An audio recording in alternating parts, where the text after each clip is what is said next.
I hear you loud and clear, but you might break up, cause this isn't real, I don't exist.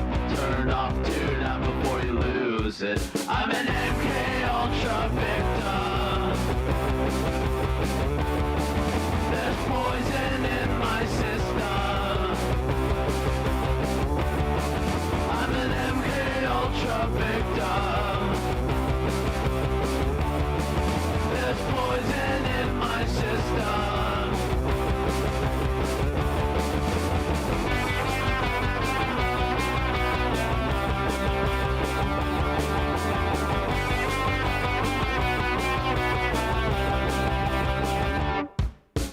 TV screens of my memories show static waves of apathy. I'm a broken piece of what I used to be. I lost my mind when I was lost in dreams. I'm wide awake, but I can't wake up. I hear you loud and clear, but you might break up, cause this isn't real, I don't exist. Turn off, tune out before you lose it. I'm an MK Ultra victim.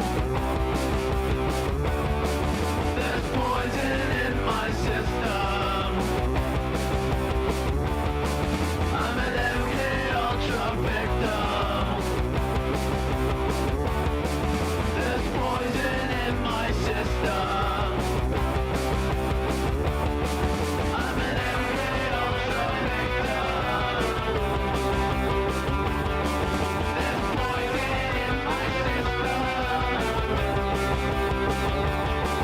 I'm an MK Ultra victim. There's poison in my system.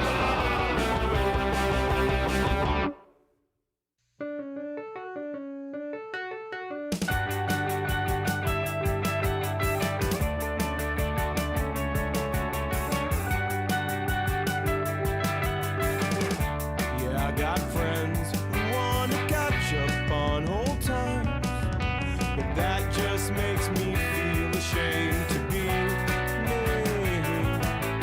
Now, I got friends who wanna relive the past and deify memories, and they just scream to me that if you don't die young, you gotta live too long. If you don't die young, you gotta live too long. You gotta live too long. On the stoop of the apartment next to my shitty job, an old friend passed me on the street today. Hey, I said hello and tried to catch up on old times. She walked the other way, and maybe I seemed to scream that if I got cancer or somebody shot me, I'd be like a child or something, asking doctors to do me favors and cross my fingers and hope it gets better. Like a broken record, I seem to scream that if you don't die young, you gotta live too long. Yeah, if you don't die young, you gotta live too long.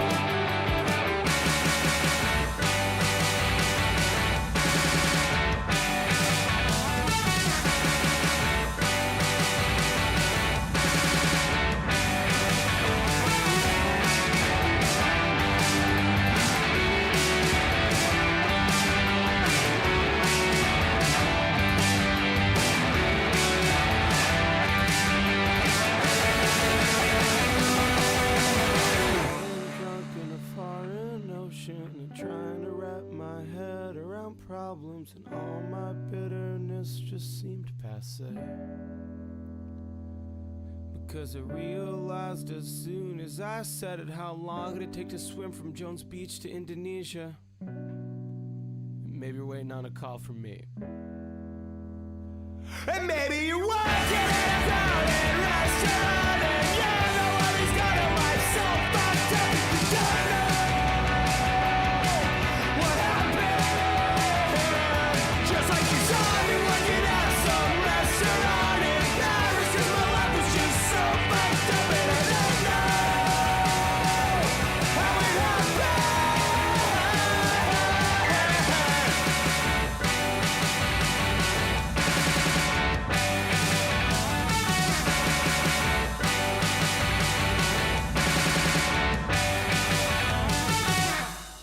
Good evening, good evening, good evening, good evening, good evening, good evening. I hope everyone is having a fucking fantastic week. Bro, I have been so unplugged. I've been so unplugged, it's crazy. I was like, fuck, I need to do a stream. I kind of let the now recording boys cover Monday, carry Monday, because I knew nothing. I didn't realize until I like paused and took some time off how fucking burnt out I've been. But I have just been chilling. It's been fucking lovely. I've been playing like a hell of a lot of Space Marine 2, actually. I've been getting my heavy game going on Space Marine 2. It's been pretty fun. I've been playing Varen's Call, which is like a Fable-like. I don't know how else to refer to it. It's like a Fable-like indie game. I've just been chilling. And all this shit's been piling up, and I thought, oh, have a quick look at the inbox. And I was like, oh my god, there is so much shit in the inbox. There is so much good shit that's happening. So I thought we'd do an extra long stream. This is going to go members eventually. I might leave it up for a couple of days. I'll see how I feel, because I want members to have like members-y content, but there is so much to cram in here. We have the Birdman update with Harmful Opinions making a video of Future Nightmares rip of Birdman's Discord. We have like the Oneyplays stuff, which I know almost nothing about except for something about a tubivore fetish. We have Torturing, Kino Casino, and Alyssa Clips updates. Apparently, Alyssa Clips is in a bit of trouble, a bit of danger. So we're gonna see what that's about. And then we have something that got dropped in the inbox, and I was like, I watched like 5 minutes of it, and I was like, oh, we have to watch this. It is a Caleb Hammer, like this financial audit video, where he's talking to a brony who has allegations of like Discord grooming or something. It's like, dude, I don't know what the fuck it is. I don't know much about it, but like, dude, it looks fucking crazy. We have so much to go through. I'm gonna try and get through as much as it is. It is hours and hours of content. This is either gonna be a long stream or I'm gonna pass out and it's gonna be like 2 streams. If shit does go members, I imagine the Clips channel will clip a load of this stuff anyway, so you will have stuff to do, but I hope everyone is having a fucking fantastic week. As you can tell, I feel so much better. I feel so much better for just taking a break. Hey, Shockmouth, how you doing? I'm never complimenting an editor ever again. Oh my god, I was watching that Keller video and switched over to this when you went live. Dude, I watched like literally 5 minutes of it, and I was like, this is fucking insane. What the fuck is going on, bro? So yeah, we've got huge amounts. Let me do some of these super chats. Platinum Ether with the 13.99. Beckett should make a grifting channel, could cover and sweep, where he gets paid by controversial people to defend them. Fuck, that's so tempting. That's actually a really fucking solid idea. Baron with the 5 finally got some background noise for working my paper on Sir John Oldcastle and its connection to the 9 Years' War. Weren't they like... I don't know much about Oldcastle, but I feel like he was like a couple of 100 years before. Am I going crazy? This is... Which 9 Years' War are we referring to? It's like 2. Okay, anyway, I was like, you know when you read something and you're like, it like scratches like an itch at the back of your head for some like random knowledge you have, and you're like, Okay. Hamish, member for 21 months. It's Tuba. I can't watch live. Looking forward to Beckett exvoring this whole digging drama. So the only thing I know about this Oneyplays shit is that they like went live and had like a schizo breakdown of some kind. So I'm curious. I'm very, very, very curious. What else we got? What else we got? Priestess, member for 20 more. Dude, what the fuck are these, like, little purple things? I just saw something come over chat. It's like a piñata. What the fuck is that? Right, Priestess, member for 21 months. Do you think Ding Dong will go after Connor and Internet Versus this time? I have literally no fucking idea. I know he's tweeted out some stuff at, like, commentary channels covering him. And it's been, like he's complaining about it. It's like, dude, you'd sort of like gushed to the internet. What did you think was gonna fucking happen? Hey, Jack, Matt Powell. Yeah, it'll go on the list. I'll get there one day. It'll be like, dude, we're gonna end up doing like 2 years time. Grey Knight with the 5. Oh yes, Crabman stream. Let's go. I'm recovering from minor surgery, but I'm happy that you are streaming. It makes laying in bed a lot easier, bro. I hope you recover quickly. I hope it was a minor surgery and everything is fine. You did say minor surgery. I hope you're good. I'm so used to people being like, oh my god, surgery. I'm like, Metalman with the 5 gifted Cope Seed memberships. Thank you very much, buddy. 07 in the chat. That is hugely appreciated. Super fucking based. Purgatory Knight, member for 8 months at Coping. Happy 8 months. Happy 8 months, bro. 07 in the chat. Benjamin with the 5. Evening, Becky. I realize that it is unbelievably mean of me saying that you look like Ron Weasley when upon second look, you're a butch Ed Sheeran.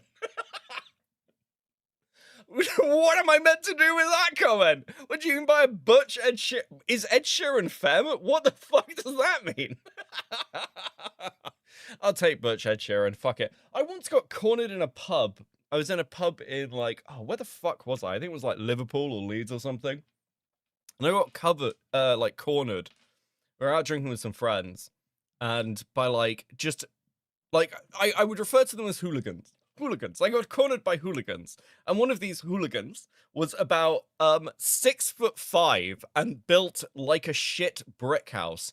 And he was like, you look like Ed Sheeran. I want you to sing me a song. I was like, I cannot sing. I cannot sing in a pub in wherever the fuck I was. This is, I feel like it's unfortunate for me. Like, I feel like if I was able to sing, things would be better. Things would be better for me. It would, like, I'd be able to do, like, singing streams and also not get thrown in bars for looking like Ed Sheeran. Glue Boy with the 5. Watched Oneyplays back in the day. Their complaint stream is understandable. Issues, insane paranoia, and history revision. They lie, provably lie.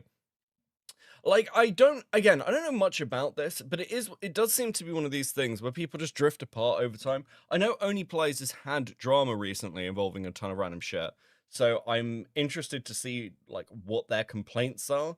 It does sound like they just did a fucking venting stream and then are really surprised that people watched the venting stream, which always sort of astounds me. Like, you spend all this time putting content out there for people to engage with, and then people actually engage with the content and everyone gets really fucking confused and go, oh, why are you turning this into drama? Bro, you started the drama. You you literally started the fucking drama. Oh, CID sent W. Was that, oh, it was a Pinata W based. Okay, let's go. No, it's Sped Shearing, get it right. Thank you, Platinum, with the 13.99. I saw that comment in fucking the now recording stream chat as well. Also very true. Dude, it's nice. We're going to be back every Monday, hopefully. We'll see how long that lasts. But it is nice. It was nice to hang out with the boys again and actually just chat shit. That was a good laugh. Transnack member for 6 months at Molding. Using this to drop a Palworld tip. Glider plus Hanagu plus grappling hook equals faster travel in the game. I'm eating myself around at the speed of sound right now. I swear to God. Also, my tooth cracked in half yesterday, so yay. I'm sorry about your tooth, and thank you for the Palworld hints, tips. Blue Phantasm, member for 9 months at Seething. Can't believe I've been wasting my money on this bold ginger for 9 fucking months already. So much hate. Anyways, good luck with the shit show, Becky. Thank you very much, Blue Ship Phantom. Baron with the 10. I was referring to the play Sir John Oldcastle, which was written during the Irish 9 Years' War. This is there is a treacherous Irish character who murders his English master. Totally not so. Oh yeah, that's definitely Oldcastle. Okay, yeah, that makes sense. I'm with you now. Yeah, that makes sense. Phoenix with the 2. It's brick shit house, not shit brick house. Is it? Okay, I've just been saying that wrong for years. How the turntables. Grey Knight with the 10. I'll be fine in like a week. They just removed a cyst from between my collarbone and neck. I only got a couple of stitches, but it's still annoying, and I kind of ignored it for 20 years, hoping it's nothing. I know that feeling. Racer Fred with the 2. How will this affect the Lightbringer legacy? How will this affect the Lightbringer legacy? What is Linkara even doing anymore? I've seen that Angry Joe is fighting with Critical Drinker, and there's one tweet in particular that was really funny. It was like, basically, somebody tweeted out, Critical Drinker isn't and never will be as good as Angry Joe. And they showed, like, a side-by-side of the channel, and Angry Joe with, like, 1 million more subs than Critical. And it's like, but go and look at the views. Angry Joe averages 40k views a video with over 3 million subs. Critical Drinker has 2.8, I believe, and averages around, like, it's something around 1 million views per video. And it's like, your channel is so dead in comparison. I don't know why you do this. It's all over this Odyssey shit. It's very, very bizarre. Very bizarre behavior when people do shit like this. Is Linkara even relevant? I mean, he'd like to think so. Dude, there's been so much random shit that I've seen, like, floating around Twitter. Because the only sort of, like, plugged-inness I do is I'll, like, open Twitter and scroll through it. I'll be honest, my Twitter, like, even stream Twitter has now just turned into Warhammer shit. It's just endless Warhammer algo stuff. But Whenever I check in and see anything, it does make me curious as to what the fuck is going on. Because I'll see all the like snark stuff. And I don't know how we've reached this point. It's just all endless shit about Denal fighting with Aiden and Justilk. The fucking like the hangover from the Stardust conversation with Justilk. And like weird food shops clips. Apparently, somebody was telling me, like somebody DM'd me because they wanted to ask me something about it, but they were telling me that food shops went on some weird rant about like one of their former mod slash e-date partners who might be a minor or some shit on Darius's stream. And I was curious. So I kind of like I went to check out like how food shops is doing because she's been turned into Destiny's attack dog. And I didn't realize from the clips, but like fuck me, food shops is chat like dude, you have like had 2 massive surges in support. She's like been like heavily pushed and she can barely hold like 100 viewers. I like, how are you doing? How are you fucking this up? Like, how boring must your stream? How much do people in DGG have to hate you as their designated attack dog? You can barely hold like 100 viewers. That is like fucking wild to me. Anyway, alright, member for 25 months at modding. Also, Angry Joe's been around since the old days, so yeah, he's a lot of subs. You get those back in the days like candy. Yeah, I mean, Joe's got like, what is it, like a decade on Critical Drinker? And you're like, yes, like, Joe has had his like moments in the sun, so to speak, but he's definitely past it, you know, and this is part of the natural process. Unfortunately, it's very weird watching old people get involved in like current cultural drama stuff. But regardless, speaking of cultural war drama stuff, why don't we make a start? Why don't we? Joe's been active since like 08. Yeah, he's like early 2000s, in late 2000s. Yeah. All Wick pull most of the time now. The trickle down is not so much a trickle as a drip nowadays. Yeah, I mean, Wick's done all right for himself. I've noticed Wick's kept going, but Wick's got the advantage of a really like well-established time slot, and a lot of the draw from Wick comes from who he'll bring on, and he is like firmly up Destiny's asshole. So so it kind of works out for him. I mean, like, I don't know. I'd hate the guy, but this is kind of like the best Wick was ever gonna do, isn't it? You kind of can't hate the player too much when the game is stacked against them because they're a talentless fucking hack. Like, what are you meant to say? Oh, Wick, no, you could do so much better if you weren't sucking Destiny's cat. He'd never get anyone on. he'd still be having like glub shittos on to like do these fucking panel talks. That's all Wick would be doing. It's absolutely brutal. Absolutely brutal, ladies and gentlemen. Okay. So I want to make a start with the first thing here. We've got Just Your Nightmare. That is, what the fuck is this? The Secret of the Lost Primarch. Why the... Dude, I need to stop. Listen, it's like, it's all Warhammer content. It's all Warhammer content. I've been watching so many lore videos. I'm like wrecking my algorithm. Okay, anyway. Right, okay. So, last time we talked a bit about Just a Nightmare versus Birdman. Now, apparently Birdman has some, like, minor mod in his Discord or some shit. I don't know. I don't know the details. Future Nightmare did message me about it. He also sent me a pull of the Discord. And I back it over here like, lore, such lore. I've been watching a lot of Mr. Bones. Like, this is a Mr. Bones video. I really like Mr. Bones. He's kind of replaced, like, all the general lore YouTubers I watched. I really like his style. It's really smooth. Great Night with the 5. As far as I can tell, Linkara has just been doing his reviews weekly, and he's finally dragged his schedule back into a proper alignment. He might make a comeback then. Like, Linkara basically survived off being an incredibly, like, niche creator with a really good schedule. I've been trying to keep myself from getting into Conflict 47 since I have, like, 3 Warhammer armies I need to assemble and paint. Dude, I fucking need to pick an army. I really want to do Necrons again. I'm actually excited for Dawn of War just so I can have a Necron Lord. Apparently one of the Necron Lords is good. Like, they released the trailer, I think it was today.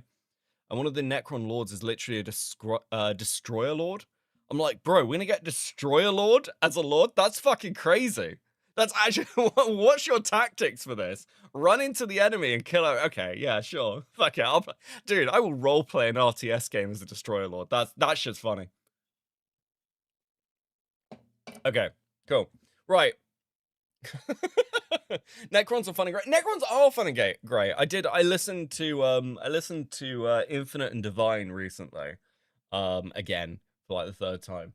But I finally I got Arcani to read the Lords of Silence. If you like Warhammer books, my biggest recommendation to you is the Lords of Silence. It is it basically it's about a Nurgle warband, like a Death Knight, a Death Guard warband, and it's really, really fucking good. It's really good. I really, really recommend it. It's not what you'd expect. It's like, it's so weirdly human. It's so weirdly human. Like the characterization of the Death Guards is so good. Anyway, that's my book recommendation. Welcome to Cope and Seed book recommendations. Go and read Lords of Silence. I have 1,000 Suns army currently mounted on sticks, ready to be painted, and I have my Red Corsairs to clip out and assemble. I saw the new Red Corsairs release, and I am really interested. Like, Chaos Pirates are based. Okay. When you have painted your same zombie bot the nearly the same way for the 80th time, just be aware it's not fun painting them. Yeah, I can. Yeah, there we go. They keep Nurglings as little pets. Yeah, they call them little lords.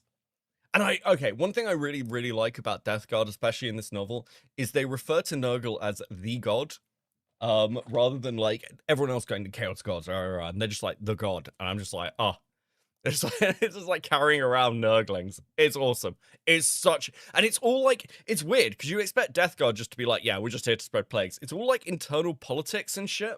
It's of this little war band and who's leading it, and like faith in the siege master. It's really fucking good. I highly, highly recommend it. Grey Knight with the 5. The thing is, Ankara Niche is reviewing comic books, and there's not a lot of people doing that, and even fewer people going over them like he does. Yeah, it is, and he was always that. He was always that, and it was always going to be a massive advantage of him. Advantage to him. Anyway, okay, I'm just going to sit here and talk about Warhammer for the next like 2 hours if I don't stop myself and watch this fucking Birdman video. So we're going to get into the Birdman video for Club. Read This Is How You Lose Time War by Amel Monton and Max Gladstone. Actually, if you want another book recommendation, you don't want Warhammer, go and read Doom City. It's by the same person who wrote Roadside Picnic. It's like a Russian dystopic novel. It's really good. Doom City is really good. Anyway. First off, credit to Future Nightmares for tipping me off there might be something to look for, as well as providing me access to the server and an archive of the server. Baron with the 5, new Bad Moon War boss who is going to be in Total War 40k looks fun. The battle gameplay showed off a few days ago, also looks pretty good. Oh, I did watch that stream, yeah. Yeah, I did watch that live. The battle gameplay for the new Total War 40k looks amazing. And yes, the new Bad Moon's War boss is like a well-known named character finally getting like a remodel. And he does look awesome. He does actually look awesome. Okay. I have to stop. Hello, Birdman. You can absolutely sit through a Warhammer stream. I'll do one soon. I've been talking about doing a Warhammer lore stream for ages. Q-Hood with 5. So Warhammer released a sequel to the greatest old man yaoi between Trazyn and Orokin. Have you read The Infinite and Divine? Yes, I have read The Infinite and Divine. And it's really good. Well, I've got the audiobook because I tend to do audiobooks way more than I do actual paper books these days. So I listen to them while I'm doing other things, you know, around cleaning the house. Listen to Orokin. Dude, okay. Infinite and Divine, the court scene. The court scenes are so good. They're so good. Anyway. Oh, fuck, we had stickers? We're at stickers already? Guys, what are you doing? This is fucking crazy. This is crazy, guys. I'm gonna completely... Dude, you're gonna ruin me tonight. Thank you so much. Thank you so much. It's really good to... Dude, I do love the fact that I'm able to just take a little downtime. I appreciate all of you being so fucking patient with me while I'm doing that. Thank you. You guys are super based. Thank you. Please enjoy these stickers. I, personally, am proud of you, regardless of what your parents say to me in those emails. Not familiar with me, but I am unfortunately... Of the Funk with the 5. Skaven Thing wants to play as Necron in the new game. Yes, true. Dude, there's some really cool artwork of a Skaven tech priest as well, which I really like. Anyway, do you have a window of yourself? Do you have a window of yourself? Dude, Baron, thank you for the 5. Dude, okay. I really like also the idea that the Catan have messed with their memories, and when they're discussing Trazyn being pulled out of his library to go and be biotransferred, Oricon's like, that's actually not your memory, it's mine. They lied to you. You did that to me. You did that to me, Trazyn. That's why I fucking hate you. You did this to me. Dude, base. Awesome. Anyway.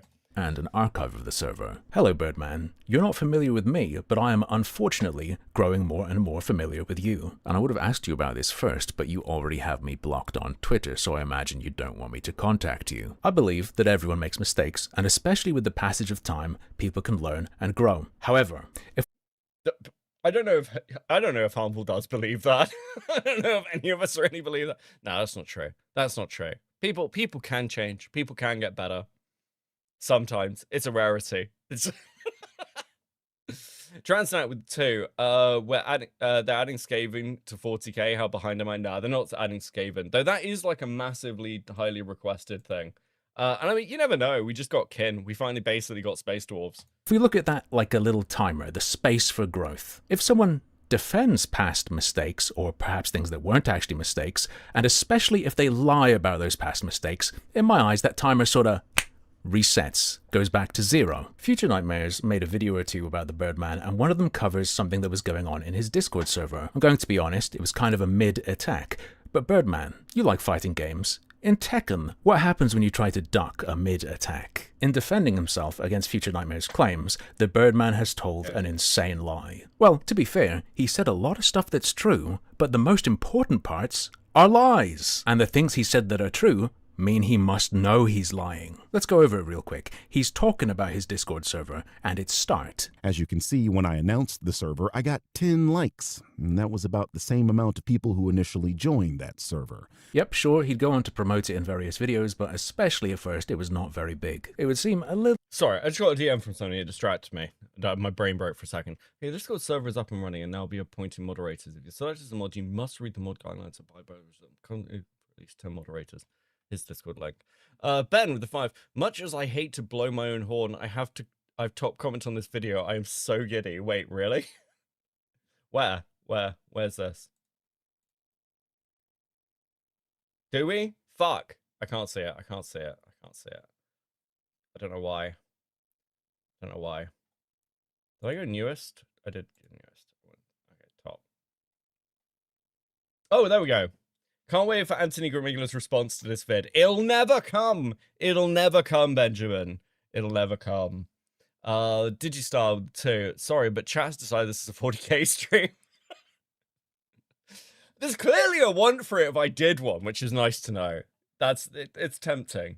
10 likes, and that was about the same amount of people who initially joined that server. Yep, sure, he'd go on to promote it in various videos, but especially at first, it was not very big. It would seem a little bit more than literally 10 within a day, but not massive. My point is, at the point in which I created the server, I was a tiny creator with a tiny audience, but... Guess that's relative and depends on perspective, but sure enough, fine, I'll grant you that. We were somewhat close-knit, being a smaller community. This seems true, and remember this, because this is actually quite bad for the Birdman.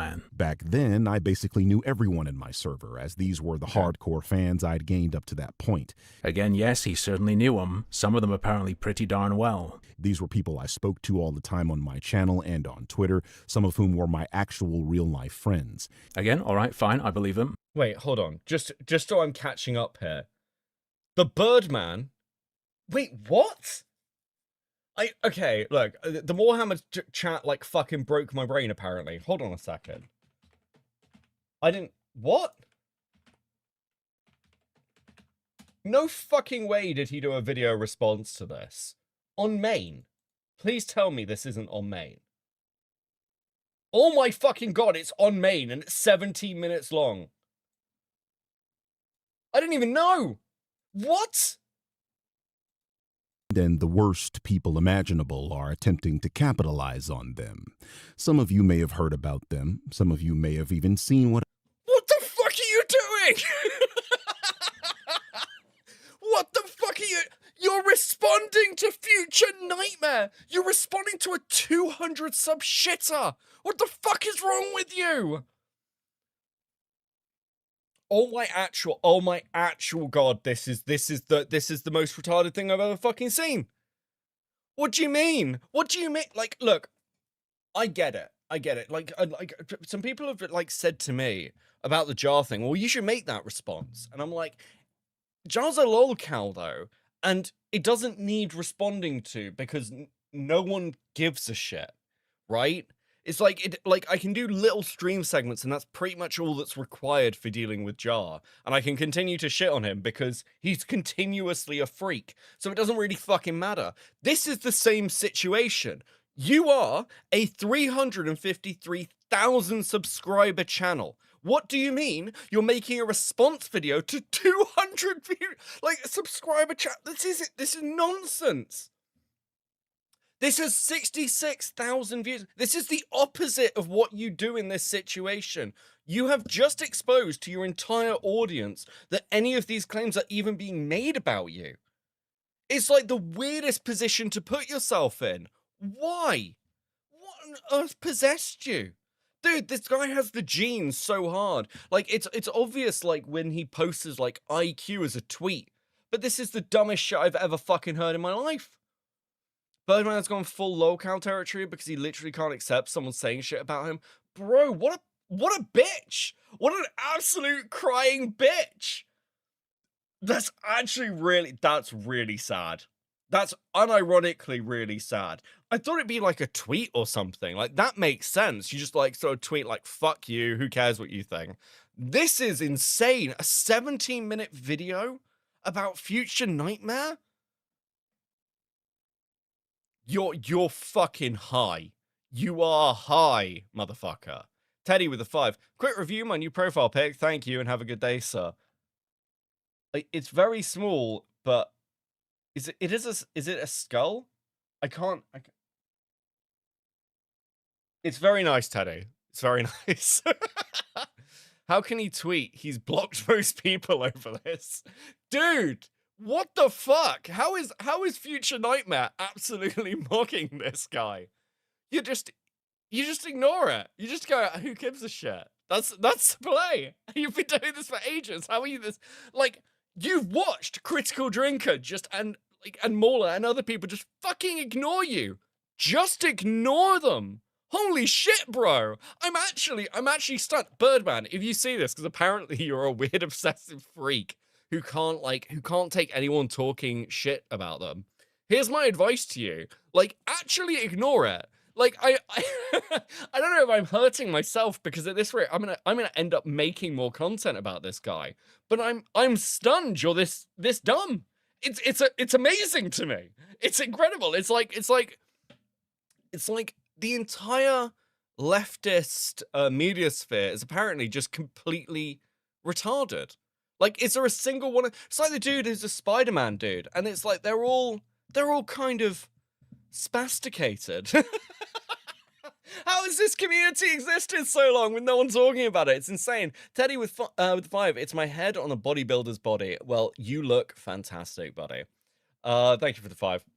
I've said about them, but some of you may not. So I'm here to set the record straight. I am currently being pilloried by a couple content creators who have made it their life's goal to find a gotcha on me, and they believe they've found that gotcha. I assure you, they have not. I'll start from the top. What's kind of incredible as well is you don't understand the process. Like, they're looking for a gotcha. Dude, he's doing the Jeremy thing. He's doing the quartering thing, unironically. You guys think you have a gotcha on it? No, the gotcha is you responding at all. Like, the minute you take any of this seriously enough to be dragged into the conflict, you've already fucking lost. Because you're being, like, I don't know, you're being directed and, like, you know in, like, martial arts, this is a weird example, and, like, I'm going to explain it badly, but you know martial arts are, like, you need wrist control. So once you've got wrist control of your opponent, you can kind of pull them and push them where you want them. Does that make sense to people? Again, not an expert on martial arts. I'm trying to give an example of, like, what this is like. When you're dealing with somebody who's a lot bigger than you and you're trying to make them into content, the key is wrist control. Because if you can kind of grab a hold of them and push them and pull them and move them in the direction you want them to go in, which is exactly what this video is, by the way, you've already won. It doesn't matter how big they are. It doesn't matter how strong they are. Once you can do that to them, once you know you've got them, they are fucked. And like, your job as a bigger creator when you're dealing with these people is not to engage with anybody who could possibly get risk control of you. Like, that's the lolcow gene in a nutshell. It's the inability to like free yourself from a grapple, essentially. This is the weirdest metaphor I've ever said on this stream, but I hope that makes sense to you when I'm trying to like communicate, because it's really key to understanding why shit like this happens to bigger creators. And from the perspective of someone like me as like a drama merchant, my goal is to find people who are easy to manipulate in that way.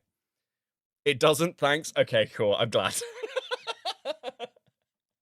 A joke tweet teasing the critical drinkers. It's all in the wrist action. Got it. Perfect, Metal Man. There we go. That is definitely the worst metaphor I've ever given. I can't think of a better way to put it, and I don't know why. Something I do all the time because he is a joke, but sadly, he is a joke that people take very seriously. This is the tweet I'd made where I say that Drinker had not tweeted about The Odyssey, a film he and his cohorts were obviously hoping would fail. Drinker had made a video where his main points were that the dislikes on the trailer, which are fake, by the way, somehow reflects a mainstream backlash against the movie and that the casting of certain actors could potentially alienate viewers. In other words, predicting a flop without predicting a flop, and later hedging his bet by saying Nolan's name could sell the film, but that it wouldn't surpass Oppenheimer, which it's currently on track to do. It's your bog standard double-speak grift video from Will, playing the plausible deniability game, but nudging and winking just enough so that if this film did flop, he could point and say, "I told you so" about the cast and the dislikes. My tweet was in reference to... He's crying because he doxed the wrong guy. Yeah, it is crazy to me that you're going to be like, "Oh, this person's a loser, they're so obsessed," and then go and dox some dude with cancer because you're so fucking pressed because of Yellow Flash? Yellow Flash! Come on, bro. Storm with the 2. Sorry, thank you very much for the 2, Storm. Dude, Birdman, no one cares. I mean, here's the thing with the Odyssey, and like, I'll be honest, I look at films like the Odyssey and I'm just not interested, right? I'm like, I don't want to see a Christopher Nolan film about the Odyssey. Like, I know what Christopher Nolan's style's like, and I'm just like, I'm not interested. I think for me, actually, the moment I realized I wasn't going to watch the Odyssey is when I saw The Wooden Horse, and I was like, okay, yeah, this definitely isn't for me. But I also didn't watch Troy. Like, I didn't watch Troy. I was like, this is another film that doesn't look like it's for me. If people are enjoying the film, great, but there's definitely something wrong here. That like, this is what we've got people doing. There's like something, there is something weird about the Odyssey. It doesn't matter if people like it. The fact that it exists is a bit odd, unironically. Teddy with the 10. Okay, but like, why are people so passionate about arguing about which movie will make money or not these days? Why are movie box office proxy wars nowadays? So this is all culture war shit, Teddy. This is all culture war shit. This whole thing is because the Birdman hates the critical drinker, because the critical drinker talks about the message and talks about how Hollywood is too woke. The critical drinker probably doesn't even really know who Birdman is, because why the fuck would he give a shit? And there's an entire like lefty sphere calling everyone grifters. Now the problem with this, and that they have generally, is you can't really do this call out grift cancel fucking bullshit content if you yourself are also kind of a grifter. And the Birdman, I wouldn't have called the Birdman a grifter until he set out what he thinks a grifter is. And in his what's a grifter video, like I think there's like 10 points or something, and the vast majority of them can be applied to him. It's very weird. It's almost like you've constructed an argument to attack yourself, and I don't really get why. And I know he doesn't realize that's what he's done, because I'm, you know, of the opinion that the Birdman is insanely fucking stupid. But yeah, this is the position they keep putting them in. Putting themselves in. It's very odd. Like, you could have just dealt with Otterly Noah properly. You could have just dealt with like this, what was it, the skibbity thing, or like internal conflicts properly. But instead you're fighting with 200 sub shitters. And like the Birdman's response is basically just, I'm gonna go dox this person then. I'm gonna go dox this person. What? The fuck? Why? Why is that your response? Like, and dude, anyone who talks badly about him, apparently he like threatens to sue. It's like, it's like pure lolcow gene shit. It's fucking incredible, honestly, that this exists. The film receiving rave reviews from the critics and audience and making a boatload of money, defying the core thesis of his video and all other grifter videos on the film. This tweet blew up, garnering responses from other grifters and Will himself, all trying to tell me that Will was on vacation and that's why he couldn't tweet. Yellow Flash, Lamau, he zoomed in on my face and said I'm still fat. I posted a picture of myself in a tank top today. He's something else. It is really fucking weird that this this entire sphere has gone without comment, and I really don't understand why. Because the more I fucking hear about it, the more I'm just like, this is wild to me. I can't believe this video exists. I can't believe it. Also, dude, you're responding to Future Nightmare, and you still have to talk about Critical Drinker to be with. Listen, this is actually about the Odyssey and about defeating the anti-wokes, okay? Because don't you know, Birdman is dark woke. That's what dark woke means. Absolutely fucking unbelievable. The Gaming Truge with Vine. Finally, Birdman faces the wrath of Bonk Slayer. This guy said he wanted to hurt my feelings, but he just blocked me. Come on, man, stand on business. Yeah, I mean... Dude, he's gonna end up in the as a content cycle. Please enjoy these stickers, by the way, guys. Thank you. You guys are being incredibly generous tonight, and it is very much appreciated. Thank you. Let's keep going. Dude, we have so much to get through. You know, things that don't make sense, especially given the fact that Will tweets all the time. Okay. Google Images pops this up. The first, a guy that is out of shape. Oh, fuck. Based idea of I mentioned at the beginning. Wait, he talks about Flash as well? He's going to talk about the doxing thing? Dude, okay. To me was Yellow Flash. And here we get to the first of the things I mentioned at the beginning of this video. Flash and I go back and forth. Dying laughter when he got out of the dictionary storm with the two. Thank you. Oh, yeah, fucking hell. Oh, actually, the technical definition is go back to Reddit, fuck off back to Reddit. Forth on Twitter a few times, throwing jabs at each other until one of my audience members posts a meme in one of the comment threads. This meme is now deleted, but the core idea of the meme was that grifters should get beat up. Flash responds to that tweet with something along the lines of, "You don't have the gas." He was basically insinuating that my audience member was fat and out of So saying you're going to fight someone over movies is a low tape, but just look at your profile picture. I don't think you have the gas or the strength to take me. I mean, I think that's a fair response, to be honest with you. I think that's a fair response. It's literally, fine, turn up then. I don't know. Can we just go back? Can we go back to the, like, fucking Tonkasaur era of everyone just threatening to, like, get in a boxing ring with everyone else? Westside Tyler did that to one of the DGGers recently. It was to Darius. Let's turn up. Let's just, fuck it. I've been saying for ages that we're basically redoing 2018. Let's just start fucking fighting each other again, okay? Can someone go to Portugal and get beaten up by, like, somebody's weird friend? Like... Let's just redo it all. Fuck it. It was good the first time round. Shape and basically couldn't handle him in a fight. I remind you, it was a fucking meme. Fuck, I did scam Teddy. Teddy with the 10. Can we just move on from culture warring about movies and doxing and just start an actual civil war already? Come on, guys. Let's do this. Woo. Yeah, like... I was promised a civil war by the far right, like at least 10 years ago now. Where's my civil war?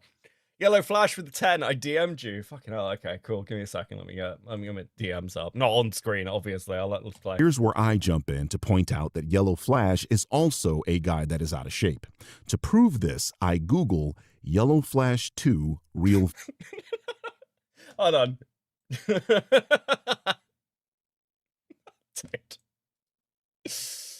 Okay.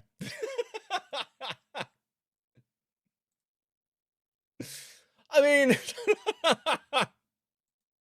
what else are you meant to do to this? Like, thank you, Flash. What else are you meant to say? Like, you're just like, yeah, sure, fuck it, I guess. We're bringing back, listen, we're going to do it we're not going to let fucking iDubbbz get involved this time, or like anyone else. We're going to do cool YouTube boxing. Let's do YouTube cage matches. It won't be boxing, it'll literally be cage matches, okay? Biting is allowed. Face. Google Images pops this up. The first 4 results are all Reddit results, the first and fourth of which are showing a man's face. I click the first and fourth link, and they take me to the same Reddit thread that is over a year old. Oh my god. Guys, okay, listen. I didn't mean to dox some random person, but, you know, I did search it on Reddit. That's your defense? Your actual... Why the fuck are you addressing this, bro? Like, actually, what is wrong with you? This thread lists Yellow Flash's apparent name, his general location, and these images of a portly man. I read through the thread and find 0 pushback on the fact that this may not be him. I read through... Listen, guys, to be fair, I did my research. I read all the Redditors' thoughts, you know, these random fucking Redditors, and none of them thought that it might not be Flash, so I thought I was safe. What? Are you fucking serious? That's actually your defense? That's the most mental thing I've ever fucking heard in my life. That's completely insane. Guys, did you know that Critical Drinker, okay? Critical Drinker was wrong. He was wrong about the Odyssey, guys. I can't believe how wrong he was. Can't you see how wrong Critical Drinker was about the Odyssey? Anyway, I read some Reddit comments and thought that this guy with cancer was Yellow Flash. I'm in the clear, guys. Are you fucking high? What do you mean? I can't believe you pressed post on this. I actually can't believe it. This is so much worse than I expected. I then perform a Google search on the name that is listed in that thread, and Google's AI confirms the name as Yellow. No way! No way. You did what? So, I asked AI, guys. I asked AI. It somehow gets worse. It gets worse. I AI'd it, guys, so you can't really blame me. It's actually Grok's fault. Oh, no. Oh, no.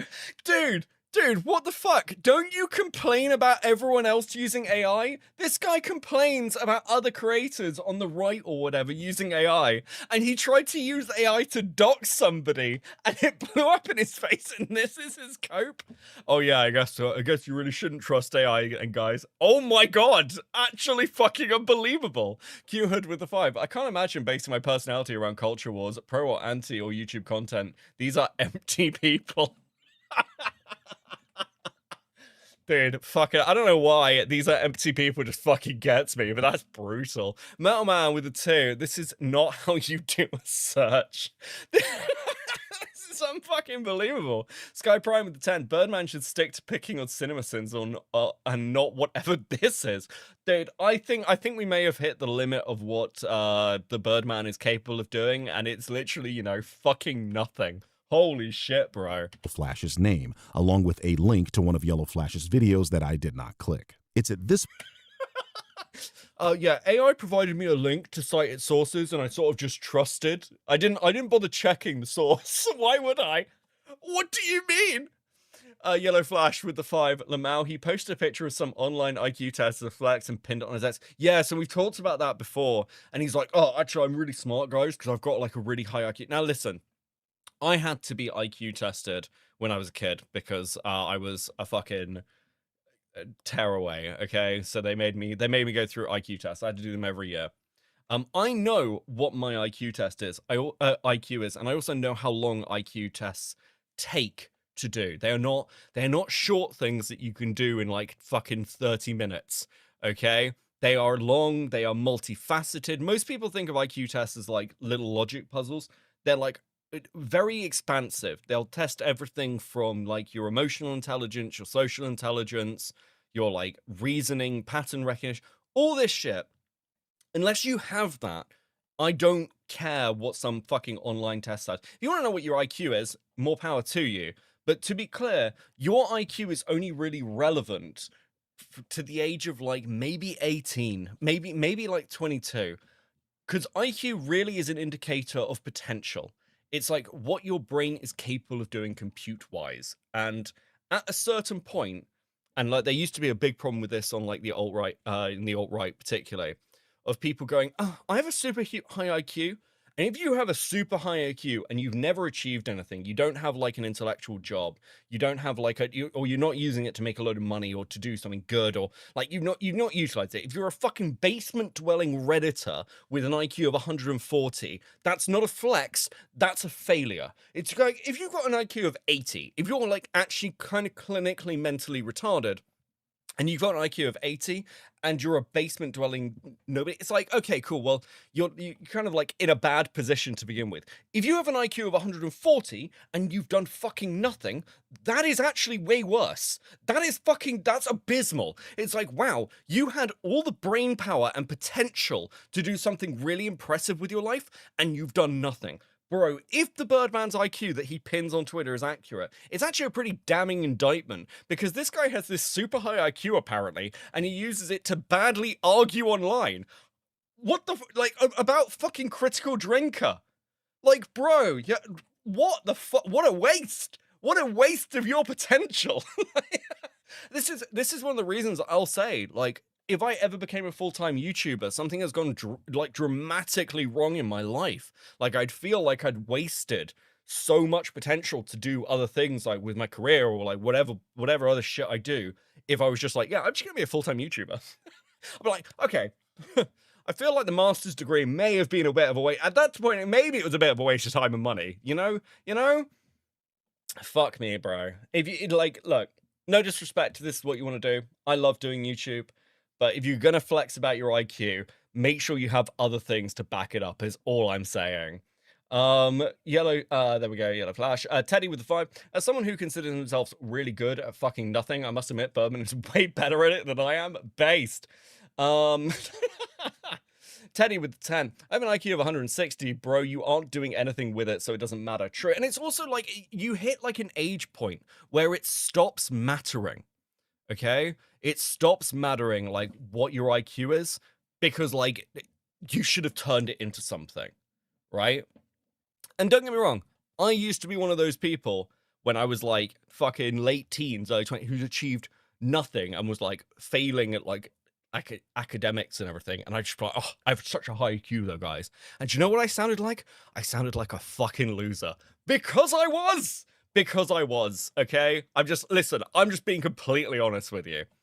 It's that later step, and there is nothing worse than someone with a high IQ who does nothing. It is painful.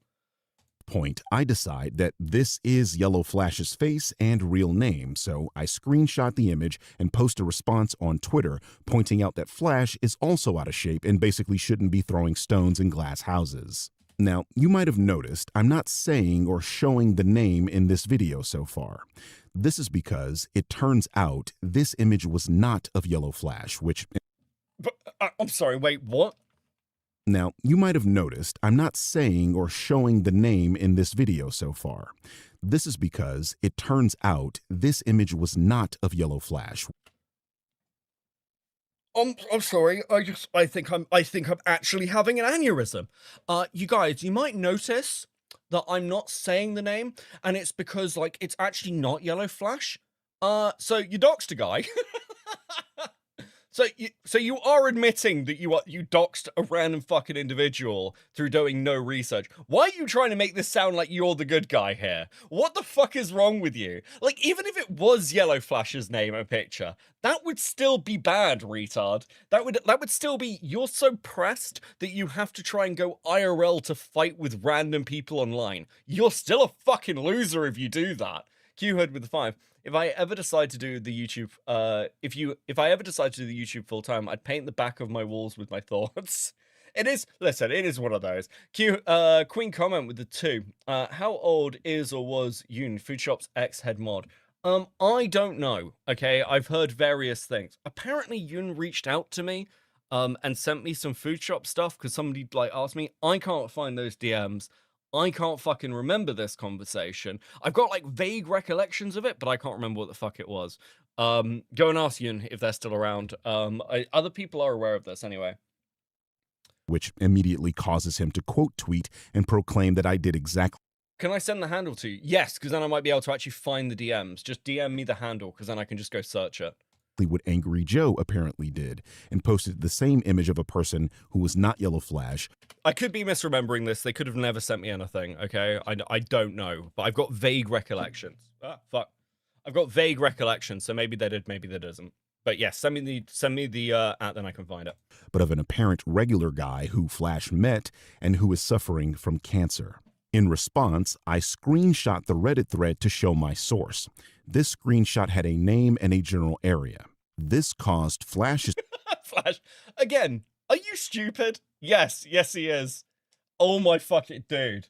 The straight confidence. This is this is actually fucking delusional. Fans and people who literally follow my Twitter account around just to hate to say that I doxed a man suffering from cancer. Now, let's pause and talk about doxing. According to the Foundation for Individual Rights and Expression, or FIRE, doxing is the intentional release of an individual's personal identifying information without the person's permission, usually with intent to retaliate or intimidate. Okay. Oh no. He's highlighting intentional. Okay, so just to be clear, Birdman's argument, I believe, I'm going to preempt it, is going to be, well, it's not doxing because I did it to the wrong person, therefore I didn't intentionally dox him. Therefore, it's not doxing, guys, okay? But you did intend to dox Yellow Flash, and it doesn't matter. It actually doesn't matter whether it was intentional because you still did this, right? And you did, like, intentionally release information on a person. You just didn't realize it was a different person. This is the worst fucking cope I have ever heard. And I haven't even listened to it yet. Maybe I'm wrong. Maybe his argument's far more sophisticated than this. Notice that it says intentional and intent. I am from California, and thus I am subject to California's laws. Here is what California's laws say about doxing, which is specifically covered under California Penal Code 653.2. Every person who, with intent to place another person in reasonable fear for his or her safety, yada, yada, yada, causing that other person unwanted physical contact, injury, or harassment by a third party, yada, yada, yada, can be subject to all these forms of punishment. You'll notice California law also states intent. On this law firm's website, they clarified that doxing, according to Penal Code 653.2, must be an act with intent of subjecting someone to harassment. So, according to this information, I have factually not doxed anyone because Oh my fucking God. I mistakenly shared an image of a person who I thought was Yellow Flash, a public figure. I did not intend for fucking... Okay. What do you say? Like, what is this cope? I didn't actually intend to do it because, like, it wasn't, like, did you take this guy's picture and his name and post it out trying to, like, I don't know, what's a good way to put this? Intimidate? Because, like, you must know Yellow Flash isn't public with that information. Otherwise, you wouldn't have found it on a fucking Reddit post. Right? Like, your intent was to dox Yellow Flash. Now, you can argue Yellow Flash is a public figure, but that doesn't remove people's ability, like, or right to anonymity if they wish to keep it. Like, there are rules to this shit. I'd also be real fucking interested to see, like, so if, for instance, I don't know, like, if somebody, like, one of, like, Birdman's friends who also posts anonymously, because plenty of the people in this Leicester do, like, Ottilie Noah's full name is not out there. Would that not be doxing? Would, like, if you took one of these fucking randos who uses, like, a cartoon PFP? This is actually fucking retarded. Even if, like, and dude, I hate the fucking Reddit. Let's look at the dictionary definition. Bro, you call people grifter and then make up your own definition of what a grifter is. You're in no position to start fucking, like, dictionary lawyering this shit. But to be clear, there are social connotations to words which we also accept, right? Like, on the internet, there is a thing we call doxing, which may not meet the perfect legal definition of it. And we'll go, that's a doxing action. Translate with the 5. Are you pausing because this is giving you brain damage? If so, fair. Yeah. Or what the fuck what are you meant to do with this? This is fucking insane. For anyone to Oh yeah, Noah has like shut down his Twitter. Apparently he's like going. harass the gentleman in the photograph, and it's impossible for anyone to have done so for the next reason this claim is ridiculous. No personal information. Also, let me give you some stickers. Sorry, my brain completely fucking crashed. Thank you guys so much. Thank you. Incredibly generous. It is very much appreciated. Let me reset that goal for you. My YouTube keeps crashing tonight. It's very concerning. Very concerning this keeps happening to it. Anyway, thank you. Has been shared. I spoke earlier about the name in the screenshot, and that name in the screenshot is Kevin. Kevin is Yellow Flash's real first name. On live streams, you can see he uses his real name, Kevin Flash. So you see, the only thing I showed in the screenshot was the image of a guy. That's not doxing. Otherwise, every single video on the internet where random people appear would be doxing, and we all know that's a ridiculous proposition. Now, you're probably thinking, well, what about the location that was in the screen? Hold on a second. Birdman also posted a name and a location. Future claims he's lying about it being incorrect. Yeah, also, we treat faces, if you're not a public figure, if you're attaching a face to somebody, that is also personally identifiable information. You can do huge amounts with a face, and with a name, and with like little bits of information. That's why we treat these things as like a group. Because once you have like a piece of that information, unless somebody's OPSEC's quite good and they make sure that like face isn't linked to anything, you can then find more and more information on them.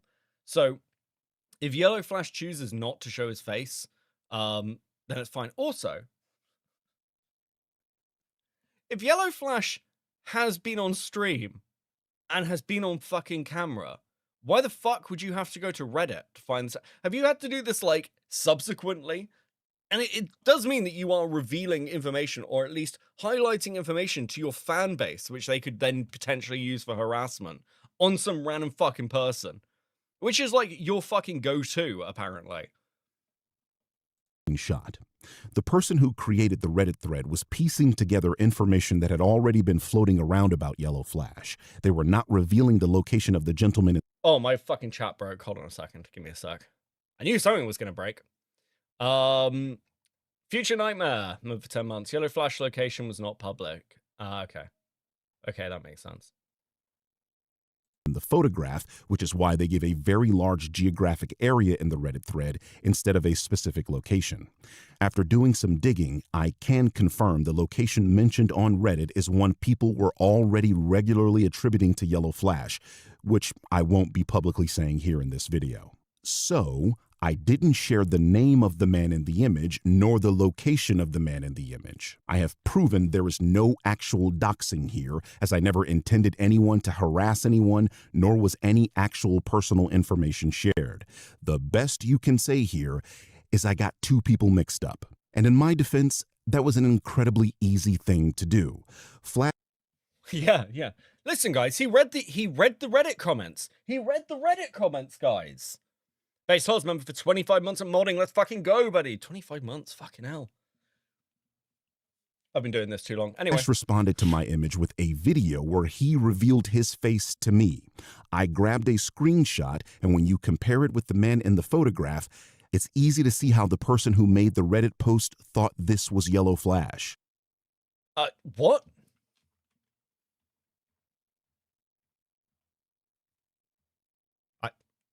Is it? What do you mean? Are you fucking face blind? Yeah, these look exactly the same. What do you mean? Listen, look at that jaw. Look at the chin. It's exactly the same. It's exactly the same. It's got like the same beard. I mean, this is also, if you're not looking at the screen, this is all deeply sarcastic.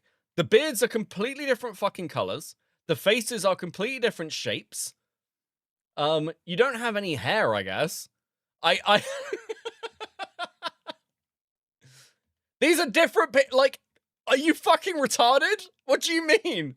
How autistic do you have to be? Do you not recognize faces? Is this one of those things where you walk around, like, just like you meet people in the streets, like, have we met before? It's like your own mother. What the fuck is wrong with you? Also, Yellow Flash said in his video, cancer guy has gotten harassed IRL. I believe it. This guy's a 353,000 sub YouTuber. Oh my god, this is fucking ridiculous. Oh, it's actually really easy to make that mistake, guys. No, you're just really fucking dumb. If that's your actual defense, your defense is you're retarded. Congratulations. I mean, I'll take it, sure. It's easy to see how the person who made the Reddit post thought this was Yellow Flash. So, my immediate response was to go back to the thread where I'd made the post defending my audience member, post his actual...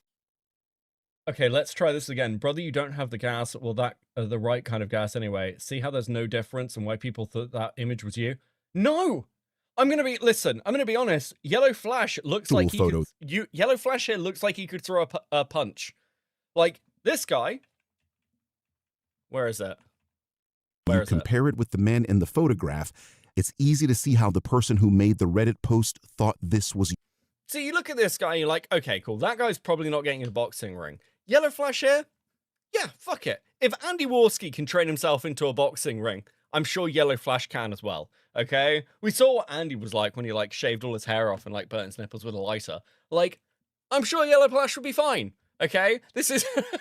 this is not... What are you doing? What is the code? Let me repost a different picture of you that doesn't work as well. You fucking idiot. Made the post defending my audience member, post his actual photo this time, and restate my original tweet about him being out of shape, the same thing he was claiming about someone else. So, as you can see, the claim that I doxed someone is unequivocally false. In order to dox someone, you have to have intent. That intent has to be malicious, and you have to post identifying information about that person. I mean, you did all of those things. Your intent was malicious. You posted identifying information about a person, and you were doing this to a large group of people to reveal information. Like, you did all of that. What the fuck is wrong with you? This is exactly the same as his grifter video, where he just says things that he's obviously done, or he's obviously also guilty of, and then goes, actually, guys, I totally didn't. And you're literally showing the evidence of you doing it, retard. What's wrong with you? None of that happened. But it gets a little deeper. I decided to look into what happened with Angry Joe, and I came across this interaction. In this screenshot, you can see that Joe and a Twitter user are discussing the time Joe posted the exact same image I did, also under the assumption the image was of Yellow Flash. In this screenshot, the Twitter user makes the claim that Yellow Flash is the only source for the claim that the person in the photo has cancer, because Flash apparently met that guy. So this entire time, a guy who has all the incentive to lie is the only source for the claim the man in that photograph... I'm sorry, let me get this straight. Your defense here is, we don't even know if the guy had cancer, okay? You're all sympathetic to this guy because he's got cancer, but the only person who'd know that is Yellow Flash? I'm sorry. Just to be clear. Like, the cancer part is like a cherry on top. This guy, whether he has cancer or not, is like fucking irrelevant. But what the fuck are you doing? You don't get it? It's 141 IQ moves. I'm fucking staggered. Thank you, Future Nightmare 2. I met him in Orlando. Yeah, I mean, I'm guessing that's where the claim comes from that this is you. Has cancer. Until Flash posts actual evidence that this man is suffering from cancer, we can treat this... That's right, Yellow Flash. I want you to... Listen, Yellow Flash, I'll moderate. Yellow Flash, come to me. Could you imagine this? I wouldn't do this as a drama person, okay? And I'm a scumbag. Like, I'm openly and proudly a fucking piece of shit on the internet. And I wouldn't do this. Yellow Flash... unless you can come up with physical proof that this guy has cancer, give me his fucking medical records, and then I'll believe you. What the fuck are you doing? What do you mean? What the fuck is wrong with you? Claim as dubious at best. I remind you, the image I and Joe shared has been floating around for at least a year, and in April of this year, you can see another Twitter user shared this image, claiming this was Flash, and that Flash has been denying this was him even before Angry Joe. Okay, to be clear, to be really clear, like, you're not a random Twitter user, though. You are a 353,000 sub YouTuber. What do you mean? Joe posted the image. So how is it possible that I have doxed this man when this image has been making the rounds on Twitter months before I ever posted it and at least a year on Reddit? The name in the screenshot is actually, somebody else doxed him first. Reddit doxed him. I just didn't do any research, guys. Listen, it's not my fault that I believe Reddit. Why wouldn't you believe Reddit? Okay, buddy. Roll a roll with the 2. 32 views on a tweet equals common knowledge. Yeah, this is... Like, I've set the bar for this personally, and I think it's a reasonable bar. Like, I talked about this with the Rowan stuff. Like, Brandon Buckingham doxed Rowan, and regardless of your feelings towards Rowan, that's doxing. It's fine. You can be like, I don't care about this person, still be like, it's doxing. But that tweet from Brandon Buckingham, I think the last time I checked, had been viewed 1.8 million times. And when you've got a tweet that's viewed 1.8 million times as part of a major drama, then you can be like, look, that information has entered the public sphere. If you've got a tweet that's been viewed like, I don't know, 30, 40 times, even 100, like on Twitter, like 100 views on a tweet is literally, like, it's almost hard to get that low views on a fucking tweet. That's just not information. Oh my god, it's actually, I've just seen it. It's 32 views. Holy shit. Yeah, this obviously isn't public knowledge, right? This obviously hasn't been thrown out into the ether in that way. I know that might seem complicated to you, but try and wrap your 141 IQ around that, Birdman. Holy fuck, bro. Why are you keeping up the person's docs? Stream, dude. True. I am truly a monster. Yellow Flash, every time I deny it. Well, what am I meant to do? Like, I listen, the Birdman has now exposed this information to the public over and over again. What a fucking freak. Every time I denied it was me, I was told I was coping and seething and that it was me. That's not me, guys. Don't worry, Yellow Flash. That's how I feel when everyone tells me I'm Ed Sheeran. Anyway. Actually Flash's name, not the man in the photo. The location is apparently Flash's location, not the man in the photo. And sorry, I can't believe Beckett is doxing John Delarose live. Listen, don't. You'll fucking summon him again. I did. I miss John. Dude, that was some of the most fun fucking Twitter fights I've had in ages. That Pokemon porn-loving freak. Since people have been attributing this image to Flash for a year and he's been denying it for at least that long, it would make sense for him to make up a story about cancer to make anyone sharing this image sound worse. What do you mean? Wait, that makes literally no sense. Like, Birdman's argument here is like, okay, so he's been denying this image is him, so he might just make up a story. But it's not him. It's factually not him. You now know it's not him, so it would make no sense for him to make that story up. Fuck. Like, bro, why would you make a cancer story up even if it was him? That would be what, like, Yellow Flash has been around for a while. If he got caught posting a fake cancer story, he'd get fucking torn apart. Literally, this doesn't make any sense. Well, like, the position you're proposing is nonsense. Now, I freely admit that's a theory, but until Flash provides solid evidence, it seems to me This is genuinely worse than I expect. You're now asking him again, give me evidence this guy has cancer. You are fucking insane. You're insane. There's no other way to put it. That's great. Yes. Weird Al with tinfoil hat is exactly the right thing to be posting. You are fucking crazy. Bro, Future Nightmare has, like, raped this man to death. What the fuck happened? What happened to... Oh, that's what dark woke means, guys. What happened to that shit? It's fucking dire. Using cancer to weaponize empathy against anyone sharing an image of a man that kinda looks like him. Now, on to the second thing you may have heard floating around about me. Some real losers are attempting to spread a claim about the safety of my Discord server. More specifically, I did not learn about the cancer thing until earlier this year. I didn't even really bring that up until someone asked me about it. I mean, like, I don't get what this argument is. I literally don't fucking get it. It's like, I'm just guessing here. Was this like an offhand comment about the guy having cancer? Like it doesn't sound like this is a particular thing where you were under, oh, guys, that guy has cancer under every fucking post. That it's unsafe for minors. Now, this one makes me laugh because of how ridiculous it is, but I'll try to be at least half serious. Ever since I started the Exposing the Grift series, I've had these smaller, unknown creators taking shots at me in their futile attempt at making a name for themselves. I've even dunked on a few of them.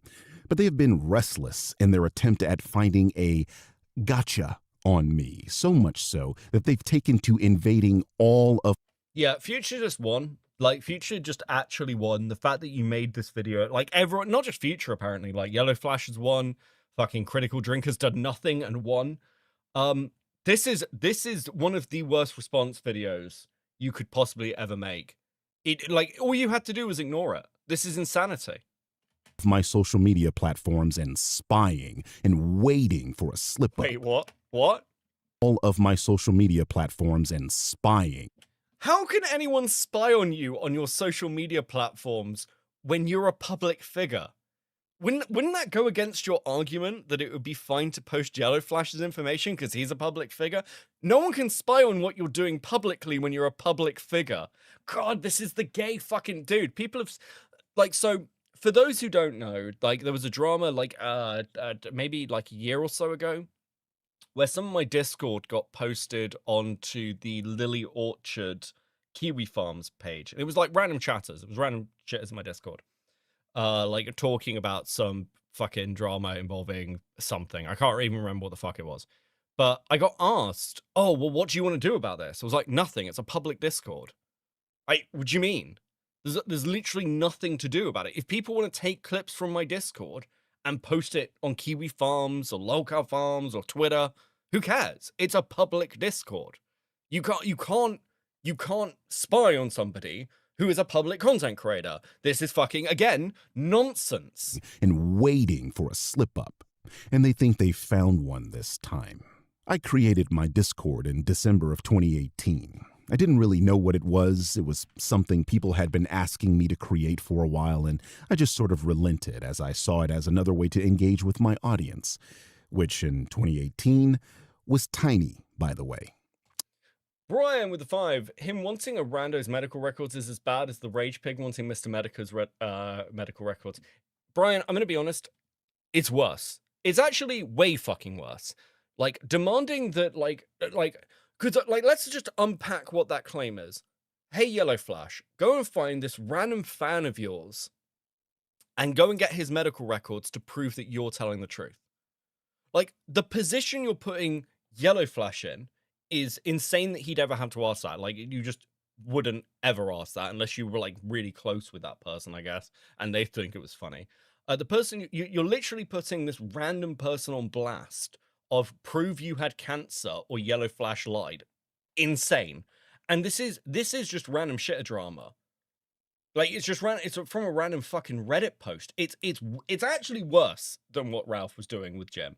I can't comprehend how he'd even come to the decision to say this and post it in a video. Like, I've had moments in videos where I'm recording something where I've cut something out. Like, I think there was a, I can't remember what video it was. I think it was a Cooper one where I cut out 10 minutes because I said some stuff that even I thought was, like, particularly unhinged for me. And I was like, I can't post this. I look bad. Like, I just look like a dick. And this is like Cooper. I need to take this out.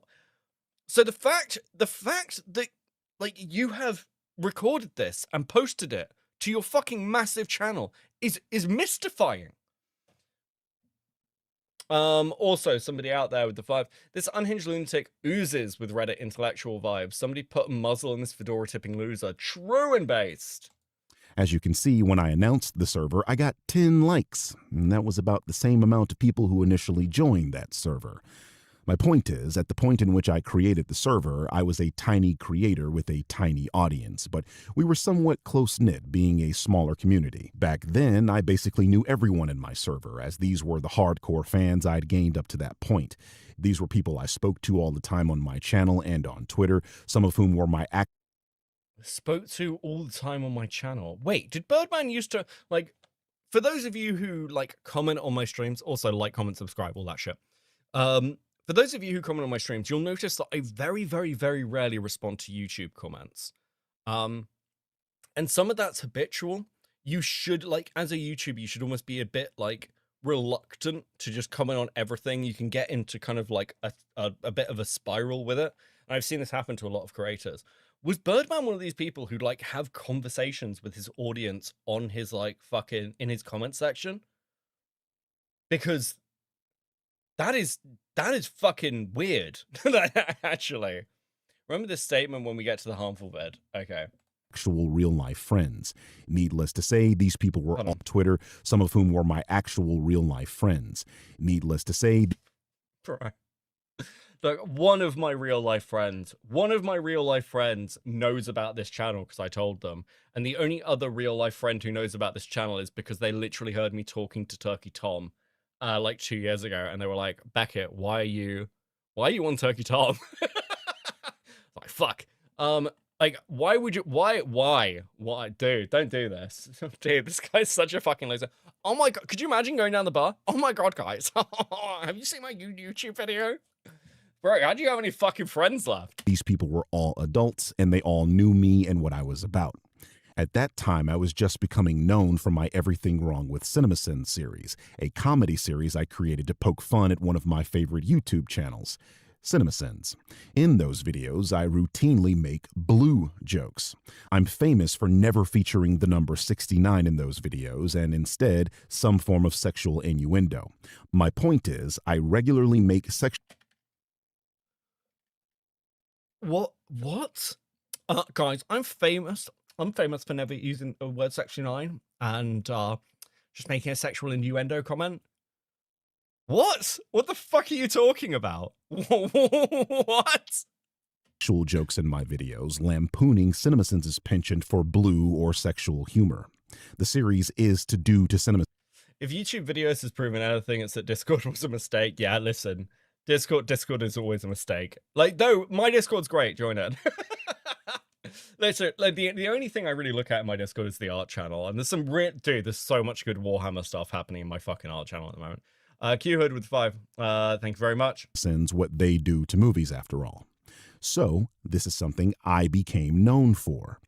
Now, I said all of that to say, 4 days after I created my server, the chatters and I were talking about anime. A chatter makes a wink-wink, nudge-nudge joke that anime porn is the best anime genre, to which I responded that this chatter's #1 bookmark is Hentai Haven. There's a bit of missing context. Wait. I haven't seen any anime. Should I watch any? If anyone else were a family anime, I would say yes, a lot of anime is really good. Just depends what you're into. Highly recommend High School Girl. We all know what the best anime genre is, but I'm fighting game fan, so that really spoke to me. Has Hentai Haven as his #1 bookmark on Chrome. Okay. In this conversation, a user who isn't a part of the server anymore basically insinuates that anime sucks and that they don't like it for a silly reason. I don't remember the exact wording they used, and I'm assuming they got banned by one of my mods because all of their comments are deleted, but their response prompted me to post 2 messages. The first... There's literally an anime for every human being on Earth. It encompasses a wide swath of genres. So to outright say you don't like anime is to say you don't like the art medium, animation.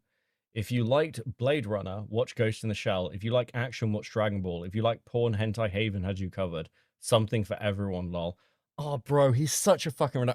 actually, if you say you just don't like anime, you just don't like animation, fuck off, bro. So people like different things, okay? And you, like, not everyone is going to be a fucking anime fan. Oh, dude, it's so gay. It's so gay. I hate this. This is the same shit I get when people come to me and tell me Psycho-Pass is actually really good and I'm coping, okay? Psycho-Pass is bad. Psycho-Pass is the worst anime that was ever made, and anybody who says different is lying to you or insane. First of which is me stating that there's anime for everyone, and to circle back to the earlier joke I made about Hentai Haven. This is what prompted an abject moron to claim my server is unsafe for minors. A joke I made about Hentai Haven back in 2019. The stupidity of this nonsense makes my ass itch. I've noted. What the fuck? How did we get from docs to anime goon? Because I think the accusation is, and I don't know it in detail, that he has minors in his Discord and was having sort of hentai conversations. That ever since the Exposing the Grift videos, people have forgotten that I cut my teeth on YouTube telling jokes exactly like this one. Hell, I made the same joke this year in my K-pop Demon Hunters video. These K-pop manslaughterers will now leave this unguided missile of a plane to kill whomever it decides to land on. They're K-pop demon hunters, not J-pop airplane landers. The latter didn't get a wide release, as there are only 2 episodes on Hentai Haven. This is why my Discord is unsafe for minors. Because I told a joke about anime. Why the hell even have minors in there? Yes. Look, if you're a YouTuber, and like you should be. If you're a YouTuber who does, like, I don't know, video games and stuff, and you've got minors in your audience, you need to have, like, the cleanest, safest Discord possible, okay? And you need to barely interact with it. That is the only way you can do that. And even then, I would say it's incredibly fucking risky. If you're a YouTuber like this, who you're talking about, I don't know, genre stuff, movies, detailed video essay stuff, you really need to be 18 plus, because there's no reason you should be interacting with minors. Okay, like there's absolutely none. And you know, I've said that about the gaming YouTubers, but again, I'm going to be like real fucking honest. I honestly think that it's not worth it then. Like every single time someone does it, it ends badly for them. Just make your like, you should probably be saying, if you're this kind of like content creator, like I do this, my content is 18 plus. If you're under 18, you probably shouldn't be watching it. And my Discord is 18 plus. Very simple rule. It'll keep you safe. And I say that even with like a safe for work Twitter. You cannot post anything NSFW in my Twitter. And it is actually moderated, unlike my fucking chat. Like you've got to make sure that stuff's clean, because this is the sort of shit that will come to bite you. It's a really obvious angle of attack if you are negligent with your community and putting minors in a position where they may be exposed to things they shouldn't. Just your nightmare with the 2. I'd pull up my video about Disc. He avoids everything. Link it to me. I know you have already, but link it to me. Benjamin with the 5. Well, I don't disagree that Psychopath is bad, the worst. There's plenty worse out there. Okay, that's true. Psychopath is the worst written, good-looking anime.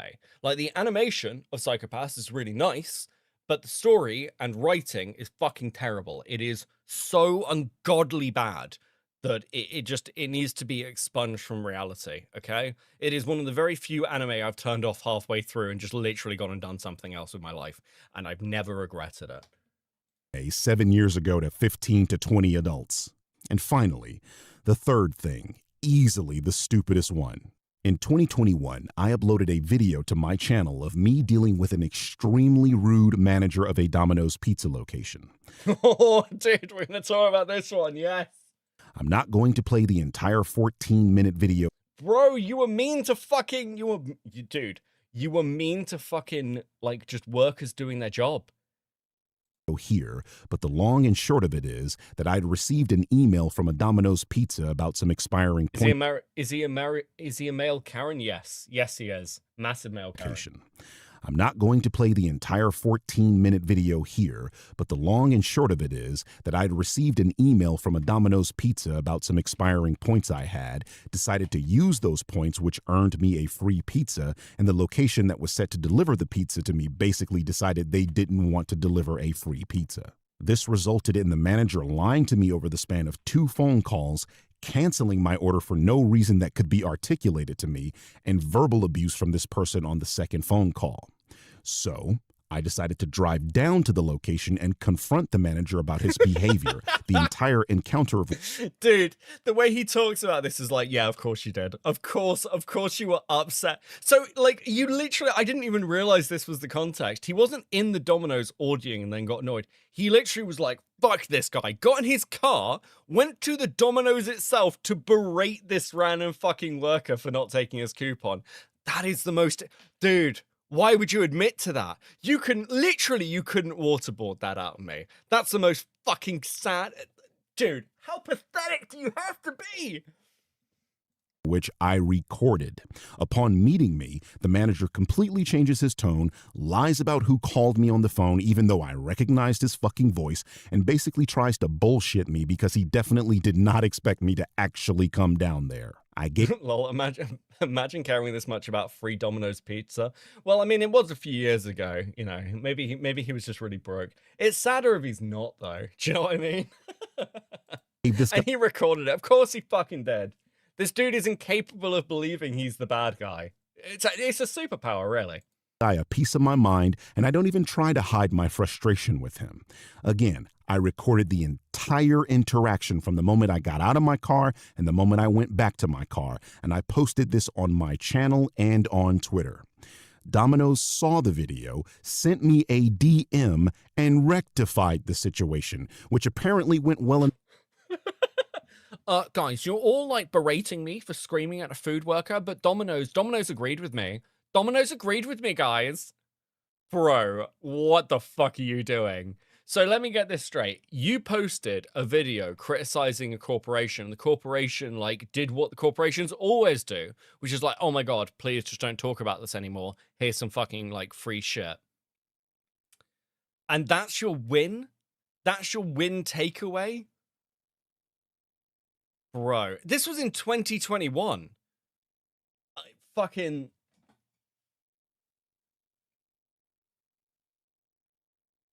Oh, bro, this is so fucking pathetic. Enough that I deleted the original tweet. I don't really remember all the details as this was finally went well enough that I deleted the original tweet. So they literally were like, here's free shit, can you take the tweet down? Dude, you're such a fucking loser. Oh, fuck. I don't really remember all the details as this was 5 fucking years ago.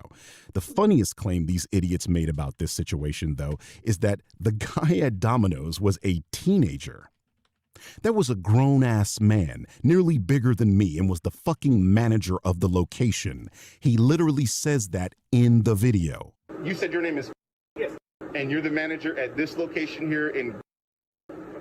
You are. What is this meant to prove? Okay, cool. Are you starting to notice a pattern here, dear viewer? That these morons are digging into my past to find a gotcha, but all they found was a joke on Discord from 7 years ago and a video I uploaded to my own YouTube channel 5 years ago? These are the so-called allegations against me. And some of you were wondering why I wasn't bothering with this stupidity. Well, it's because these are a bunch of nothing. Bro, he's so mad. He's so fucking mad. Some of you were wondering why I wasn't taking this seriously. Well, it's because these are not serious allegations from serious people. They're just trolls. They're just trolls who are coming up to me and trying to ruin my life. And they have to dig up all videos of me being a Karen. And I didn't want to have to show you this. Bro, fuck me. Are you like good? Are you okay?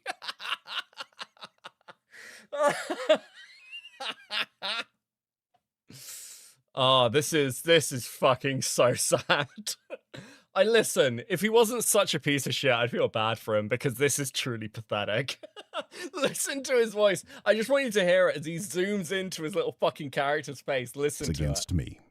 And some of you were wondering why I wasn't bothering with this stupidity. Well, it's because these are a bunch of nothing burgers that bigots and losers are trying to spin as something bigger than they are. This is the textbook definition of an ad hominem, that my arguments against their favorite grifters are so fucking airtight that they have to dig in my Discord for 7-year-old jokes to make it seem like we talk about sexual things with minors. That I apparently made fun of a cancer patient. Bro, you're so fucking pressed. This is fucking amazing. Like I will be honest. I don't really give a shit. I think I've ended up talking more about Critical Drinker while like watching this shit. And I've said a few times, like for Critical, it's his like production hell and series and Crash and Burn that I'm really interested in and I've enjoyed. But I think the thing that attracts me and other people to watching content about these fucking retards is they take themselves so seriously. It's super easy to laugh at them, and they have no idea how to deal with it. They've got none. Just Nightmare 2, DMs Beckett, that's a lie. Don't worry, we'll get to it. We'll get to it. Fuck it, let's lock in, apparently. Also, let me give you some stickers. Thank you. You guys are absolutely fucking awesome. It's incredible tonight. Thank you. Let me reset those for you. Much appreciated. That I won a fight against dominoes. Stop wasting my motherfucking time. He just leaves it playing. Dude, oh my god, fuck. If you're gonna do like a mic drop, like, stop wasting my time. You need to end the video there. You don't like let it fade to black and give your like fucking title, you fuck. It's like trying to slam a door and the door won't slam. You know those doors, like it's just like you slam it a little bit and then it closes slowly. Good stuff, heading out. Keep up the good work. Thank you, Yellow Flash. I'll catch you in a bit, buddy. Okay, dude, we're gonna have a little bit. How long is this? 3 minutes. Okay, perfect. Hello, and Future Nightmares. Let's not beat around the bush here. We're going to get straight into the Birdman's Discord server, The Nest. Before I show the screenshots I've uncovered from his Discord, I want to be clear. I do not think the Birdman is a Wait, what did the comments say? That's an interesting question. Birdman, you got to do an exposing a grift on this lady calling herself the Star Wars. Okay, let me guess. It was Kinoflex. Oh my god, you're all so fucking brain broken. Harmful made a video accusing you of lying and having a teenager mod. What's your opinion? I think he already called it out in this video. He didn't. Did you watch the video? It's literally not in the video. What the fuck are you? What? Anybody's opinions from the anti-woke crowd I do not take seriously. Nor do I care what they care. That they care that a man who has a career got doxxed. If that's supposed to make them better, then I should accept them a long time ago. Oh my god, what the fuck is wrong with these people? What was that? Are you planning to respond to harmful opinions on you? I don't know who that is. Don't care what they have to say. I think you should, as a precaution. I feel bad for people so invested in political ideologies that they can't enjoy good films, TV shows, popular content. Oh my god, no. I don't care if they are anti-woke SJWs or liberal SJWs. If you can't just sit back and enjoy a film because it has some political ideology, I legit pity you.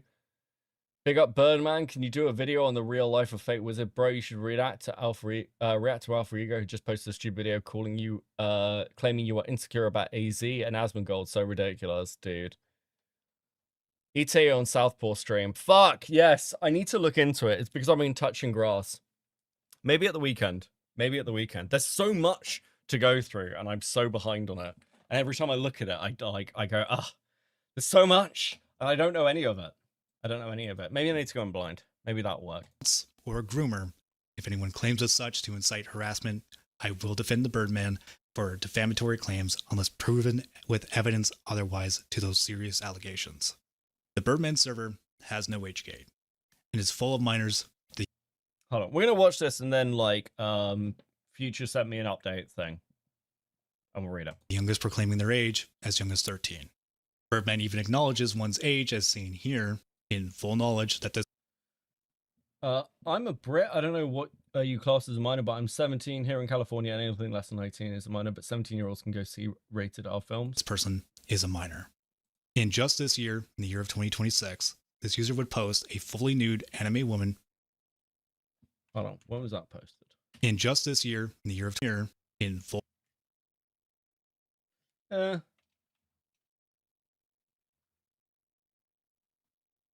Okay, hold on. age as young as 13.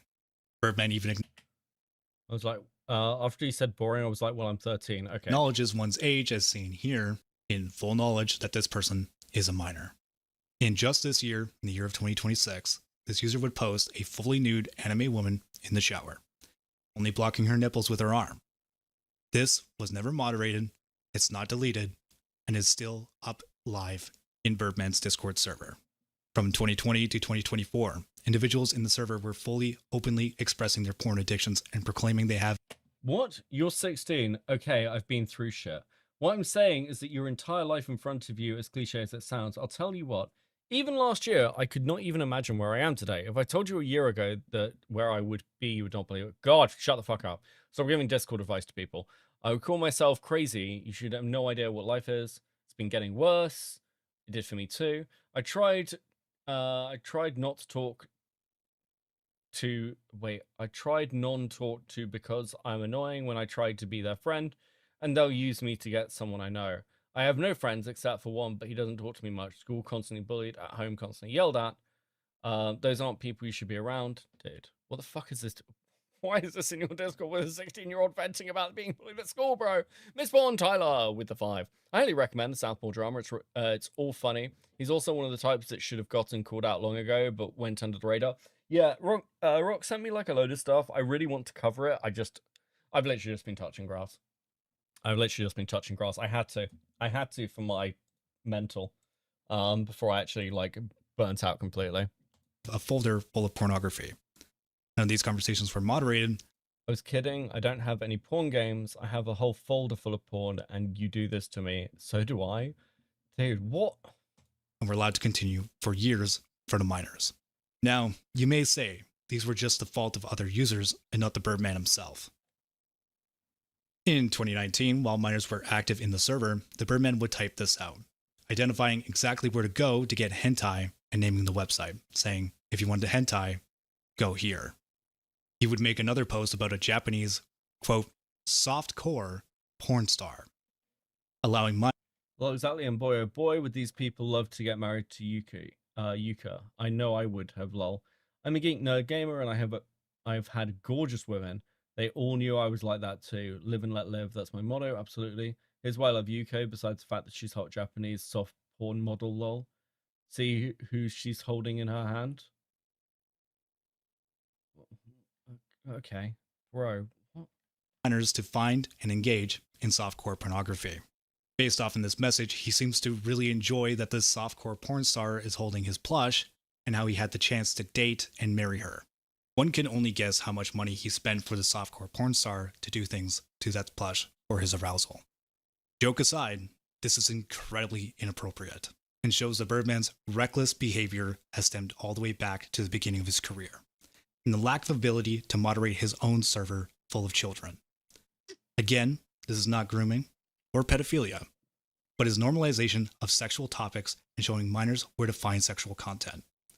These things make it far easier for minors to be susceptible to predation and grooming when topics like these are around minors and normalized.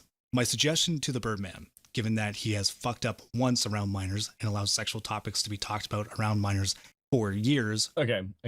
Only because I'm trying to get through more stuff. Let me have a look at this. And we're on to advice section with future.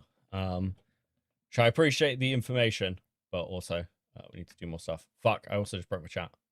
Oh no, dude. What the fuck? Can you even do that? Okay, cool. No, I fixed it again. Right, anyway. Okay, so r/the Birdman. Birdman, my lie is that one of my mods was underage, and in my video I said everyone was adults. I was clearly speaking generalities, but fine, let's operate under the assumption that I misspoke here. The person, this person makes the claim that I was aware that this person was underage when I modded them. I have a DM showing that mod literally asking me if I knew their age, which I didn't. This is something I didn't remember as well, as all of this happened literally 7 or 8 years ago, and if I'd remembered this, I'd have put it in the video. They were modded because they were a regular contributor to the channel, which is part of how I chose mods in the beginning.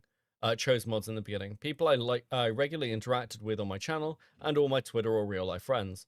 I don't ask for their age, their names, their locations, literally nothing personal because I don't want to know that information. Okay, but if you're modding somebody, you should at least know something about them, right? Like making sure they're an adult, that they're moderating a space for you. I mean, you weren't a fucking child. What do you mean? But I don't and still don't care how old one is. If I appoint them to mod status, age is a number. Dude, maybe. Listen, if I want to mod a 5-year-old, that's my business. Their behavior is what matters to me. If they follow my rules and everything is up on the up and up, we're good. Because I'm barely in my Discord, I rely on my moderators to police everything, including other moderators. When shit pops off, they let me know on Twitter. I step in, and then we handle things accordingly. But anyone in my server will tell you, seeing me on my own server is like seeing Bigfoot. This means I'll occasionally miss some things like fights or even inappropriate material, racism, sexuality, etc. That's what your mods should be catching. That's what your mods should be catching. Because I'm like this. I'm very hands-off. But your mods should be catching those things. That's their job. But we do our best to clean it up. We can't control what people post 24/7. So this is partially why I have mods from different parts of the world. So if one mod is asleep, other mods will be awake. Oh my god.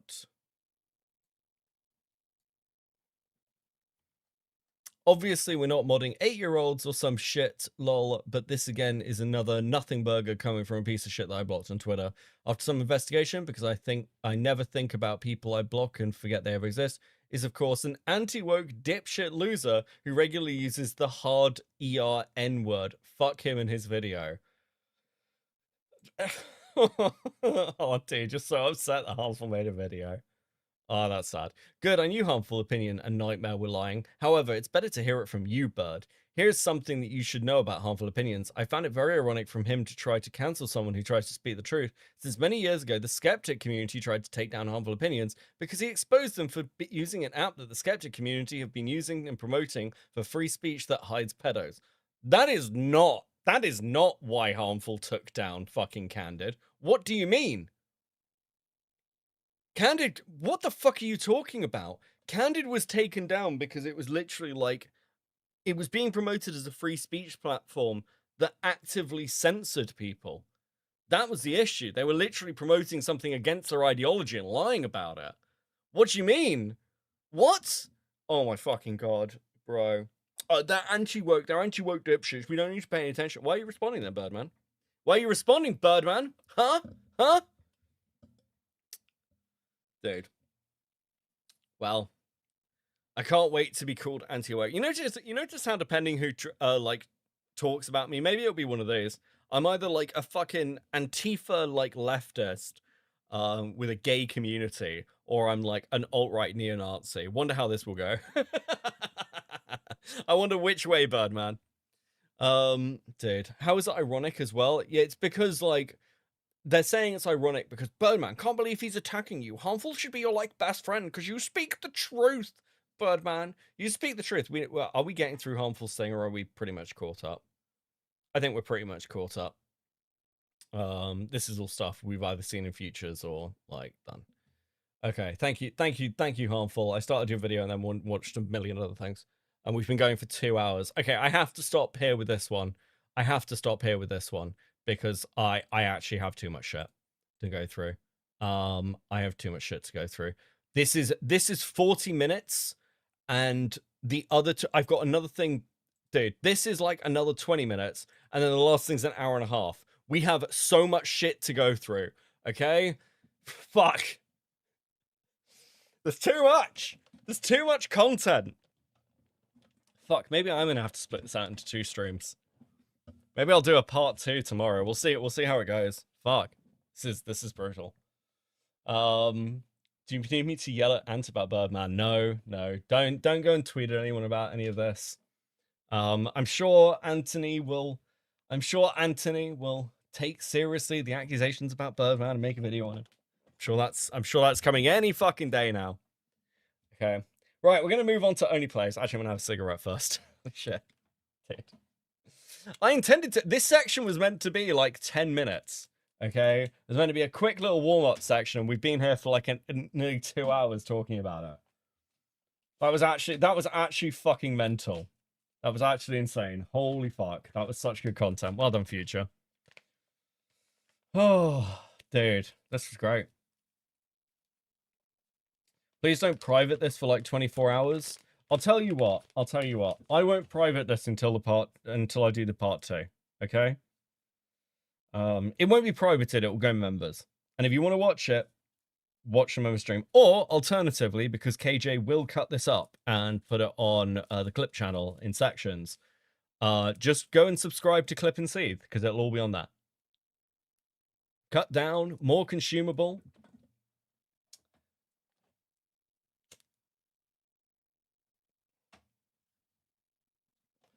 Who is Oneyplays? Oneyplays is like a super old school YouTuber. Does a lot of like animation-y stuff, a lot of meme shit. I'm gonna be honest with you, I'm not totally up on Oneyplays, but I know that there are drama going on. In my opinion, both DD and Julian need serious help for what they say. Thank you, Birdman with 5. Yeah, so basically, former friends and collaborators of Oneyplays did basically like a fucking day-long stream apparently, where they were just crashing out about Oneyplays, including saying they were paranoid about getting assassinated. It's, dude, very weird shit. So that's what we're doing. That's what we're doing next. It's next on the docket, okay? Next on the docket. Please like and subscribe, all that good shit. Thank you, thank you, thank you. A stream conducted by previous Oneyplays associates Ding Dong and Julian has been blowing up online over the last week, where various clips have been posted of the two speaking about their experience with Oneyplays and his friends, with one of them confidently saying that Oneyplays ruined their life, along with speaking about other issues that they've been having, like being worried about getting killed for their continued talking about Oneyplays, or that seeing merch of Smiling Friends, a show produced by one of Oneyplays' friends, Zach, freaked them out. Ding Dong also accuses Oneyplays and friends of taking... I saw a plushie and I had a traumatic response. Okay, it's going to be one of those dramas. Okay. Sure, fuck it. Fuck it, whatever. Let's go.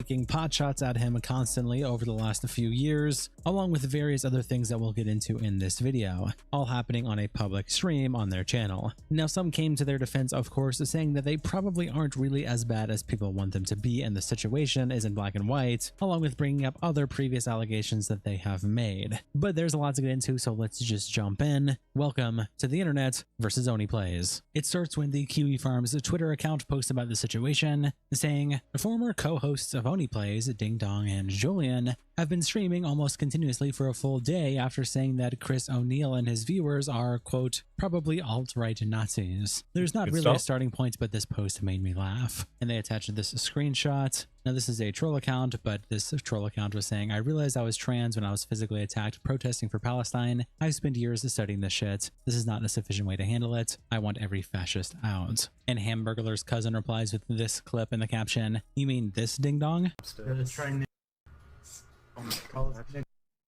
No, can't say that. He just said it. Don't say the word. Don't say it. What? Whiskey Bone replies to the Kiwi Farms thread by saying, Ding Dong is like that friend you watch go down a druggy rabbit hole, but his drug is self-loathing. It's somehow even scarier that it's so self-inflicted he didn't even need meth to get there. Okay, so again, I know very little about this. Chat, you're going to have to fill me in little bits and pieces. So what I'm getting is one of the former co-hosts of Oneyplays, basically, as Oneyplays and other creators, because I can see someone mention Gooseworks. I know lots of people have worked with Oney over time, have sort of like outgrown them. Now they're sort of having a a breakdown at where they're at in life. Is that pretty much what we're at? Is that pretty much what's going on? And they're basically having a psychotic therapy stream, essentially. TLDR, Ding Dong and Julian dropped Oney after an incident with Game Grumps. Okay. Anime profile pic says, Troll's remorse is a hell of a thing. It hits someone like the worst kind of drug. I mean, look at what happened to items. There is only one person who has managed to successfully survive Troll's remorse, and it's H-Bomber Guy, and the only way he survived it was becoming a leftist troll. That's it. That's the only way you survive like Troll's remorse. It's when you turn your powers to the other side. That's it. That's it, because all the shit H-Bomb does is exactly the same shit he was doing when he was a member of Metica and when he was a member, like a shit poster from SA. And he's just doing it on the other side now and being woke. That's it. Tom's Coffee Records replies to this gif in the caption, sadly, he will always be immortalized. And it's Oneyplays and Ding Dong coming in, dancing. Halo Wars then quote tweets Kiwi Farms post with this clip in the caption, holy shit, Ding Dong and Julian are fucking pathetic. And half of this clip is an edit with copyrighted music, so we can't play this half of the video, but the first half is on the stream. In the past, I had to avoid saying the word Oneyplays. And now I can pick up on that one. I can I can say Oneyplays ruined my life for many years. And this is why I ban people who come in with Oneyplays references, because I automatically expect that they're danger. Then Halo Wars continues posting various clips from the stream. They post this one with the caption, I'm going to repost some shit Ding Dong said on stream with edits if you're curious about the specifics. 1. Shitting on smiling friends for racism and needlessly insulting Zach. And so just for context, these clips are obviously edited by Halo Wars, including the text on screen and the various images that will show up throughout all of the clips. So yeah, just for that context. But here's the first one. Gee, an episode about getting overly offended and wanting to kill people. It's weird that that's a consistent theme, huh? It's in more than one episode even. The Hidden Worm Society running the government. That's why... Ding Dong basically holds up a mirror and screams at it. What the fuck is this? What?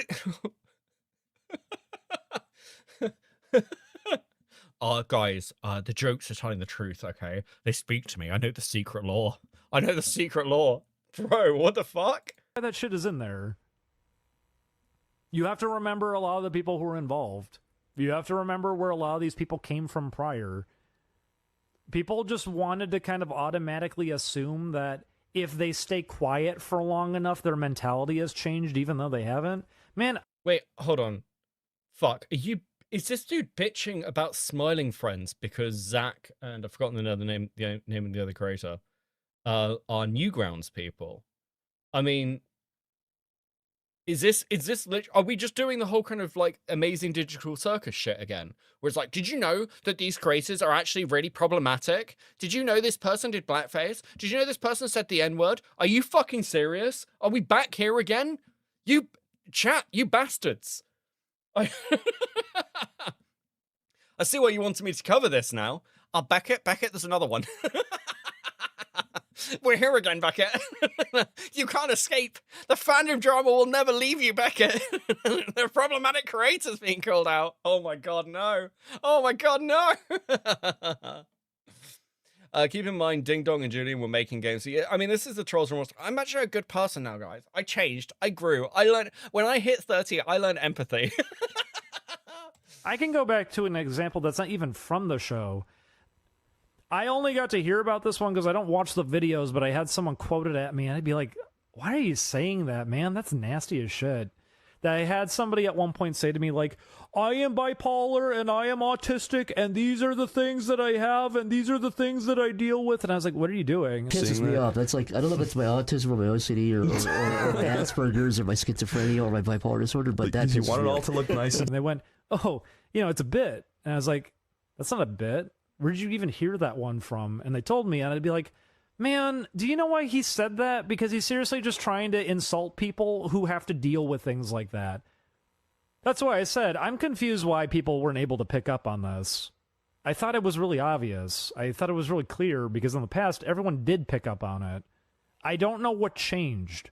Did things just get bad enough in real life that this kind of thing just gets ignored now and people don't even realize that that's where it's coming? Yes, listen, we've hit the point where the 2010s, people became a lot more, I'll be nice and say socially conscious. What I actually mean is, like, the internet became a lot less funny for a little while.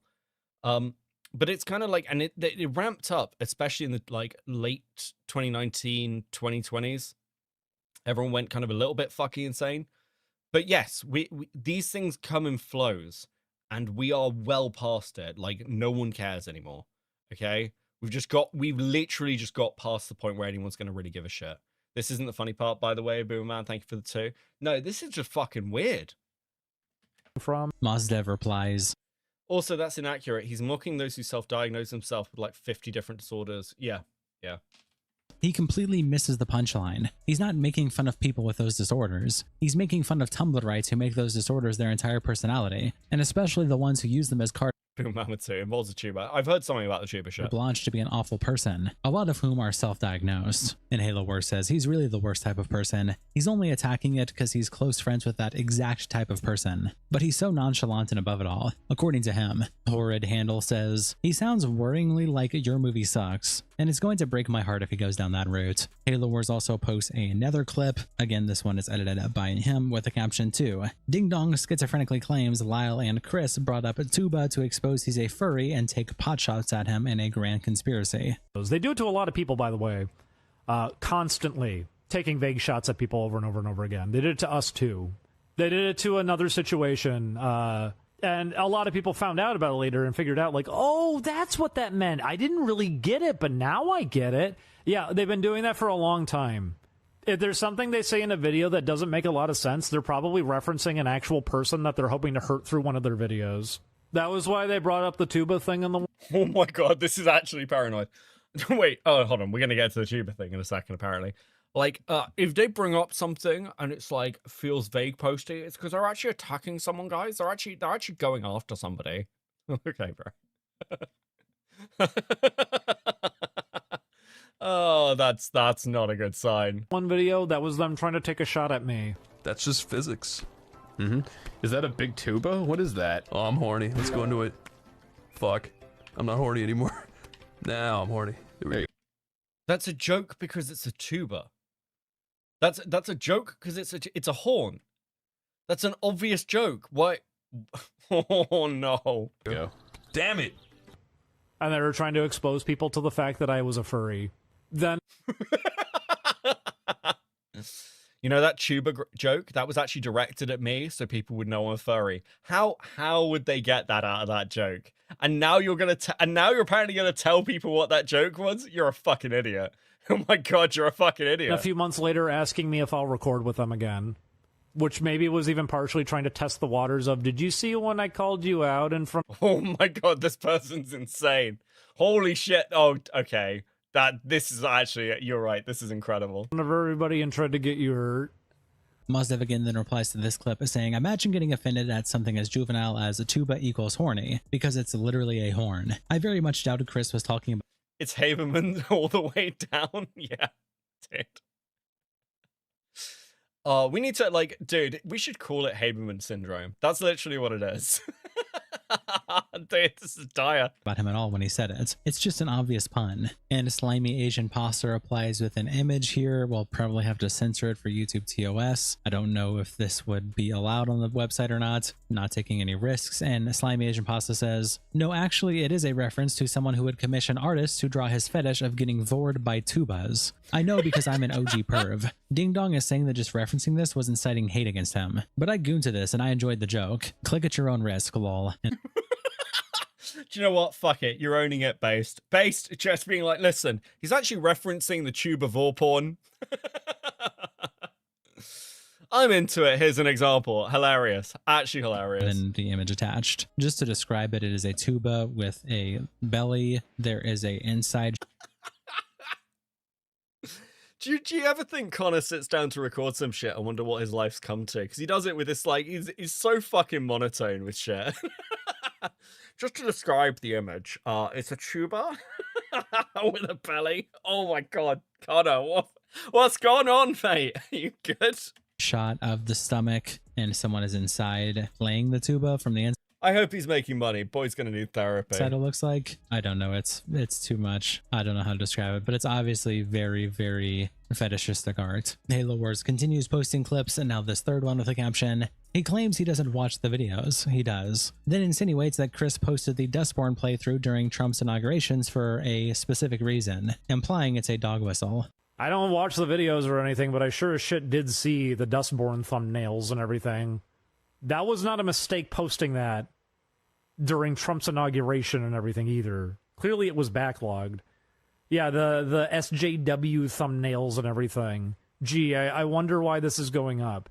And Ballistic Pistol replies to these images in the caption. The messages were there in plain sight. Oh no. And we have the thumbnail being referenced by Oneyplays, Dustborn, with all of them here on screen. And then this meme edit where on the TV it's being said, we need to get these monkeys off our streets. And then a MAGA conservative with a gun says, I'll handle them, Tomar. Rabbit replies to the clip by saying, Dustborn was a viral shit game released a couple months before the election. The game was literally made because of Trump running/winning 2016. The SJW thumbnail are the Oni boys dressed as the characters from Dustborn. Why is Ding Dong doing this to himself? Misty Campaign says, SJW thumbnail and it's literally just them dressed as the Dustborn characters. The only thing SJW about this image is Tomar holding a soy drink, and you can see him holding it here on the left. Halo Wars continues, now the fourth clip with the caption, the one most people are talking about. Ding Dong claims while having Chris over, he slept the entire time, searched through their belongings and Julian's diary, didn't do any work, and talked shit about them in the bathroom, implying he was listening for some weird reason. I'm sorry, what? What? I mentioned it before, but I could tell they went through one of Julian's private books because they blurted out a thing that was in one of them during one of the videos. Dude, this dude needs medication. You actually need fucking medication. I can tell that you went through our diaries because you blurred out images. You're talking about me and my tuba fetish. Yeah, they're coming for me, guys. Bro, this is... What the fuck is... What, dude? I'm gonna say this honestly. This dude needs actual psychiatric help. This is not healthy. You cannot live like this. No, we pushed ourselves really hard. While they were just laying in our bed the whole time. And sleeping during the daytime and staying up all night. And we would hear them rustling around and doing whatever the fuck in the bedroom. I mentioned it that one of the days when we did play Yeek, they went into the bathroom and turned on the fan and went on their phone and said how it was going to be a video that was going to do really badly, and it seemed like he was really mad. And hoping that we weren't going to hear him, except he doesn't know our house. That fan doesn't cover shit. We heard the whole thing. Zazzy Z-Man says, I mean, if that is true, that would be pretty weird of Chris to go through someone else's shit, Lamau. And Pope Obeyer replies, they talked about this in the videos. That was when Chris was going through his intense back pain arc and he was having difficulty moving. He's just lying here. Halo Wars also posted this clip with the caption, Ding Dong claims that Chris cares enough to have people park in his stream to clip things he says about them. I mentioned it before, sometimes they got their friends to just be parked out in my stream to listen for anything that I would talk about. And yeah, that's fine, man replies, God, what gets me is the gang stalking. He really actually accuses them of gang stalking him. This is non-hyperbolic insanity, like he is unwell. This clip is also posted with the caption, in an amazing move of humbleness and self-pity, he says he graciously allows the existence of Oneyplays but doesn't know if Chris would approve of his own existence. Very subtle self-deprecation. I don't want to interfere with something like that. I'm not the kind of person to be in a position to go, they can't exist or something. They most certainly can. I like to be able to exist too. I don't know if they agree with me on that one, but... And Antifa... Bro, I kind of want to see what the full fucking stream was like. Why are you just crying about... Like, dude, hit end stream, surely. If you're, like, worried as well that they're clipping this shit, wouldn't you be, like, careful about what you fucking say? Pushed ourselves really hard, was grinding it on an RPG. Oh, fuck me. Okay. Clue Boy with 2, thank you. Like, don't get me wrong, I've just said that I needed to take a bit of time out this week and, like get over some burnout. But I work a full-time job and do this on the side, and it can be a lot of work, but they're super fucking long. I mean, it sounds like it was streamed for an entire fucking day. I'm kind of fascinated to see what the wider context of that stream is. Like, dude, you need to... Fuck. If I ever end up like this, please fucking leave me, okay? Don't defend... Like, when YouTubers end up like this, don't defend them. Just be like, it's over. The times were good. The times were good. We used to enjoy your content, but now you're fucking crazy. So sad. Bye. This is... Oh, dude. The times we shared together. Cadet replies, graciously allows the existence of Oneyplays. I know Ding Dong and Julian are huge losers right now, but lying makes you look like those Kiwi Farm and Neckbeard types who wants a dox. And Halo says, I mean, that's literally what he's saying in the clip, even if I phrased it mean-spiritedly. Unless I misinterpreted. Oh yeah, it's cool. They're allowed to exist or whatever. I don't know if they'd say the same about myself though. Like, lol. And Antifa Cadet says, I don't want to interfere with that. Was first said I'm not the kind of person who's in the position to say they can't exist. I don't think that was the exact same as him giving permission or something. And I'd hope he'd know how stupid it'd be to insinuate he would. And lastly, for Halo Wars, this clip is posted with the caption, this will be the last post. I'm sure someone will make a bigger compilation. There's much more that I don't have clips of, such as claiming that seeing a Pim at a grocery store gave them a panic attack. Lol. Ding Dong says Chris stalked the Yick final as a power play over them. I think the finale was supposed to be a thing of keeping us stalled out and like continuously as a factor here, which is why every single time it got brought up after the first time, it always had to be some vague kind of insult slung towards our direction, like we messed everything up. And I can also speak to this. I did get to see there was a direct image board post that I'm pretty sure came right from him to insist that we messed up the entire thing. Okay, bro.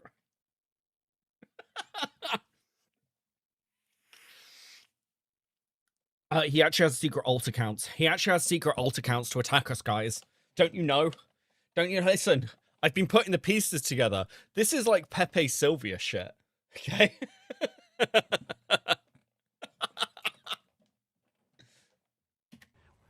Maybe one day I'll be making a stream going over Descent into Madness, hopefully also involving tube of vor porn. Listen, don't worry. When I finally snap, I'll make sure whatever the fucking, like, porn allegation is, I'll make sure it's funny at least, okay? I'll preempt it. I'll be like, while I'm still holding on to a little bit of my sanity, I'm like, listen, I'm clearly going down a spiral. I need to go and commission some really weird porn to make it a more interesting YouTube video. Boomman with the 5 with Go Motion and now this shit. So, shake my head. Trump affected so much. Yeah, people lose their minds. Okay, this is. Dude, politics is a fucking curse, man. Which, if you guys follow us and if you know anything about us, no, we commit ourselves very hard to the things we do. It's why I put up with all that. So, Crabman, which of your regulars are you accused of being a secret 4chaner? Oh, fuck, that's a good question. Who would I accuse of being a secret 4chaner? Pinker, probably? Pinker. That seems funniest. Play Yeek to begin with, even when the game froze and even with all the grinding, and that's why I reverse engineered the game. No, I put a lot of effort in, actually. Sapien. Sapien's like, it's me! It's like, no, secret 4chaner Sapien. It was really unfortunate. And it's why it took someone having to donate money for them to eventually say that there was no finale. And having kind of their mannerisms slip out a bit, being a little bit backhanded to people over that. For example, the slanty smiley face thing is being done sarcastically whenever it's being done. Just something to take note of, I guess. But, Destroy Doe replies with this picture of a Pim doll in the caption, I really want to see him crying over a Pim plush. Funny lol haha XD quotes Ding Dong saying, there was a direct image board post that I'm pretty sure came right from him, and captions it. He's just going on 4chan and convincing himself that anonymous people are Chris talking shit about him. Lamau. Joyce replies to the last clip by saying, I swear I've seen Chris mention the Yick final once or twice on an episodes, and it's just a simple, yeah, we didn't have time for that ending. Would have been a lot of work. Where is Dee Dee getting the whole we're getting vague insults toward our direction from? And fingers in his replies. He said something about the tone of Chris's voice changing, which is just insane. Just reading into nothing and acting like he's right. Then Whoa Optimistic started posting a lot of clips from the stream, and they post this one with a caption, Julian of 11 Games is tormented by seeing the popularity of Smiling Friends, The Amazing Digital Circus, Has Been Hotel, etc. There's all kinds of things. Seeing a Smiling Friends DVD at the store freaked me out. Get help. Like, get help. Is that not like a sign? If you're like having a panic attack at seeing a DVD, is that not a sign you need to, like, I don't know, seek some kind of medical professional?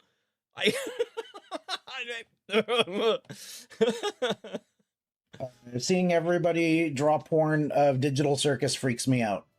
Okay, listen. In his defense, whenever I see like weird shit about the Amazing Digital Circus on Twitter, I am a bit like, Yeah, fair enough. I get it. that is weird.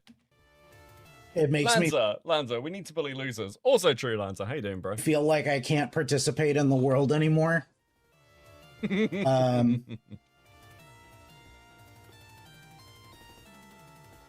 something that I need to be able to figure out. I mentioned a few minutes ago that, like, way back at the beginning when Didi didn't want to speak about these things, I threatened to break up with him over it because I was like, I feel like this is unethical. Wait, what? What? With him over it because I was like, I feel like this is unethical. Oh my god, he's pulling a Courtney Pete. I feel like it needs to be spoken up about. I feel like people are gonna get hurt. Oh, I love when lolcards do this. I'm actually speaking the truth because it's not for me, guys. It's not for me. It's for everyone else, okay? I need to protect other people. Only I know the truth. Someone has to say something. Okay, bro. People got hurt anyway. There's a really big problem. It's been tormenting for me for years. That things related to Oneyplays, Smiling Friends, Digital Circus, etc. Has been like all this stuff. It bothers me a lot. It freaks me out that, like, these things are super popular. And Stan says, what was it that needed to be talked about then? And OP replies, supposed bad things that happen to them in LA that they keep saying they want to tell everybody about, but never do. Ding Dong says he has receipts and hours of recorded streams, but has yet to show anyone anything in regards to these vague statements. And Stan says he threw Digital Circus in there also, which I'm confused by. And OP says Gooseworks worked with Zach and Aaron Hansen for TADC and went on Oneyplays for an episode of Slightly Artistic. Association is enough for condemnation. Unimaxer quotes the post by saying, I saw a Smiling Friends DVD. This is gonna get people hurt. Severe mental illness. Holy shit. Whoa Optimistic also continues making multiple tweets, such as this one with the caption, Ding Dong calls a Newgrounds a cult and alludes to staff as being p***s. Sounding awfully a lot like a cult. Out of any of these online websites and communities I've seen, actually Newgrounds kinda does feel the closest to that to me. Okay, look. I'm not an expert on Newgrounds culture by any means. It's probably of all the old websites the one I'm least familiar with, at least from a culture point of view. But there's definitely, like, that's a fucking crazy thing to say about Newgrounds, because Newgrounds itself, like, had, I guess, like, really strong friendship group culture, but it's not cultish by any fucking means. Like, everyone posted, that's like saying DeviantArt is a cult, because it's like where a lot of artists who are now like mainstay artists kind of got their start. That's including you guys. What the fuck? What? Another Newgrounds creator losing their minds. Ego Raptor was the weather vane for this shit. I think when Ego Raptor like fucking crashed out and burned, that was the sign that like 50% of Newgrounds was going to go insane. I haven't seen this kind of loyalty being embedded into so many other websites the same kind of way. It is really... No, this is really common for websites like this. It's true of loyalty towards the people who were like old Encyclopedia Dramatica posters, 4chan posters, KF posters these days. Like there is brand loyalty with sort of like, I describe them as counterculture websites. And Newgrounds itself was a counterculture animation website. And I don't mean counterculture as in like right wing. I mean counterculture as in like independent animation. Yes, people are going to have loyalty to that, but Newgrounds is not some weird exception. There's like huge fucking cult loyalty to things like Tumblr or DeviantArt. Fucking weird. And like I said, it's driving people insane behind the scenes. And just questionable things in general. Like, I was really confused why so many people that we ran into around Newgrounds, sure, yeah, the neo-Nazi over there is already a big enough problem, but what's with that one over there? Why are you all contacting a 14-year-old to befriend right now? You're all in your 30s. What is that about? Why does this keep happening? Ding Dong streams on their own unique website. I don't know why he's so against pop. Oh my fucking god. Because we need to bring back the Arthur. We have brought back the Arthur. You can say it now, Lanza. Say it. Say it, Lanza.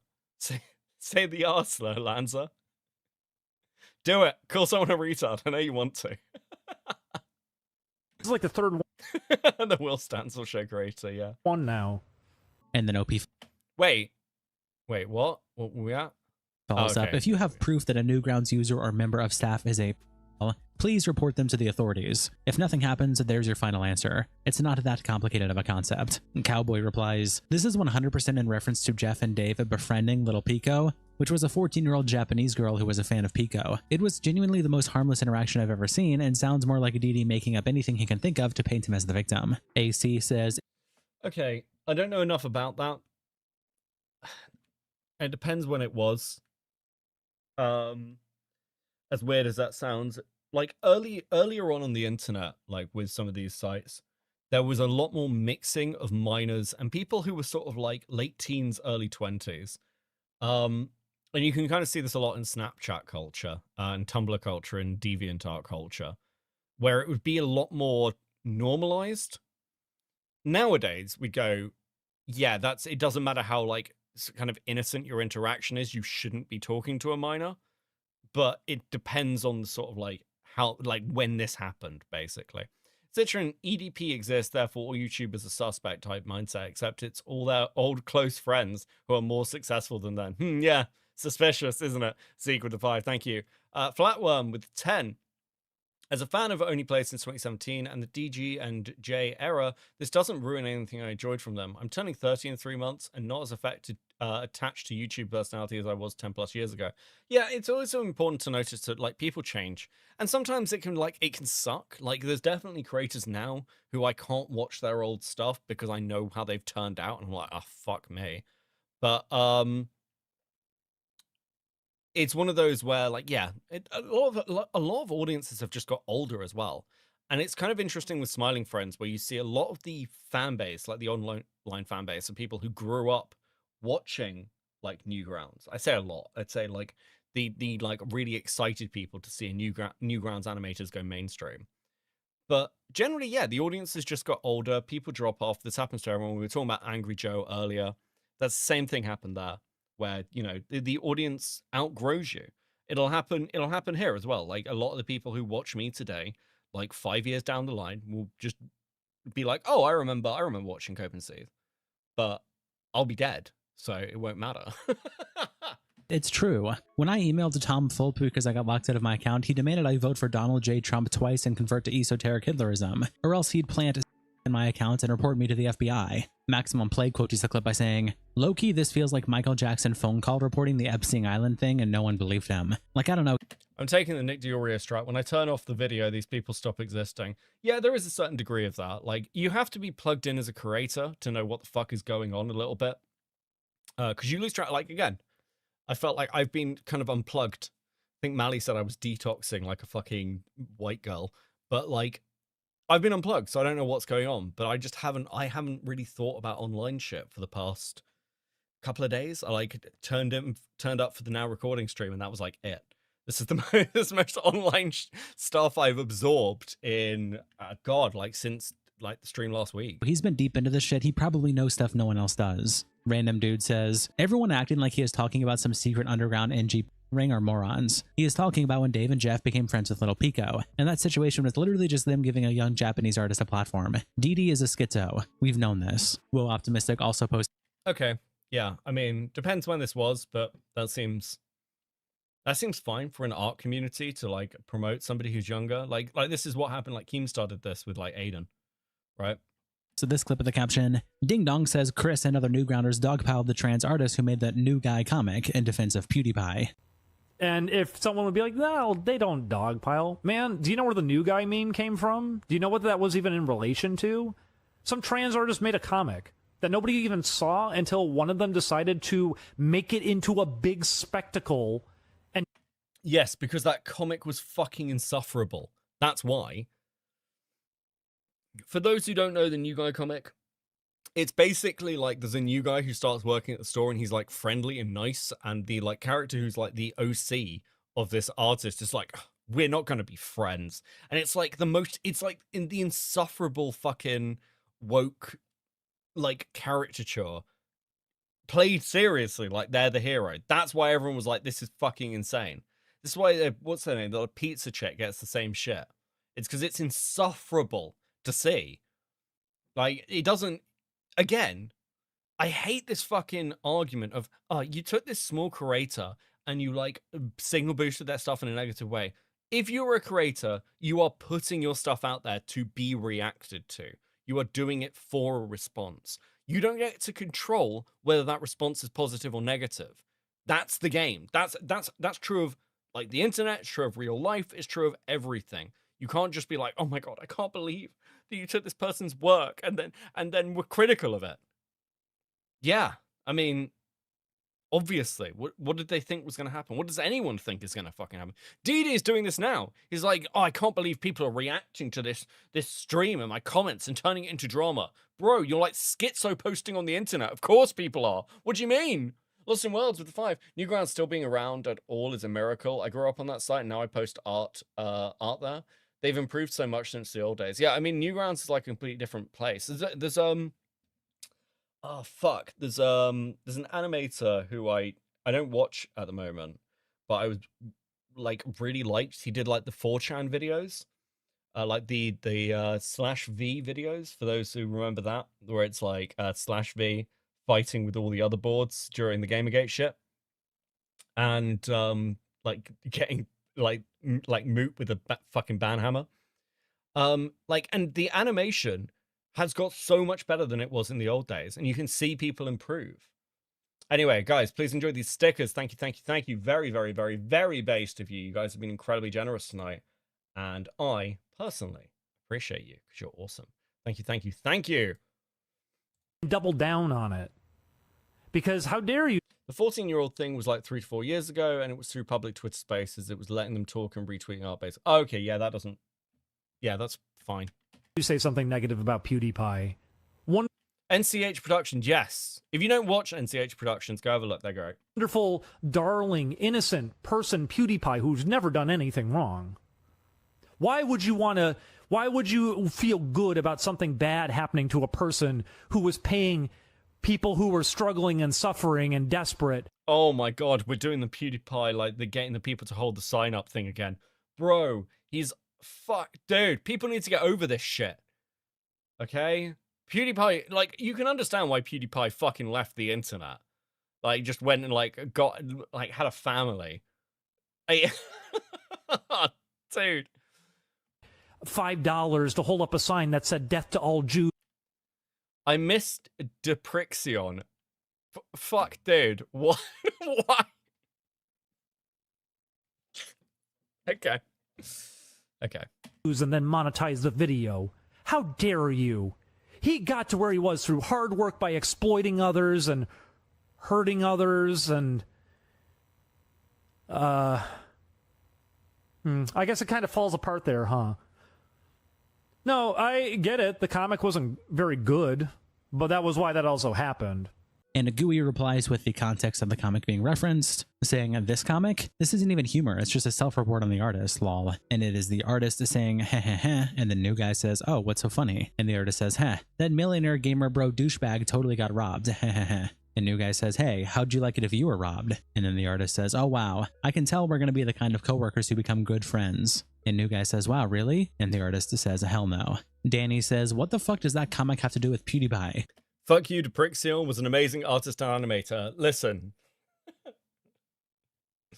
I just find it, listen, I'm not trying to poke fun. It's just that that's the first thing, that's the first animator you mentioned. I'm like, listen, you can appreciate Deprixion's artistic talents. I'm not judging you. I just think it's very funny that that's the first thing you come to. Too bad you quit. Oh, there's another fucking porn animator who, what are they called? And they've like, they're doing like their own animation now about this like karate kid fighting demons. And I'm trying to think what the fuck are they called? Wasn't Deprixion the porn animator? Yeah, yeah. They're very well known. Punch Punch Forever. Yes. Yes. Yeah. I mean, listen, no judgment. There are a couple of like animators who like do porn stuff and then they want to do like more legit, like more safer work, like their own animated series. I just think it's funny that the Prixion gets brought up. That's all. Yeah, Punch Forever. So it's good. It's good. I enjoyed it. What is he even saying? And Soul replies, Pewds got his house robbed. Retard bitch made a comic mocking Pewds. Comic had a nice guy who said making fun of Pewds is wrong. He was supposed to be the artist's straw man. Internet embraces nice guy, including Chris. This all happened a very long time ago. Vinlove quote tweets the post by saying, Chris worked with Gooseworks, an openly trans creator. Truly a Fed quote tweets the post by saying, the most controversial thing PewDiePie did was the N-word bridge thing, while Ding Dong was dropping ends pretty regularly across multiple channels, lol. Woe Optimistic also tweets out this clip of the caption, Ding Dong and Julian on how Chris could have been a real human with a heart, but gradually turned into a Pizzagate MAGA Nazi. I don't think he would have actually lashed out the way that he did at the time if it weren't for the fact that, yes, people have been trying to make conflict happen with him since the start. There's a lot of people who have been trying to get us to go at each other's throats the whole time. And like I said early on, Chris did recognize that too. And that's why he was saying, don't fall for this stuff. But I'm not... I don't hold what they did before against them as long as it wasn't too heinous. I mean, one of the things that I've said before is if you're concerned about artists drawing porn, and like I've said this to other creators, because there was a conversation in commentary like, oh God, like fucking 2 years ago, where like somebody was looking at one of the artists who works a lot with commentary, like had done commissioned porn, like animations, or like drawings, and there was like this conversation of, oh, we can't use them, and I was like, bro, if you are gonna like fucking stop using certain artists because they've done porn drawings, you are never going to find a thumbnail artist ever again. Okay? Like, let people just make shit. Don't be such a fucking freak. Okay? Chill the fuck out. I'm sure when he kind of had his own moment of succumbing to it and getting overly worried about what other people... Because I think a lot of people... If they stop drawing Jaden porn, what is Jar supposed to do with his free time? True. Very difficult situation for him to be in. Got sucked into, like, the political culture war stuff. He wasn't as much at the time, but he got a lot worse as the years went on, to the point where he got sucked into the culture war stuff, says the guy posting about everyone being fucking Nazis. Holy fuck, bro, the lack of self-awareness. Like, being MAGA was like his only identity by the end. I think by the end, or sorry, at the beginning, what the point that you're talking about, he was a little bit more of a human. Yeah, I would say. He was a little more open-minded at the start, even though he still had these tendencies and everything. In terms of, like, well, where does he even, like, fall in, like, politically and everything? Because I know people want to say, like, well, you know, he's like, no, man. He was kicking off a lot of stuff back at the time. I mentioned the new guy meme, which, by the way, yeah, exactly. And why yeah, do you think Kiwi Farms? This is what I'm talking about. When it, yeah, you get sucked into like needing to. That thing that you're always talking about where you mention like, oh, if you're on one political side, you need to side by all of the issues that are supposed to matter. No. But, it's a frustrating thing for that too, because, yeah, I don't want to even put somebody on blast in that kind of way either. Really, the politics of it was something I was trying to leave out anyhow, but that is what a lot of the crowd hovering around it wants from it. And it did get worse as time went on. After, things continued along, like 2016, 2017, 2018, it's why going out with people, now every single night, everyone is going on and on and on about Pizzagate. Now everyone is constantly talking about these. What do you mean? No one has talked about Pizzagate in years. What the fuck? What are you fucking talking about, bro? Things. Everyone's bringing up more and more conspiracy theories. With Chris? Bro, you guys are talking, like, how fucking delusional are you? He's got secret fucking, he's posting on image boards about me, guys. He made a fucking tuber joke about my furry porn fetish. What the fuck? I don't think, like, dude, it is, somebody in chat said earlier, this whole thing is them holding up a mirror and screaming at it. And that is so fucking accurate to that drama. It's actually absurd. Chris had his game show off at conventions, game shown off and eventually at conventions, and eventually will release. I haven't heard anything of Julian and Ding Dong's game. I mean, dude, it sounds like they're just fucking seething quietly. Artemis with the 5, thank you. Chris I know that he actually. When/what was Pizzagate even? So just that's a serious question. I'll answer it. Pizzagate was a right-wing conspiracy theory about a pizza shop in Washington D.C. where apparently the Democrats had a secret basement filled with like orgy sacrifices of children, which they were like molesting and murdering, and then drinking their blood or some shit.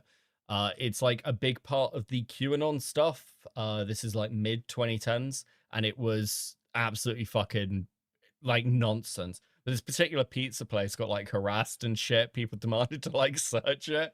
It was weird shit, man. It was like truly fucking crazy shit. He has room to not have to be, you know, mean. He could be nice. We'd witnessed it on occasion. I could see that there was a heart buried down in all of that. But unfortunately, once again, when you grow up around all this, and this is the crowd around you, it starts impacting you and influencing you. And that's why he was making a lot of his own nervous decisions at the time, too, and then lashing out and kind of always pointing around at everybody around him. And Pleon Logos replies, no better summary of online You will leftism not than saying divide someone us. could have been True. a real human being while wallowing in your dingy house making vor fetish games. Darkside Bill says, Doug Walker, Jack Black, and Gooseworks are outwardly left-wing people, and Chris had no problem working with them. Didi is projecting because he surrounds himself with blue sky nutjobs. And Tequila Man says, Jack Black is unfortunately pro-Israel, so I don't know if he should be included in the... Please stop. Please, I'm begging you. Please. Fucking hell. Oh, dude. I just want to go one day of my life without hearing about fucking Israel Palestine. Just one day, man. That's it. I fucking what? Please stop. Please. Just begging you. Fuck. 3,000 years of Israel. I think it's fucking like, okay, it's reached a point of absurdity when it's like dominating political conversations constantly on other sides of the fucking planet, where it's just like, okay, look, please stop, okay? Either have a nuanced conversation about this shit, or don't just be like, well, if you support Israel, you're now a neo-Nazi, okay? Because this is the meme. You're just doing the fucking meme. Transnight with the 5. Fun fact, there's a non-zero chance that was a psyop created by the people involved in certain bankers' island. I hate it here. I swear to God. Yeah, dude. Fucking hell. left-wing people. I sent you a lady that is pro-North Korea. I watched that, Pinker.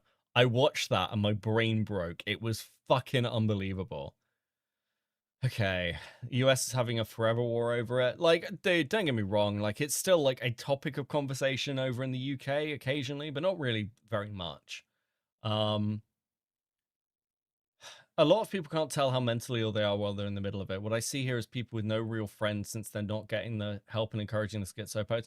Yeah, I think that, like, unironically, COVID had, like, a really fucking dramatic effect on people, like, and how they've interacted with online politics since then, because it's gone one of two ways.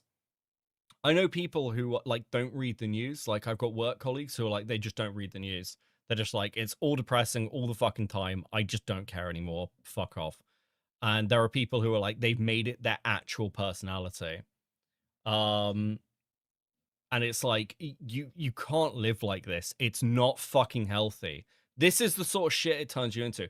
By all means, by the way, you can care. You can care.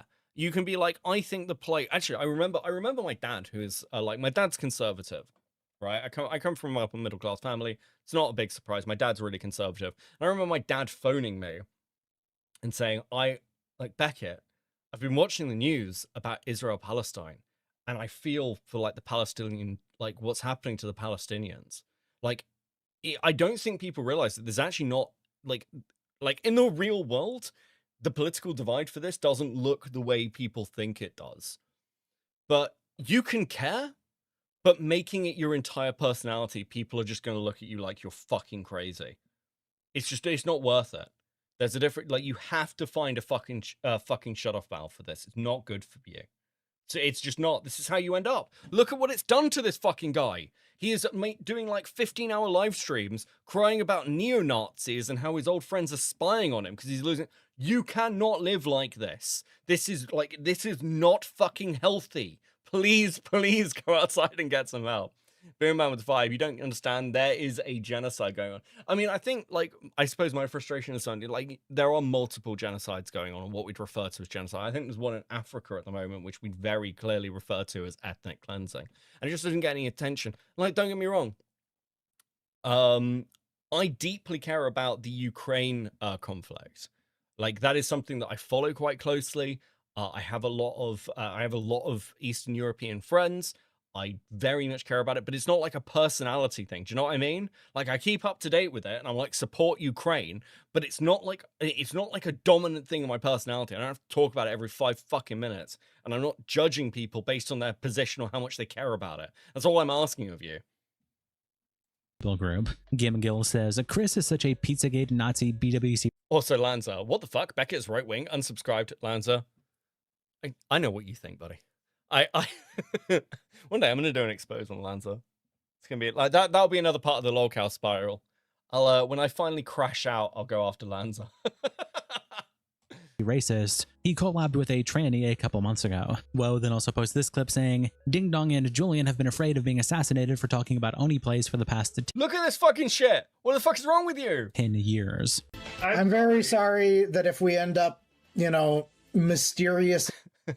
When you expose me, let me read the tweets. Deal paste, let's go. Vanishing, so to I'm gonna get Lanza to play video games with me, record it, and then play the audio on stream. That'll be the start. Speak, or something like that. That I was not able to fulfill all the game projects that I wanted to do, but I knew it was going to be a possibility that this shit was going to get us killed. So, oh, fucking what, bro? Listen, this is serious. Eventually he'll come for us, okay? Maybe he'll hire a Discord assassin, bro. Get a fucking grip. And here we are, I guess. No. I'm very sorry because yeah, a lot of people in chat are talking about like how stressful this is. I've been having this on my mind every day for like the past 10 years. That's why I've gone crazy. That's why I'm like. Oh, bro, there was a time to get medicated, and it was 10 years ago, apparently. Holy fuck. I can't relate to other human beings anymore. But, we knew it was coming. Even on the thing of mysteriously disappearing, that was just like a month ago we told people about that, right? That if we just suddenly vanish, just keep in mind, no, we were not. We're not suicidal. We're not suicidal. We're not suicidal. Oh my fucking god. Suicidal. No, it's not. Oh no, what? I was joking. I was joking. Vanish, just keep in mind, no, we were not suicidal.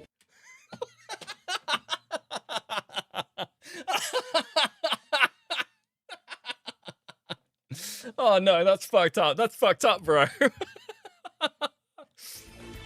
No, it's not that we did something to ourselves. Something like that probably ended up happening. And Dick Bipkick says, these guys are full-blown lolcows. Is this like a bit or something? And Opie says, honestly, I wish. Was really looking forward to Tough a Bippy and Trigger Treats. Mr. Mo Lester says, if I recall, there's proof somewhere a guy with a gun did show up once, but to act like he was gonna fucking CIA Red Room those two on behalf of Chris is insanity, Lamau. These two were clearly never made for actually online fame. Ebenezer replies to this edited Discord message of Keemstar, putting Oneyplays and G over his name, saying, here's the deal. I want this guy clean shot. Gorgeous Ring replies, we are not suicidal. Like Chris is going to send an elite syndicate to covertly wipe them out, lol. Serbian Cream King quotes the post by saying, getting assassinated because you left a Let's Play channel sounds like a Cruelty Squad mission. Dr. Meme says, when Mick fucked up and ruined his friendship with Oni, he apologized for his wrongs, and while I don't think they're friends anymore, he still gets to voice stuff in the industry, even on Smiling Friends and Digital Circus. These two are just burning everything with no regard. Noah quotes the post by saying, "A guy has literally been threatening to kill them for years." And Piggy Jelly says, "Anyone with any mild amount of e-clout gets death threats all the time. Boo fucking who?" And Noah says, "From what I gathered..."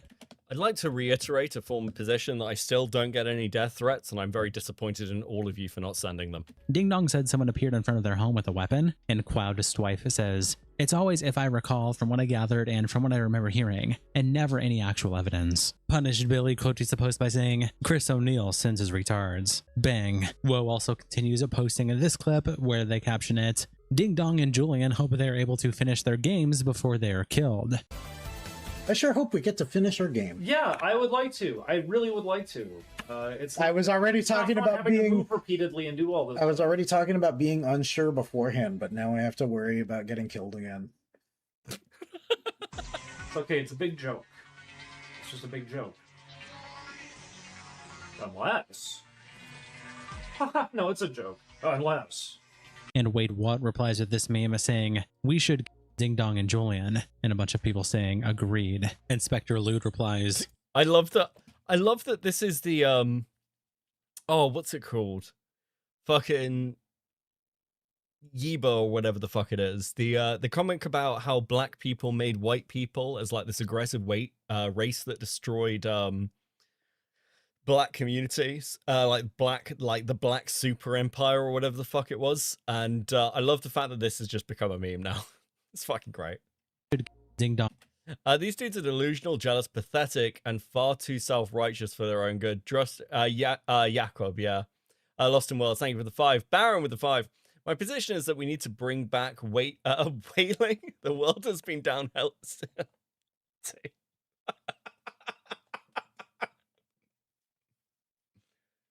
Ever since we tried to be nice to the fucking whales, okay? There's actually a secret government organization of fucking blue whales and humpback whales, okay? It's their fucking fault. FK Ultra with the 279. Grandman, we'll trade death threats for stickers. Ooh, interesting. Okay, DM me your funniest death threat, and if it's funny enough, I'll read it on stream and you'll get a sticker. Okay, there we go. There we go. That's the deal. Send me your funniest death threat. And Julian, and a bunch of people saying agreed. Inspector Lude. Well, fuck it. I'll super chat it to me. Super chat is probably better. Give me money and tell me to die. Replies, "Them talking about it constantly seems like they really want it to happen because that's probably the only legacy they can have." Woe also continues posting with this clip and the caption, "Julian tries to enjoy his game, but Ding Dong can't stop thinking about an assassin." It's okay. Kicking with the 50 Swedish Becker baby, I set 2 alarms to wake up 2 hours ago. My brain refused to do that. Woke up and thought I missed you and all the stickers. You missed some of the stickers, but don't worry. We have so much more to cover tonight. I'm chill. Okay. You got a Chikorita. I trust you. I like Chikorita. Yeah. I want you to live. That's even meaner. I want you to continue whatever suffering you're going through, Becca. I want it to continue as long as possible. I like Chikorita. Please don't betray me, Chikorita. Yeah, please don't kill me. I picked you for... I think you should go visit your mom. That's funny. I picked you for... Baron with the 5. The deep ones are trying to suppress me for saying this. If I disappear, blow into Kingdom Come. Legends EA. Please don't show up at my house with a gun, Chikorita. It's in their mouth. Yeah. They use razor leaf to... Sorry, you said that now, and all I've got is the fucking voice of the audiobook going, yeah, Takamotos, and it like fucking deep speak in my fucking head. Oh, dude. Fuck, where is it? Where is it? Where is it? Oh, fuck, hold on, I need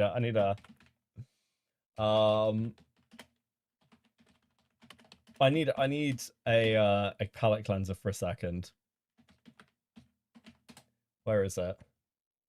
Give me a sec. I need to find this now. Absolutely blame Baron for this slight detour, because now it's stuck in my head. Okay. This is what we're doing.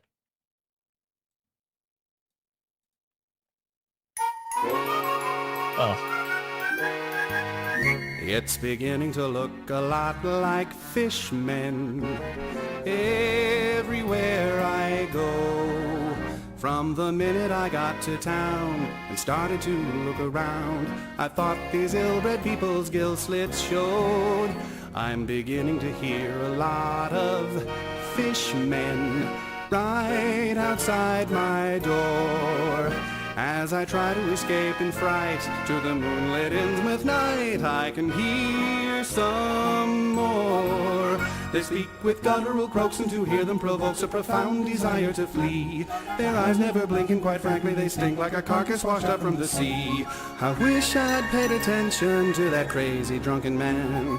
He tried to warn me all about old Marsh's Deep One clan. It's beginning to look a lot like fishmen.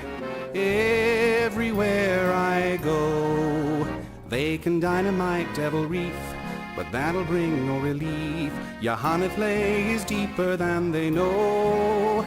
I'll continue to see a lot of fishmen, that I guarantee. For the fishman I really fear is the one who's in the mirror, and he looks like me. He looks just like me.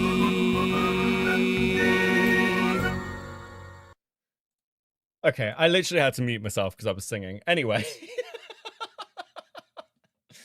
Pinker with the 10, Gib sticker or else. So true. So true. So true. You're so close to death threat stickers. Zilla, remember, for 1 month at Seething, I put a design on you that won't come off in the shower. My creative threat, I'll put a design on you that won't come off the shower. Okay, that's actually pretty good. That's actually pretty good. Oh, fucking hell. Okay, yes, right, okay. My brain works in. Are we trading Bronymus for Fishmus? Dude, I'm a massive H.P. Lovecraft fan. I love that song. Please enjoy these stickers, everybody. Thank you, thank you, thank you. Much appreciated. Keep the death threats coming. Let's fucking go. Transnat with the 5. Use these $5 to buy yourself some Polium. You won't need much. I heard it's great. It goes great with coffee. I think it's a Russian recipe. Thank you for the tip. Artemis with a 5. I'm so sad no Cthulhu game will be better than Dark Corners of the Earth. Yeah, it'll never happen. Dark Corners of the Earth is a fucking incredible game. Actually, to be fair, like the first level of Dark Corners of the Earth is really, really good. And then the rest is like a fucking headache. Kicking with 20 Swedish hand. I gave you a hand.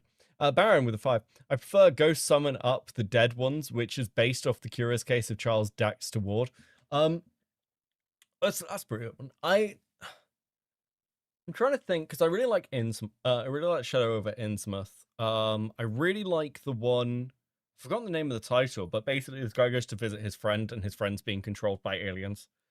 And it's like had his brain put in a box. There's a couple of really, really, really fucking good ones. Like the one with Cthulhu in it is actually probably one of the weaker stories. Also, if you ever get a chance, go and read H.P. Lovecraft's poetry. H.P. Lovecraft's poetry is not what you'd expect. It's incredibly racist and really fucking weird. Funny, though. Anyway, back to this. Back to Oneyplays. Knock the door down.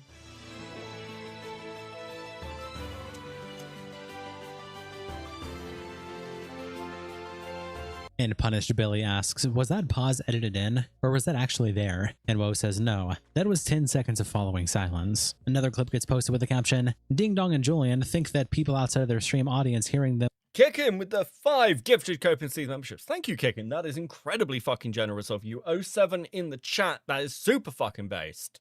talk about Oneyplays will be the... I find the air conditioning story really funny. Yeah, the air conditioning story is really good. Dude, Lovecraft was scared of everything. It's great. End of their world. They very, very desperately want to make this into the end of the world for us right now. It may be. It might be. I hope they don't succeed. No, people go with it. This stuff is hot right now. People like this kind of thing. Yeah, I know. So, yes, no, they might be able to. This might be the thing that ends up ruining our lives even further. Yeah, like, we've done an entire Schizo stream. People might cover it. You think? Unrelated, check out the Rodfellows movie, Trust. Thank you, Zella, with the 2. I will do so. I'll add it to the list. I'm doing, like, a huge movie watcher. I watched Jurassic Park today. So I'm looking for some... I need to look some... I probably need to watch Obsession, actually. It could be. The only reason we're trying to, get through it anyways is because, once again, this is how we've been living. This is what you're actually getting to see the truest form of what it's like for us right now. I'm very sorry. No, This is happening while we're just working the whole time, and that people are screeching off to the side while we're still just trying to make work. I have tried my very best to keep a smile on when we're streaming those gameplay stuff. But it's very difficult because this stuff is always in the back of my mind. Bro, that's a mental health issue. It has been just constant for the better part of a decade. And Inquisitor Archimond replies, imagine if they played games, made jokes, You're watching Obsession right now. Also true. and did funny scream like the good old days. I miss them, man. Wimpy Fox says, let's be real, they were right about this, lol. One of their live streams blew up, and now clowning on them and goofing on them became a huge trend among even total out. Boomman with 5. If Lovecraft was still alive today, what would he think of this situation?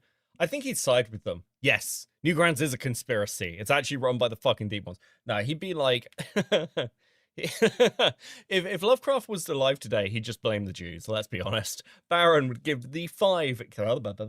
Baron with the 5 gifted Cope and Seed membership. Thank you so much. 07 in the chat. Much appreciated, dude. Guys, you are fucking killing it tonight. Thank you, thank you, thank you. Outsiders. This clip also gets posted with the caption, Ding Dong and Julian find out someone was able to record video on their streaming website. Time to go mask off. So you know how we thought something was probably going on during that stream? Yeah, there was. Somebody figured out how to film it. I hope the website doesn't stop being fun for people. Yeah. We knew it was coming once again. We did. It was like You kept warning people. It's like 4 months ago I warned people about it. You kept warning people. I knew it was coming. It was the beginning of this year that we talked about it. We knew it was coming. We knew it was all. It's 2026. Everybody's gone mask off, and we had to do it too.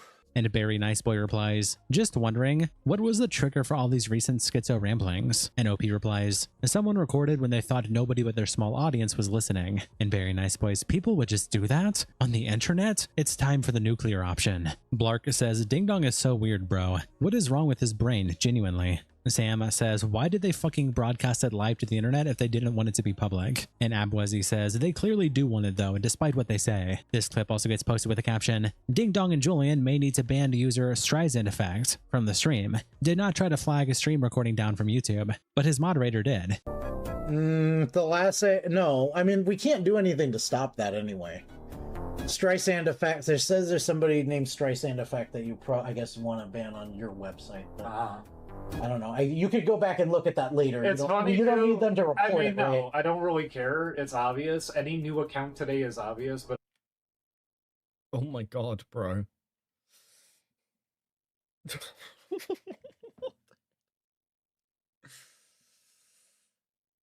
This is why you... Oh, dude, I can't imagine becoming like this. This is just really fucking sad. I do almost feel sorry for them, but they have done it to themselves. Brian Isaacs with a 5. Av imperator cave et sepers tu imperio savat in eternium. Thank you for the 5. Ultra with the 279. The tube has told me this would happen. Also true. Saruman the Fab, member for 4 months at Coping. I recommend the Void. Really good Lovecraftian horror. I haven't seen that. Dude, I miss good Lovecraftian horror. There's a problem with Lovecraftian horror. I've talked about this before. Where, like, a lot of people try and write Lovecraftian horror, and the one thing that they can't get right is Lovecraftian horror works partly because Lovecraft, like, hated and was scared of everyone. That fear of the other is what Lovecraftian horror really is. It's not just big, scary monster. Like if you look at, like, Shadow of Innsmouth, right? There's barely any mention or like there's barely any interaction with like a monstrous form. There's a bit during the like march through the city where they're like looking for the main character. That's like it. The real horror is this otherworldly nature of the of Innsmouth itself, and the fact that the like author, spoiler for like a super old story, but is becoming one of them, right? It's that fear of the other and like your interactions with it. Even with like Cthulhu, most of the story is about a fucking cult, right? The interaction with Cthulhu is a story being retold of a sailor's interaction where they open the door to Relia. That's it. Like, the vast amount of like Lovecraft's horror is just like normal people being slightly odd, because Lovecraft viewed anything that wasn't like, I don't know, aristocratic and like southern as fucking terrifying. This is a dude who didn't have the constitution for math, as overly sarcastic productions put it. Artemis with the 5. A Minecraft world that shouldn't exist is surprisingly... Dude, that is such a good fucking video. Okay, so for those who don't know, a Minecraft world that doesn't exist, that shouldn't exist, is a video where somebody, like, it's kind of like found footage Minecraft, where somebody is playing through this Minecraft seed, or like it's a Minecraft server they've got a hold of, and they're playing through, and it's basically a King in Yellow story. It's really, really fucking good. It's really, really fucking good. I highly recommend it. But also with that's funny if they're trying to say, we're trying to get the video taken down, when I didn't try to get the video taken down. Oh, sorry, is it getting the video taken down when we're talking about it as it's happening and everyone's freaking the fuck out during the process? That's not trying to get the video taken down, I'm acknowledging it. That's why I said, I think this is a little unfamiliar. I love the King in Yellow. Yeah, like, dude. There's so much good stuff. It's also really interesting as well, like, I've forgotten his name, but the author of Conan, because Lovecraft, the author of Conan, and there's another writer as well, were all really close friends. So, like, Conan has a load of Lovecraftian horror in it. He was also really fucked up. He was also really fucking crazy. He's like, his mother, like, he lived with his mother, and his mother died, and he just shot himself in his car. Like, a lot of the writers around that period who were part of that group were incredibly fucked up people, and that's why their like prose is kind of unique. Like, his viewpoint was literally that barbarians were noble. That's what, like, the whole point of Conan is, like, civilized society is actually like really evil. It's a dude, Robert E. Howard. There we go. Yeah, dude, there's so much fucking good old prose. Familiar. We need to do a stream going over old. I need to do another reading stream. I'll just read you, like, we'll do a Lovecraft reading stream maybe. That could be fun. That could be fun members content. I say fun. It'll be fun for me. When somebody is willing to acknowledge it live on the spot and they don't actually feel shame in what was spoken about, and rather what they're getting into is, here's part of the problem and why a lot of this happened to everybody else too. Also, this clip gets posted with a caption, Julian on losing faith in humanity and punching holes in walls. Keep in mind for the future anyway. I mentioned how I lost my faith in, like, everybody. I lost my ability to trust people, including Dee Dee. That, like, I felt like, oh, if you're not willing to talk about this, then that's because you support it. Stuff like that. It's an issue. There are people who are actually trying to be good out there. And me, like, lumping them in with the bad. Weird collar guy member for 28 months at Coping. Lovecraft lived in Rhode Island, hated everyone. Yeah. Yeah, I mean, somewhat understandable.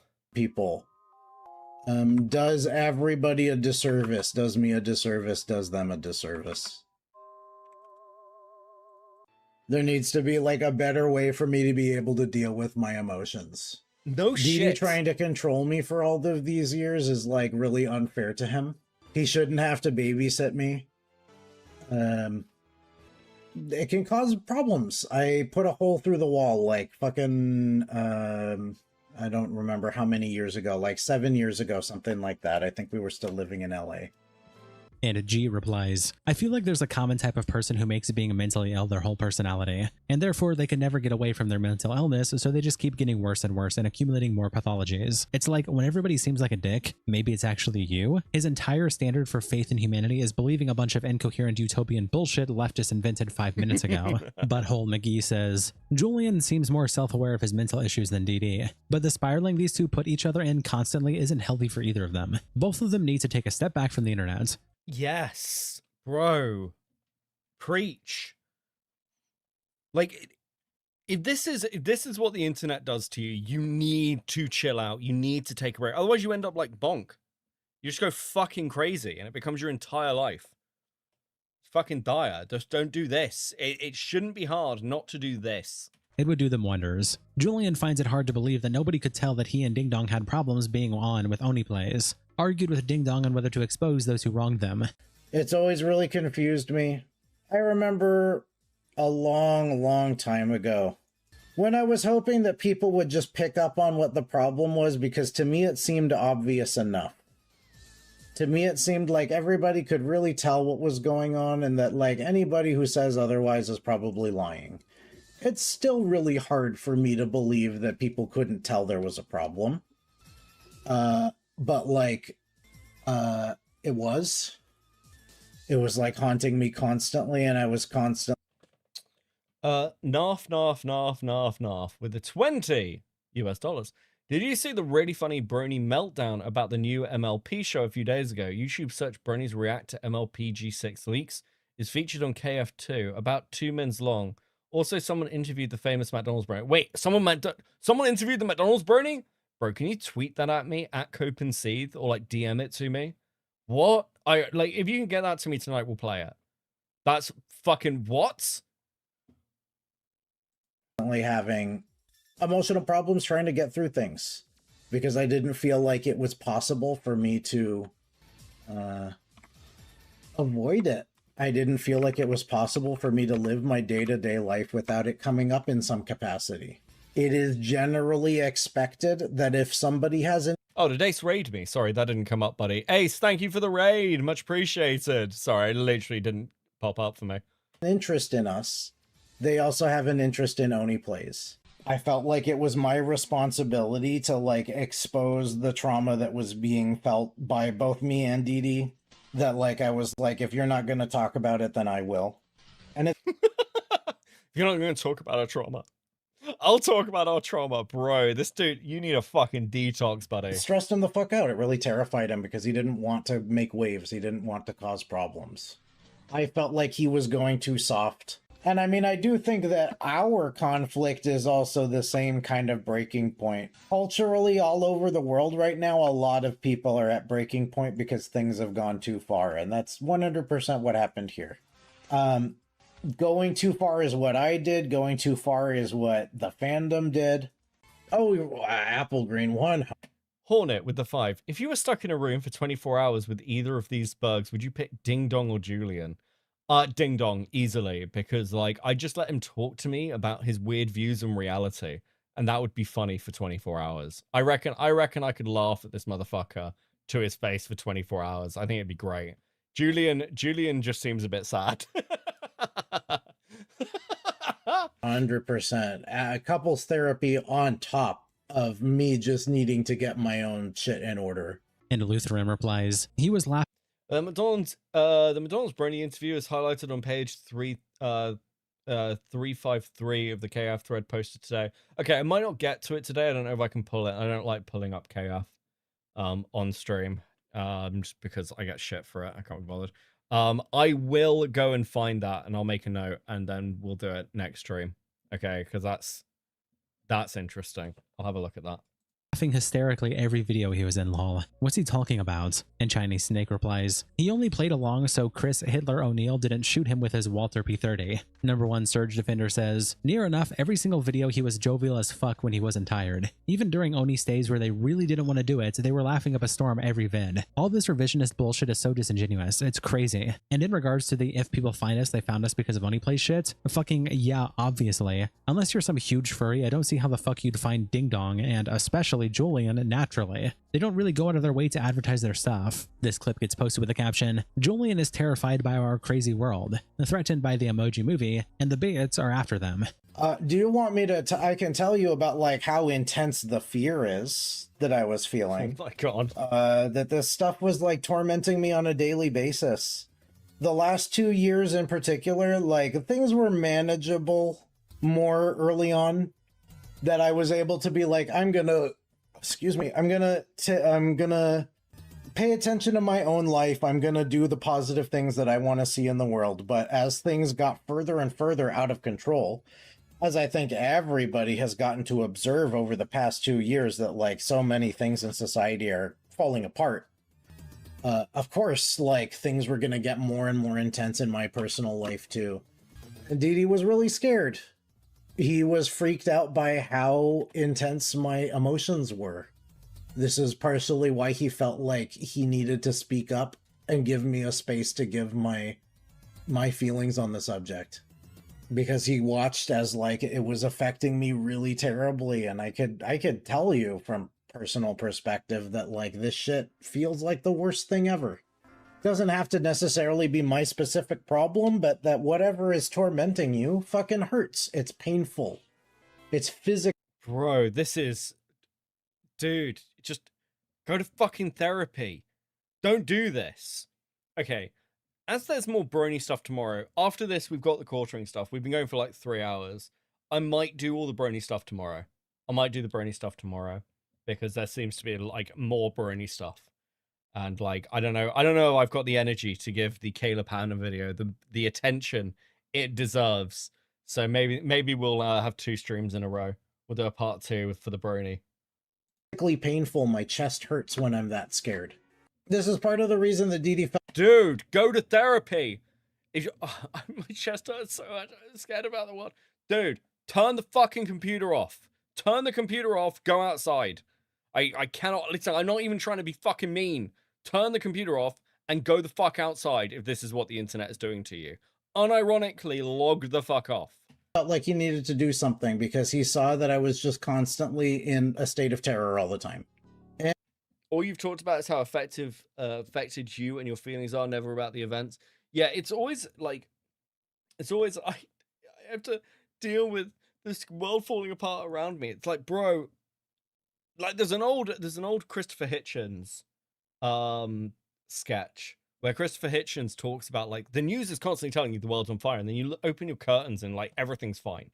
And there is a certain amount of that. Like, obviously this stuff has knock-on effects with, like for instance, like, the war in Iran has a knock-on effect for, like, energy pricing, right? But generally speaking, you are not next to the events. And if you are terrified about the world fucking burning like this, you can't live like this. You will just go fucking crazy. Okay? Beckett's DMs are cheaper than therapy. Just remember that, chat. That's a terrifying thing to say, Wookie. Thank you very much. anytime somebody would come to stream... Go outside to get assassinated? I knew it, yeah. I'm part of the conspiracy. Sorry, chat. And make a comment about, like, whatever, you know, cartoon or... the Let's Play channel or anything like that, I would freak the fuck out. And he saw, like, how scary that was and how much pain it would put me through. And he felt like he had no other choice than to have to talk about it. I was feeling really threatened constantly. Thank you, Emu. It's really hard for me to not just see evil in everything. That's why I brought up the example of, like, fucking the Emoji Movie, that I was like, this is terrible. Yeah, Dill Starling, that's the impression I get. I think that that's partially why this exploded the way that it is, because 2026 has been such an insane year that, like, everybody's losing their minds to some extent. Everybody's being pushed beyond their limits. I imagine there's probably going to be other breaking points for other things that are not even related to us. That other people are just going to be having breakdowns and stuff like that too. Now we're in a situation where things could go really badly. Look, this is actually just sad. This is actually just fucking sad. Like, this is why I prefer to be in a room with Ding Dong. This is actually fucking pathetic. Okay, for the people sending me brony stuff, thank you very much. I appreciate you, actually. We're gonna, like, we'll do it all tomorrow. We'll do it all tomorrow and the Caleb Hanna stream. Okay? I'll try and stream tomorrow at 6 p.m. EST or 7 p.m. EST. Okay? We'll have a brony stream. We'll dedicate it. We'll make it a fucking event, chat. For us, maybe somebody is going to actually succeed in killing us. It could be that they... Oh my god, bro, get a grip! Just, you know, obliterate our income. There's, like, a lot of different ways that people can strike back about it. I think one of the most fucked up things about this situation is so many of the people who are attacking us are being completely upfront. They're, like, not hiding their motivations. And the fact that so much of it is like rooted in bigotry. And Oh god. Oh god. Fuck, like, dude. Please get a grab. Please, I'm begging you. I'm begging you. This is. Saw someone in chat be like, I just want to grab them and scream. It's not that deep. Yes. Yeah, Lost in Worlds. Punished Billy says, dude, Jillian is going to kill Ding Dong or something. He's going to lose his mind and do something insane. Daily Hummer Guy quotes the post by saying, I don't know if I'm the first person to say this, but I really don't like the idea of y'all turning Ding Dong and Julian into lol cows. And Azzy replies, facts. They're clearly not doing okay mentally, and something that tells me intellectual Wigger may not be posting in good faith. Zoomer Bread says, Misia, Magica, etc. Thank you, Panda, for 2 months of coping. Much appreciated, buddy. as opposed to every other lolcow who has never, ever, ever, never been a mentally ill person. And as he says, never disputed that. My whole point is that they haven't really done anything bad enough to be made into a lolcow, and was just pointing out that a lot of people calling them out with these clips are just doing. Oh my god, bro. I think that they need to do worse things. Like, being a lolcow is not necessarily just doing something bad. It's like, you're funny. It is funny to watch and react to you. In some ways, these are the best kind of lolcows because they're not, I don't know, yet terrible people. Though, I don't know, turning to all your former friendship group and calling everyone neo-Nazis and maybe making pedophile accusations isn't exactly fucking stellar behavior. But largely this is garbage. This is garbage fire content. This is getting around a garbage fire and going, holy shit, what the fuck happened to these guys? It to be dickheads. And Zoomer. Bro, Julian has Falgi level paranoia? Yes. Yes. Yes. Sorry, I mean Falgi? Who's Falgi? Don't know what you're talking about. Falgi?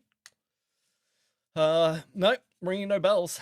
Ringing no bells, sorry. Says, neither have a lot of other lolcows. From what I've seen, they tend to just be mentally ill people that then get manipulated into doing awful things. Friendly Yellow replies to the original quote tweet by saying, to be completely fair with you, they are doing this to themselves right now. Wonderbar tweets out, people will go out of their way to spew absolute bullshit if it means they can make Ding Dong and Julian look worse, when this situation was never black and white. I don't even think OP understood what Julian was talking about in his Tumblr post, when it is not that hard to understand. We have this post here by Vin Love, who posts this art and the caption, oh no, becoming a beloved and iconic character beloved by millions, inspiring future generations of creatives to express their vision. How awful. There are hundreds of millions of people who would happily trade their life for the chance to have a lovable plushie made of them. And Gray replies, Oneyplays fans were sympathetic about— I mean, true.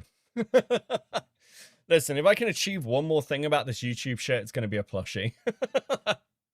Plushie or death.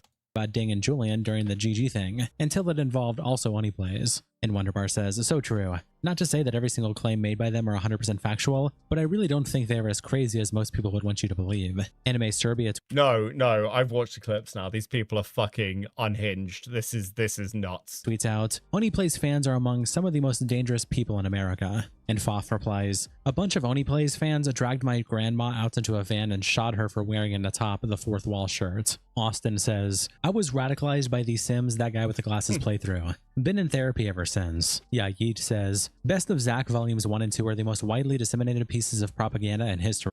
Please read the Julian Tumblr post. It has some comedy gold from being pathetic. I might do it as a follow-up if you DM it to me in my Twitter messages.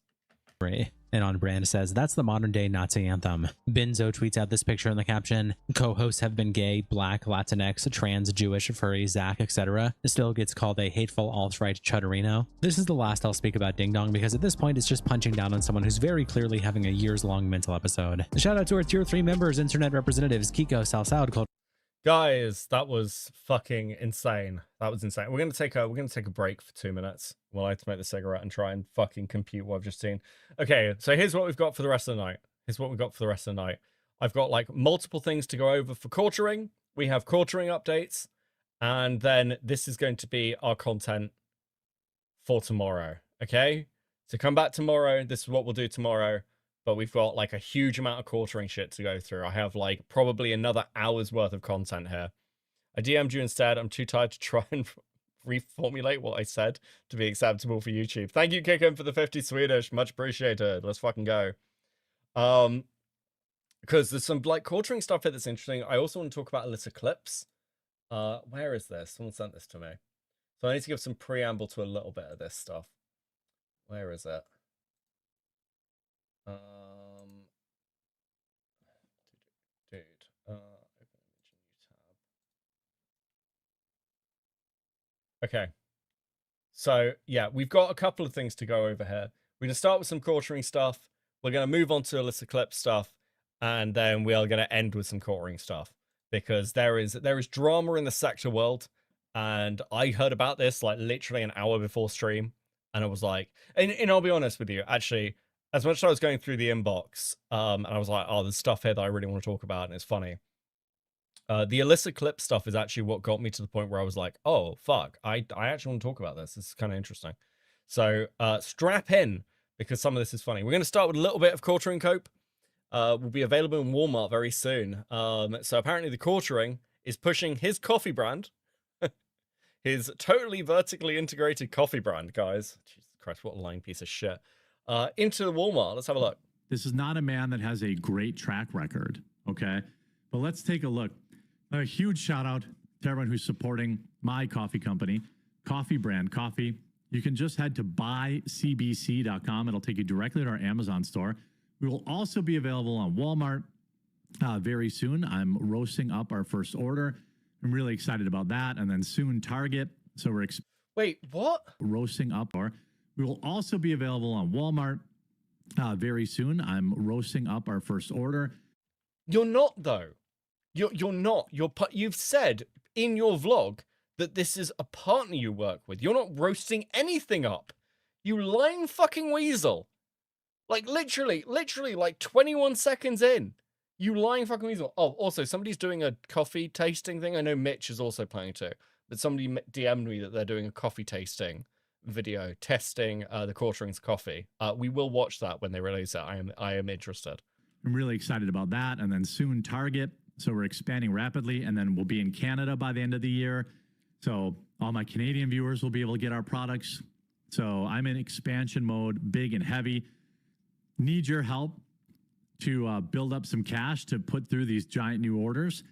I put our dark roast K-Cups, which are our top sellers, 30% off right now if you're looking for something to try. Oh my fucking God. Well, we also have butterscotch toffee, another top seller, blueberry cobbler, strawberries and cream.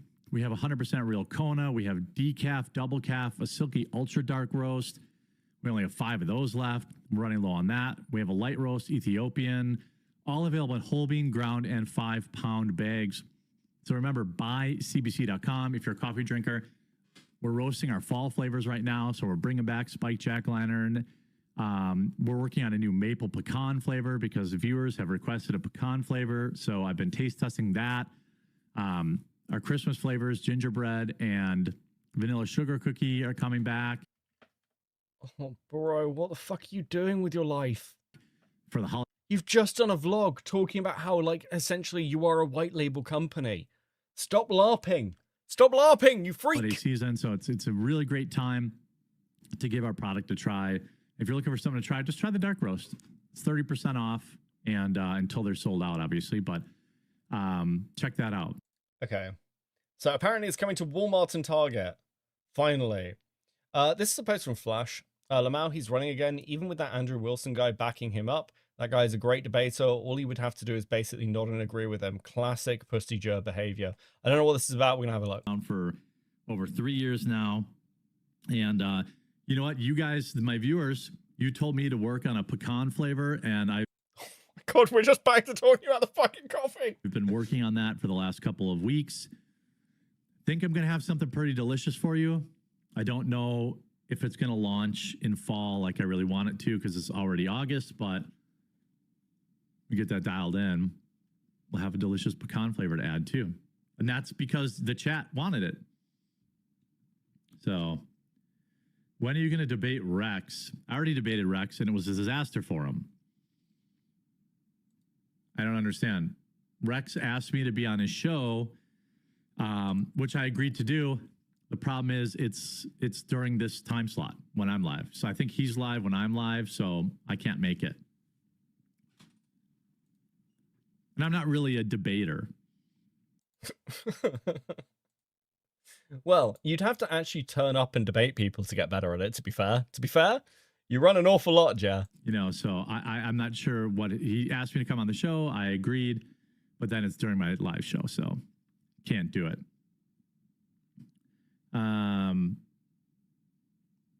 Let's see. Getting gingerbread K-cups back before Christmas. Yes. The gingerbread, hot butter rum, spiked jack-o'-lantern, and please shut the fuck up about your maple coffee, cream man. are all in production right now and should be available by the end of August or early September. Just simulcast both shows. Not really. I mean, I guess I could, but again, I'm not really interested in. I've got a pretty busy show with lots of stuff. I'll try to work. Oh yeah, no, seriously. Look, he's got a lot of work to do, guys. He's a very serious guy, is the Quartering. With him, I messaged him the other day. So, let's get into this other topic here. Appreciate you guys. Oh my fucking god. Okay. Kickin, you want a hand? You want a hand, Kickin? Thank you guys so much for hitting the goal once again. Absolutely fucking killing it. Much appreciated, much appreciated, much appreciated. Thank you, thank you, thank you. Let me reset that for you. Absolutely fucking awesome. Okay, so we're gonna get into the Kino Casino, talking a bit about this. Basically, PvP isn't having it with Alyssa Clips, so we're gonna watch the actual video because Alyssa herself posted tonight Kino Casino Quartering DMCA'd and Cope Vlog, Ralph Motel Madness, Alyssa Clips epic fail. Now, I don't know what, like, this is 20 minutes long. I don't know how much of this is going to be fucking relevant. Sorry, I'd had the hand up so you can actually see what the fuck I'm showing you. It's this shit. I don't know how much of this VOD is going to actually be relevant, but we're going to find out.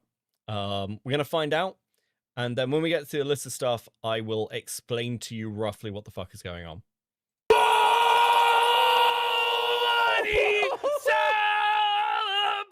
good times. Come on. It's the death of Jeremy Hambley's YouTube empire. So, okay, so this is a reference to Jeremy. Like, a lot of the clips on his channel went down. Apparently, they're now back. They've now returned. No one's really sure what the fuck happened. It's more like the last 6-7 minutes. Okay, we'll go to the end. Basically, I don't know enough about this shorts clips thing. Mitch, go and make a video on it. But apparently they're back. Like, the Quartering said it was a tech issue. I don't know what tech issue would take down your shorts from both of his fucking channels, by the way. Not just his main, but also, like, one of his side channels also had its shorts taken down. They're back now, but that's either a DMCA strike on, like, all of them, which would be difficult to do, by the way, because it's all different people's content, or he'd have to take them down himself, which, to be fair, Jeremy might have got drunk and done that. Who fucking knows? The dude's crazy. So, yeah, that's pretty much what they're talking about here. If it's the last 6-7 minutes, hold on, let's just go ahead. Babe, who knows? But this then you've 40 got all minutes is this shit. disgusting and It's grime, just bro. grimy, dirty, late night Ralph. The late night He's like, Ralph's gonna be wrong with this stupid bitch. This is T-Clip 6 DMs with Alyssa Clips. I'm just gonna say dirty late night Ralph. The late night He's like, Ralph's gonna be great. Just 10 minutes of it that we're gonna skim. That's actually Let's get fine. Okay, so let me bring this up. So what the accusation is, and I mean, I say accusation, but this is like seemingly this is just accurate. Alyssa Clips was actively advising Ralph on methods to avoid culpability in the event Scarlett's the like porn person who was having a relationship with, ends up killing herself after Ralph waged a month-long campaign to make her do just that, including calling in wellness checks and the police, even offered to call in herself. So, like, I believe Scarlett leaked these DMs. Interesting that apparently she's a bit of a Rakita Law person, like, previously, and Rakita here is like, if people look into her history for any time, they will find horror, which is interesting. There's like, what the fuck is that? Isn't this the same woman who was alleged to help kidnap a child from their mother? What? So basically, the accusation here is that Alyssa Clips is getting, like, overly involved with the lolcows she's covered, and this is being compared to the T-Clips channel, which also went a similar way. Like, some clipping channels go a little bit fucking crazy, and then unfortunately become lolcows themselves. And then people are wondering whether this is going to happen to Alyssa clip. So I'll read through these DMs for you. Black is, I'm assuming, Ralph, and blue is blue is Ralph, black is Alyssa. I won't be held emotional hostage like that from anyone, and I have ended very wonderful friendships over this very thing. And then she replied to this, said I should have called 911, but was in Milwaukee now, and I don't know. You should have, was her response. If you haven't heard from her yet, today you still should. Ralph responds, no, I talked to her for hours after. She said all that, then said goodbye, and I'm sorry, then blocked me on WhatsApp. Alyssa responds, you should call in a welfare check. I know she deleted a group chat as well. I won't say more than that because I won't break confidence. Ralph said, time, as a question mark? Alyssa says, yes, you need to seriously consider a welfare check next time. You don't need to talk about it or tell anyone about it, but you need to protect yourself. Ralph responds, it spooked me out on air. I still had to do 30 minutes while she was saying all this shit. Alyssa, after you do that, I'd continue. You should put her on blast. Ralph, he said I should have called 911, but she's in Milwaukee now, and I don't know the place. He said you don't have to know exact place. Okay, so these are a bit out of order. And this is the response here. Okay, cool. It would help if these DMs were actually in order, guys. I'm just saying generally, and none of you sent this to me. Or tweeted this. I know you can't say much, but I don't know hardly anything about the group chat other than it existed. I didn't respond to the person yet either. I was asleep. From Alyssa. Ralph, well, she was supposed to be asleep from the pills at the time. I believed. I have to double check. Alyssa, but she nuked it. Ralph, oops, ops are afoot. At least that's my first thought when I hear that. Alyssa, I'd call in a welfare check, possibly for you, if you want. What are you doing, bro? Like, this is fucking crazy. Why are you offering to call in a welfare check for Ralph, Alyssa? This is fucking mental. Why does this keep fucking happening? You watch lolcow behavior and you're like, yeah, I'll call in a fucking welfare check for you.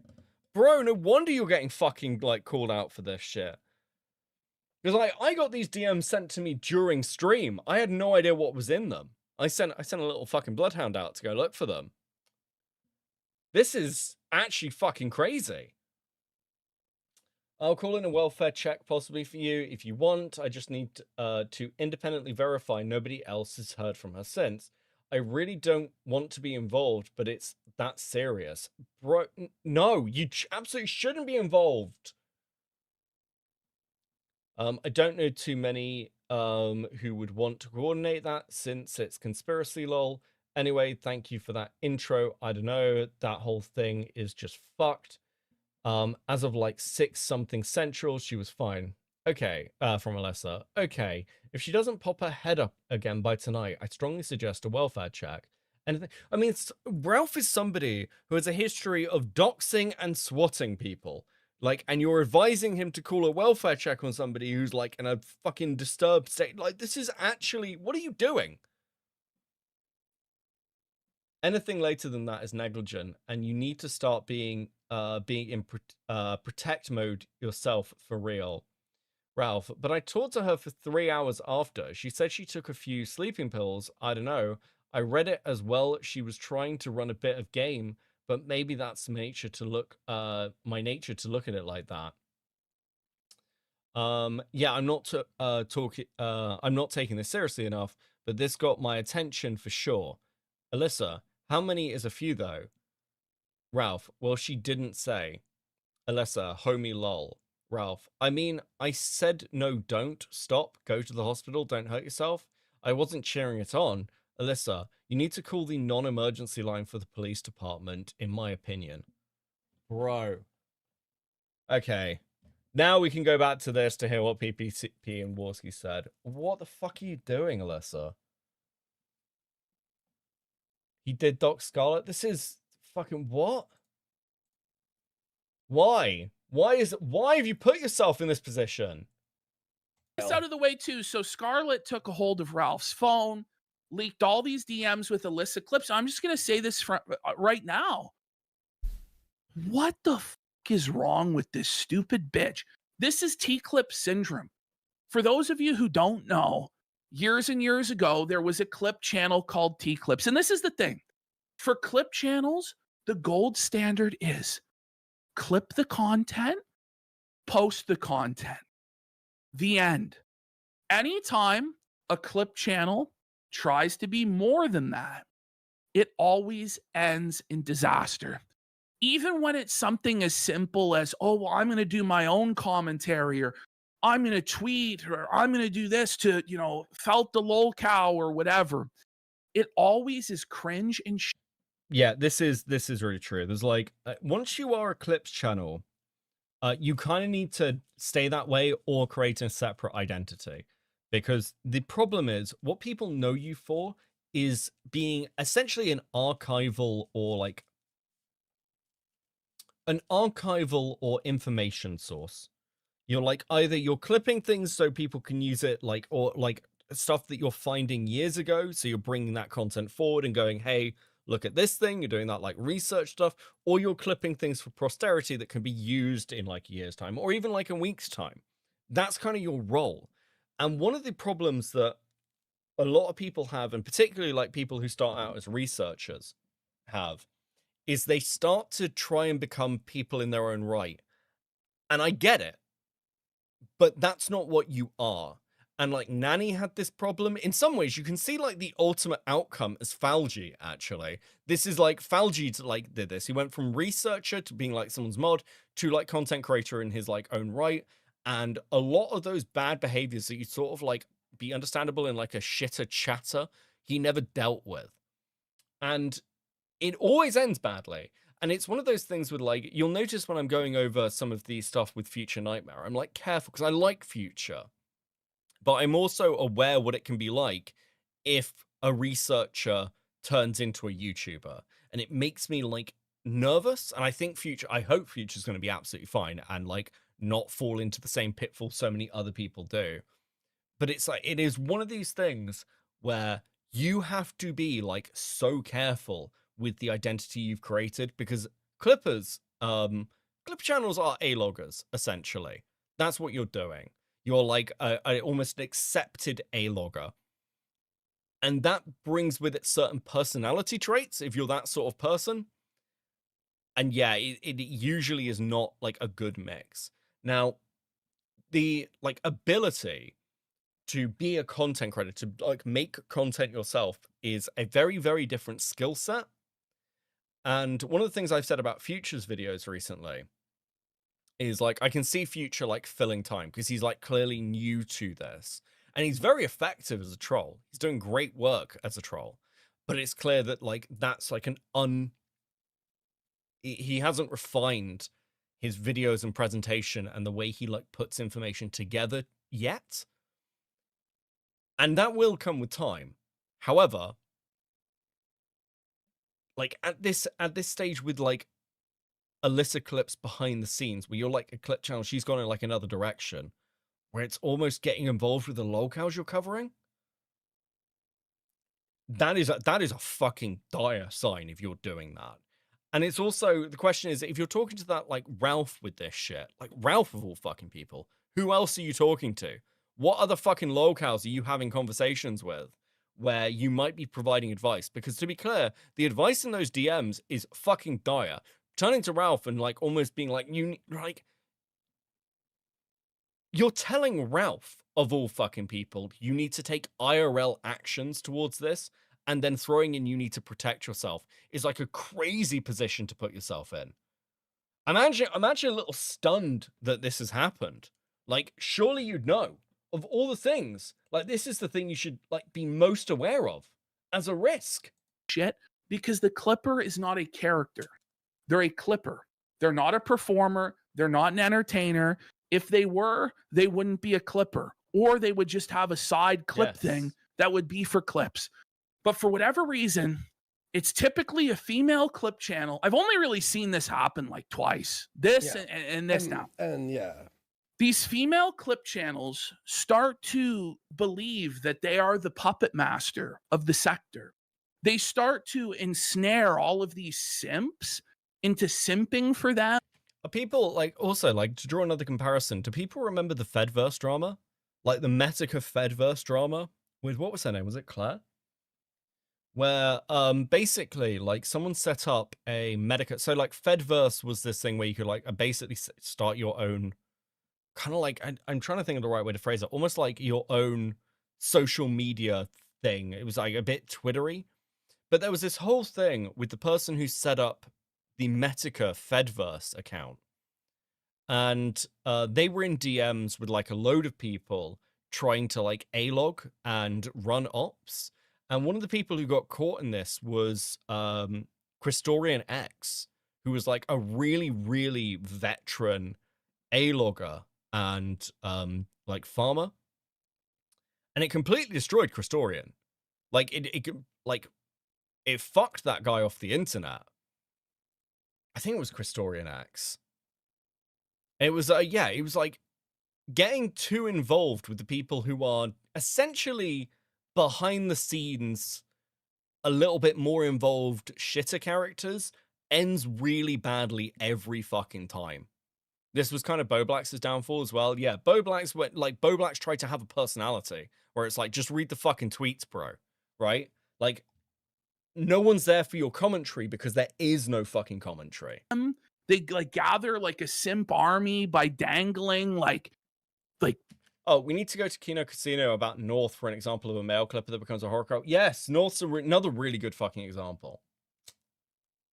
Pictures, or I don't know. They start going into creators' DMs and they try and be like friends with everybody. They try and like manipulate people into feuding with each other. They spread gossip around. They start touching the fucking poo. When you fucking do that, shit gets, not only that, but these clip channels, then they go to smaller channels and they try and dictate. This is what like T-Clips would do with a Laurence. This is like ancient lore. But I was rattled about this for years. Would go to these people and be like, you should make this content or you should make this content. So they can puppeteer these small. Heard the owner's news got leaked in a huge hack of the Fedverse. Yeah, because they, like, basically what happened with that, like, Fed account was she got hit by a keylogger and she had, like, no security or anything. So they leaked everything. That was actually a massive fucking mess. It was Chud Buds. Yes. Yes. Yeah, fucking hell. Dude, that was years ago. That's actually crazy. That was like 2023. All channels as their. Isn't that why the rule is don't touch the poo? Yeah, pretty much. It's twofold. It's twofold. One, you get drawn into shit like this, but two, once you start turning yourself into a character, you become part of the story rather than somebody who commentates on the story. And that is probably not a place most people are comfortable being. Most people are not built for it. And you just end up as a lolcow yourself. It's also, you shouldn't need to. Like, it's also like, I use the phrase don't tap the glass. Because you don't need to get lolcows to do things. They'll do things whether you, like, interact with them or not. Because they're fucking lolcows. Like, you don't need to push these retards to do retarded shit. They'll do it for you. That's why they're lolcows. Why the fuck are you in DMs with Ralph? Like, and to be clear, Alyssa Clips has DM'd me like once, just to ask whether they could clip something that was on the channel. I was like, yeah, sure, that sounds great. And I like Alyssa Clips clips. I think the channel is really fucking good. It's really useful. Like, credit to her for posting this like up herself. Hopefully she takes it to heart and is like, okay, yeah, I can't do this again. I just need to like take a chill pill. Because like, bro, what the fuck were you thinking? Mouthpieces by being like, I'll give you exposure by putting you on my channel. I'll give you exposure by doing this or doing. Everyone wants to be a Liquid Chris, but they end up as Blue Spike. Yeah. Doing that. Yeah. But the expectation is they now have to toe the line of a clip channel. That the clip channel now controls everything. Okay, Beckett. Now Now shill the official Cope and See clip channel. Thank you on it. Very convenient. Yes, if you want to watch clips of me in these streams in a more compact, findable, less schizo fucking format, please go and subscribe to Clip and Seethe. Clip and Seethe has lots of clips. I think they have some really good stuff on there. I'm loving seeing that channel grow. Hopefully they can get a lot out of this stream. The clip channel decides when you get publicity, when you don't. Hard to be objective when you're in the mud? Yes. Okay, we're going to wind this back a bit so I can pay attention. Is they now have to toe the line of a clip channel. That the clip channel now controls everything. The clip channel decides when you get publicity, when you don't.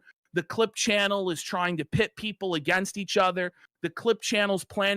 Yeah, it's like the clip channel's like farming the content for themselves. Like, go and do this and then I can make something out of it. Yeah, I totally agree with PPP here. Gay ops in people's DM. This shit has to stop. Alyssa has let the side down massively, and it'd be one thing if it was anyone else other than Ralph. But you're in the DMs with the literal devil. Who doxes us and all this horrible he shit. He swats people, really and you're in there like plotting, like who's going to get swatted, who's not going to get swatted. Why are you doing this? Why are you touching the And I know the defense is going to be, well, because he's going to take down my clips of him. Then just don't clip him anymore. Just let him die. Let him go by the wayside into the fucking gutter. Yeah. But what? Yeah, this is just accurate and true. Like if you're so worried that someone's going to DMCA strike you and you can't defend it because you're a clips channel, just don't clip them. Because ultimately, clip channels, even if it's negative clips, you are still keeping that person in the public consciousness. And like one of the things that's been said about like if you look at certain like commentary dramas where they just want somebody like you know, people will talk about it as like blackballing somebody, they'll just stop talking about you because apathy and disinterest is worse than hate. If you stop talking about a lolcow, if you stop talking about a detractor or somebody who you're like fighting with, that's it. And like going back to the beginning of this with the Birdman stuff, like, if Birdman just ignored Future Nightmare, that would be a better position for him to be in by fucking miles than this. I saw, I was fucking disgusted by. I'm rattled. You know, and I'm everybody's fucking rattled. Why are you doing this? Don't do this shit. That's all I really have to say. And then you start to think in your head, like, what is she telling people? What is she planning? Well, that's the thing. This has probably been going on for years. Yeah. In everybody's DMs, trying to manipulate, start battles and drama. And I'm just tired of clip channels doing this. And it seems to be, and it's real. It's not just, it's most clip channels are fine. Yeah. Like 99% of clip channels aren't doing this. For whatever reason, women in the sector who start clip channels start to believe that they're God, that they run everything, that everybody's stupid, that nobody will ever catch on to their manipulations. And this is the problem too. It's like, I don't even want to have to say this shit because we were cool with Alyssa. Alyssa's promoted us a lot. Exactly. We've used a lot of Alyssa's clips in the past, but I can't accept this shit. I can't accept you going into Ralph's DMs and plotting and scheming. And I know it's not just Ralph's DMs. If you're doing this with Ralph, you're probably doing this with everybody in the sector. This shit has to fucking stop now. Like immediately. And the truth is, it's not going to stop. She's going to dig in her heels. She's going to keep doing this fucking shit. And then honestly, the problem will take care of itself because the people that she's burned in these DMs or on Discord or whatever the fuck's going on, they're going to get pissed and they're going to take their revenge on her. I don't even know what to say. It's just such a fucking letdown. Why did you have to be like this? Why? So, Ralph, we're going to put Ralph on the cross today. We're going to watch this crazy motel madness, the greasy dirtiness with Scar. And then you got to ask yourself, as we're watching this greasy shit, why you, Alyssa, want to be involved with that and associated with that? What's wrong with you? We're going to talk about DSP as well. Got a bunch of old buddies. So you guys... Wolski is like the sidekick on his own show, dude. I mean, I can fully understand why PPP feels this way. Like, it is almost hard to gauge why somebody would do this. It's like, it's difficult to work out why somebody would do this. You're gonna tune in. Let's have fun tonight. 8:30 p.m. Eastern. Oh, Dude, yeah, this is bad. Okay, well, we'll see how that turns out. Because if there's more shit there, it'll come out. It'll come out. Now, the last thing we've got tonight is we've got a new vlog from Jeremy. We've got a new vlog from Jeremy, which I'm interested, particularly in this second half when he's just talking. But we'll learn. I'll be fair. We'll learn a little bit about his fitness routine. Okay, because apparently he's going to talk about how he's getting like super jacked or some shit. I don't fucking know. A little bit of a more solemn note. Absolute massive supercell just came through here, right over the top of my house. About 15 miles north of me, it dropped a tornado, a pretty big tornado down in Appleton, just south of Appleton in Menasha, Wisconsin. Tornadoes are not uncommon in Wisconsin, but it's... What the fuck? What are you doing? What? It's not exactly like Tornado Alley. You know, absolutely crazy day. Power was in and out. Thankfully, we have backup generators. Spent a little bit of time in the basement. Did you spend a little bit of time in your basement, Jeremy? How out of character for you? Fortunately, I was working, so I was already in the basement. But, you know, my heart goes out to the people who's had their homes, their livelihoods, their lives destroyed by this tornado here in Wisconsin. And obviously, as a storm cell travels further south through Illinois, Michigan, Louisville, Kentucky, and things like that, I'm hoping it doesn't drop any more tornadoes. Severe weather is a thing. It's fun when you're safe, and then once it gets not safe, it's suddenly not. The tornado is woke. The tornado is woke. He's under attack by the woke tornado mob. Fuck, not as fun anymore. And I'm going to share a little bit of footage from the aftermath and the actual tornado right now for you to get an idea of just how crazy bad it was. US 10 eastbound, 441 near Menasha, a cluster of crashes. I don't like to read that, and that's from Wisconsin DOT. And that makes my heart sink, because there were people on those highways that... Okay. What? Dude, what the fuck? Okay, fuck off. A lot of swampland on my property, and there's some big trees, but the root... It's not even his footage. Of course it's not even his footage. What do you think? He's like some veteran content creator with millions of subs? Don't be fucking crazy. This guy doesn't even make his own fucking shorts. Don't go deep, they go wide. And it looks like we lost a few more. I'm gonna have to go around the trail. I see one big one down in the back corner of the property. I'll have to cut that up. And if I do have to cut it up, I'll film that for you guys and get rid of that, drag it with the truck or the tractor or something like that. But yeah, severe weather is crazy. Stay safe out there, folks. At least in Wisconsin, we have basements. I know for me, it was crazy. I never knew people didn't have basements because I live in Wisconsin, and everyone has basements here. But this is the time of year when things get pretty spooky, and it was a crazy day, crazy way to start out the vlog. All right, time for a little diet workout update. I've been doing keto for about a week. I don't technically know if I'm in ketosis yet. I ordered what the fuck, bro? Some sort of test. Oh, by the way, your German Shepherd content of the week. Mr. Huckapapa. Are you a GB Huck? A good boy? That dog looks like he fucking hates him. Look at that dog's face. That is a dog. That is a traumatized fucking mutt, okay? That is a dog who is literally like, one day you will die and I will eat you. What the fuck? What have you put these animals through, Jeremy? Are you a GB Huck? A good boy? Well, anyhoozle. So now... the dog looks disappointed and resentful. Now how he feels. I guess I'll do the blood test later today. Hopefully next week's vlog I'll know.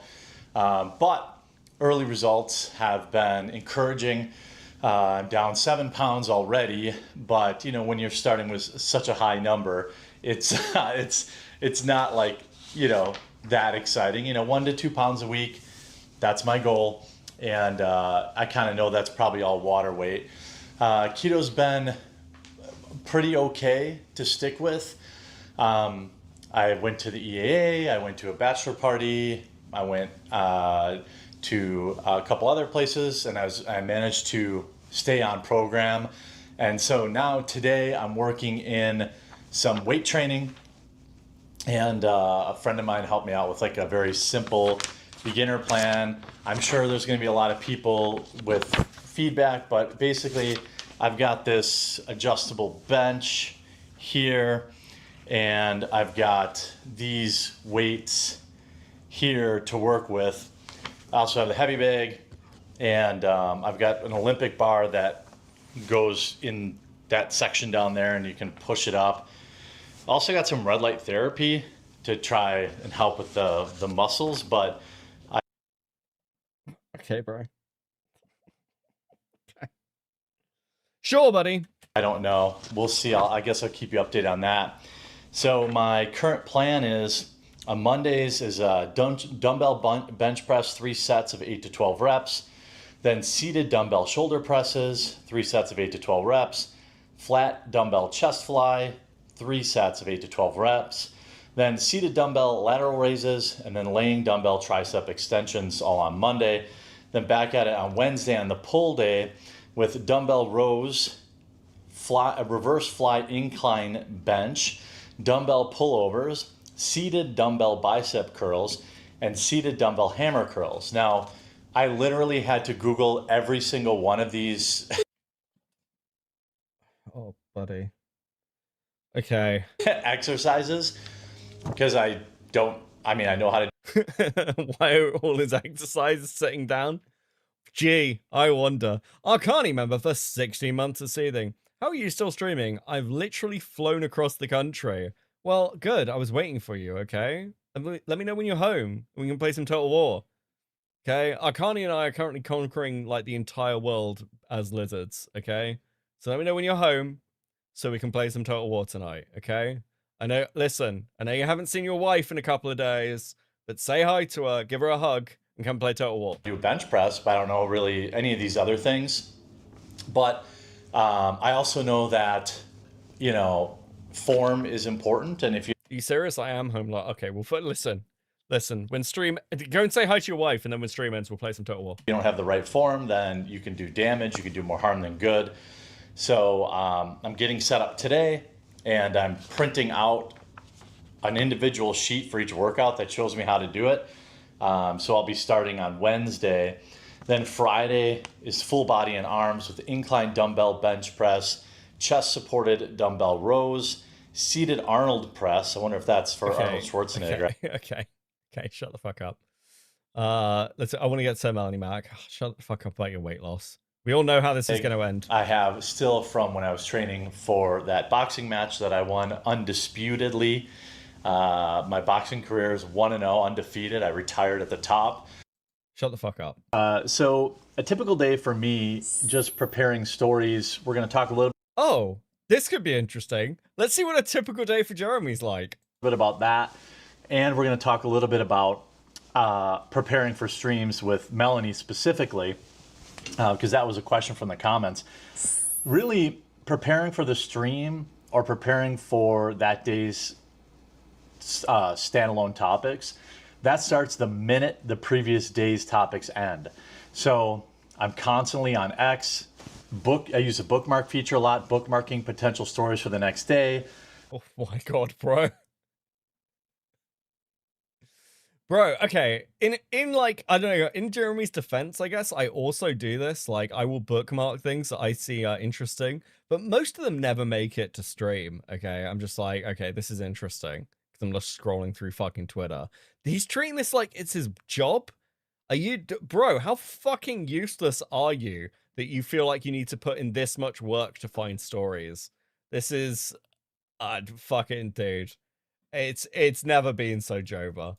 I'm constantly checking, you know, the main sites, Daily Mail, New York Post, Breitbart, Daily Wire, and then just my Google News feed. I have a specific news feed set up, Google Alert set up.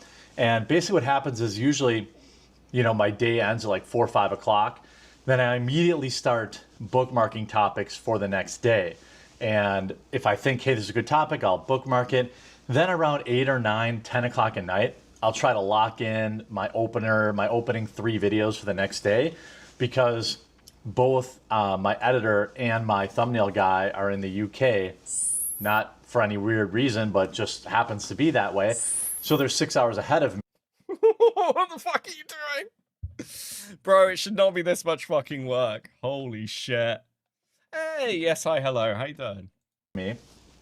And I also, so then what I do is I try to give them a list of, hey, here's what I think I'm covering tomorrow. Here's all the links so you can do thumbnails, stuff for editing. And then I wake up the next morning and I'll bring up everything on my computer, do another search for anything breaking news, or I'll look to see, okay, did Tim cover this already? Did Benny cover this already? Did Mark Dice cover this already? If they did, I will generally skip a topic because it will underperform, unless it's really, really big news. That's weird. That's really weird. You're doing a live stream. Like, why are you worried about underperforming videos? You're putting out like millions of shit shorts. That's so weird. I need to make sure Tim Pool hasn't talked about this yet, because people would rather watch him than me. That's like a tacit admission that like people will only care if you're the only person talking about it. Like, don't get me wrong, I'm guilty of looking at topics and going, well, a load of people are talking about this, so I don't know if I'd have much to add. But that's usually because if I watch somebody else cover it, it won't be as fun for me to talk about. Like, I hate doing a fake react where it's like, oh guys, I don't know what I've come into. Like, I've seen none of the Oneyplays stuff until tonight, basically. So, and I can see it from that angle, but this is just a tacit admission that you're just not as talented or as entertaining as your peers. Like, your audience is sort of on loan to you if there's nothing else going on. Then I will cover it. But if it's kind of a niche story, I just skip it. And it sucks because sometimes I have the thumbnail done already. And I'm Dude, this is sad. Sometimes I've already recorded the video. And then if Tim releases it at... Wait, what? Bro, just release it on a second channel. It's like, I'm starting to feel sorry for Jeremy. This is... Like, imagine thinking this way about your fucking content. That's super pathetic. 11 a.m., I'm not going to release the same video at 1 p.m. because it'll bomb. For the live stream, it's a little different. So here's what I'm looking at most days. So on the left, I have my recording software. On the right, I usually have a browser open with all the tabs for the story, and then I separate them by like an empty browser as I go through them. When I'm getting topics for Melanie, I also use the same methodology. I bookmark stories throughout the week, and we're only live 2 days a week. So I keep a different browser on a different window where I will keep stories that I think, oh, hey, this is going to be a good story for Melanie. For example, they have this like OF chick who's LARPing as a conservative commentator. I'm like, that's a good one to get Melanie's take on.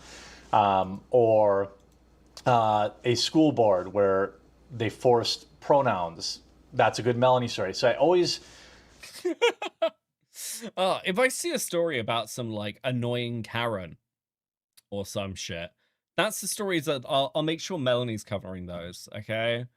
Will denote if it's a good Melanie story, if it's a video game story, if it's a pop culture story. When I bookmark stuff... Tism is still in his scene list? Oh, dude, that's pretty fucking sad. That's like, so for ages I had a now recording scene, to be fair. I put it on the side. Then I always try to find some videos that will make her laugh and that we can have fun with. For example, today's live stream, you'll see her react live to this individual who's fruited his looms and is running around. I just know that's going to be funny. Liberal rage crash out.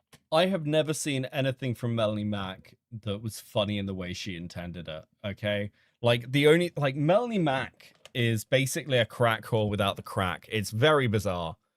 Mountain Man with a 5. Oh God, no God, no God, no. Jeremy kind of sucks. Okay. We're gonna go ahead to watch him cope about this. Like, fuck me. Imagine trying to present this shit like it's your fucking job. Like, this is like hard for you to do. Like, you're working super hard. Okay, this apparently he's gonna like do like off the cuff crash out. Maybe I saw someone clip a bit of this, so we'll find out. Boom Man with the 2. Off topic for chat, is the Anion Thor Max worth it? I don't know what that is. Chat help. I keep NR in an entirely separate profile. Dude, that's almost like, sounded a bit insulting. I like to keep it distant from whatever else I'm fucking doing because Jesus Christ. Probably all waiting for. This will be a little bit shorter. Today's been pretty crazy. I've been dealing with nonsense, but I have a commitment to you guys to do these vlogs, so I'm gonna get this done. Most YouTubers behind the scenes are total scumbag snakes. The list of people I've worked with in the past 10. Most people fucking suck. I hate everyone I've worked with. They're fucking terrible people. Okay, buddy, go on. Do tell. 10 years who are actually loyal, actually your friend, is probably about 1 in 100 or 1 in 1,000. See, here's a sign of someone who's never had a real job. For those of you who like have, and I mean like long-term work histories, right? Where you've been like, you've had careers. I imagine some of you who've gone through this, where you're like friendly with your work colleagues, but after you leave that place of work, you kind of never talk to them again. And you'll have some people from a workplace where like you do build a friendship that will go on for years. Like I've got someone like this who I worked with like 8 years ago, and we're still good friends. We met up for a pint recently. But the vast majority of people I've worked with through my career, I have never spoken to again because our paths have never crossed and we weren't that close. We were work colleagues. And the truth is that like YouTubers are like this because this is how people are, right?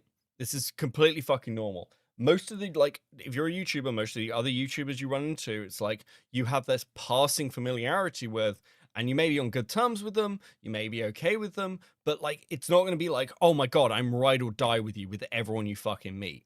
And you find this out when you go through some pet. Are you a total scumbag? Do you suck? Do you know what?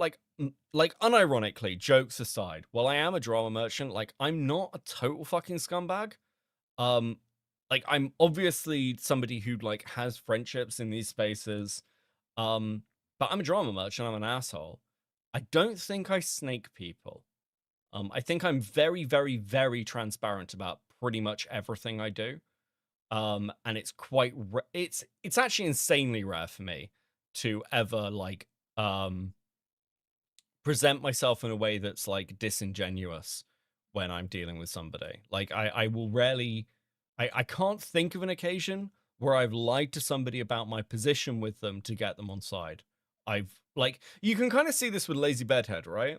Lazy, in our first conversation, well, Lazy and I are friends now, and we get on really well. My first conversation with Lazy, I didn't lie to Lazy. I wasn't like, okay, I'm here to be like, get the information from you, and I'm going to be super friendly. My first conversation with Lazy was me going, you fucked this video up. What the fuck is wrong with you? That was like that was the opening gambit. And like, if you like hear calls from me that are recorded, where it's like drama-y stuff, you'll quite often hear me say something to the effect of, I'm going to be like completely honest with you. I'm actually very critical of the position you take. I did this with Serafina, actually. So I'm quite transparent, and I will generally do, and I say generally because I'm sure there are exceptions, but I will generally, 99% of the time, tell you what I'm going to do and then do exactly that fucking thing. The drama. You see which ones are willing to sell you out for $50 in AdSense revenue. And sure, I could name a bunch of names. Maybe one day I will. But I think it's more important to highlight the rare good ones, the ones that actually stay loyal. I feel like I have always been loyal. What brony stuff is going on? So there's a load of brony stuff. It's actually going to be tomorrow night, Jackson. It's going to be, I'm splitting it out, and we're doing a second stream tomorrow, where we're going to have a ton of brony stuff. There's like 2 hours of content of new brony stuff from Caleb Hammer, from a load of brony crash outs over the new G6. It should be good. It should be good. So there'll be a brony dedicated brony stream tomorrow. I should probably update this fucking title, actually. I've never snaked anyone, Jeremy. You snaked Bearing and Dankula. You deleted your fucking podcast channel. What do you mean, motherfucker? Loyal to the people, to my friends, on... This is such a lie, because otherwise you wouldn't have screwed over Bearing and Dankula. Acts I've taken, or on YouTube or other video platforms. I've taken a lot of heat for people, refused to disavow them. And the way I handle my friendships apparently is very different than other people who pretend to be your friend, when it means that you'll share their videos or you'll go on their show. Maybe they have a live stream that's just starting up and you take the time to go on it and promote it, help them get super chats. And then the first second they can make a few bucks slandering your name and pretending that you're the worst person on the planet. That's what they do. But there's been a few rare cases of people that have kind of stuck by, and I think it's pretty easy now that I've gone. Why is Caleb Hammer involved in brony shenanigans? So Caleb did a financial audit on some dude who's a brony, and the whole thing is apparently fucking crazy. Like, this dude has like Discord, like has fucking like lolly allegations or some shit. I think it's gonna be good. I think it's gonna be good. On through all this stupid internet drama, it was a very clarifying, very open moment for me, a very revealing moment. Bro has spent years talking shit about people. Wasn't Monday Matt your friend? Wasn't half the people who you've also gone after and taken the piss out of, like, at some point your friend? What do you mean? Like, dude, you have monopolized on drama just as much as anybody else from the sector space. This is such bullshit. Metal Man with the 5. It can take up to 60 years to make a full orbit of the ham planet, Jeremy. True. If you're lucky. If you're lucky. That other YouTubers are your co-workers, not your friends. Yeah, at some point you have to, like, take that divide. You can have friendships, like Chris the Art, friend. Diesel, friend. Right? But lots of YouTubers you're interacting with are just like you have to have that co-worker relationship with, and accept that you're not going to be besties. It's okay. Quite frankly, I feel blessed to have gone through. When half of the world was unwilling to message me directly, Hucky, get out of there. Oh, that's Ruby. German Shepherd content. Papas. Where's Aniban? Aniban. Hey, Bean. Bon. Come here. You guys never see Onyx. Onyx, come here. Oh my god, Becca baby, a mini Bronymus, less than 5 months after the real deal. So true, Kickin', so true. I need to start planning Bronymus content. Thank you for the 50 Swedish. And she goes the other way. Lie, Beckett and I are besties. So true, Penka. So true. Only because she pays me. She Pinka sends me like vegetable pictures. I did it one time 2 years ago to see, to show her she would like swimming, and I guess she didn't like swimming. But through all the nonsense, all these people that called themselves my friends, some of these people I had been, in my opinion, friends with for over 10 years. Talked to, knew their families, celebrated the birth of their kids.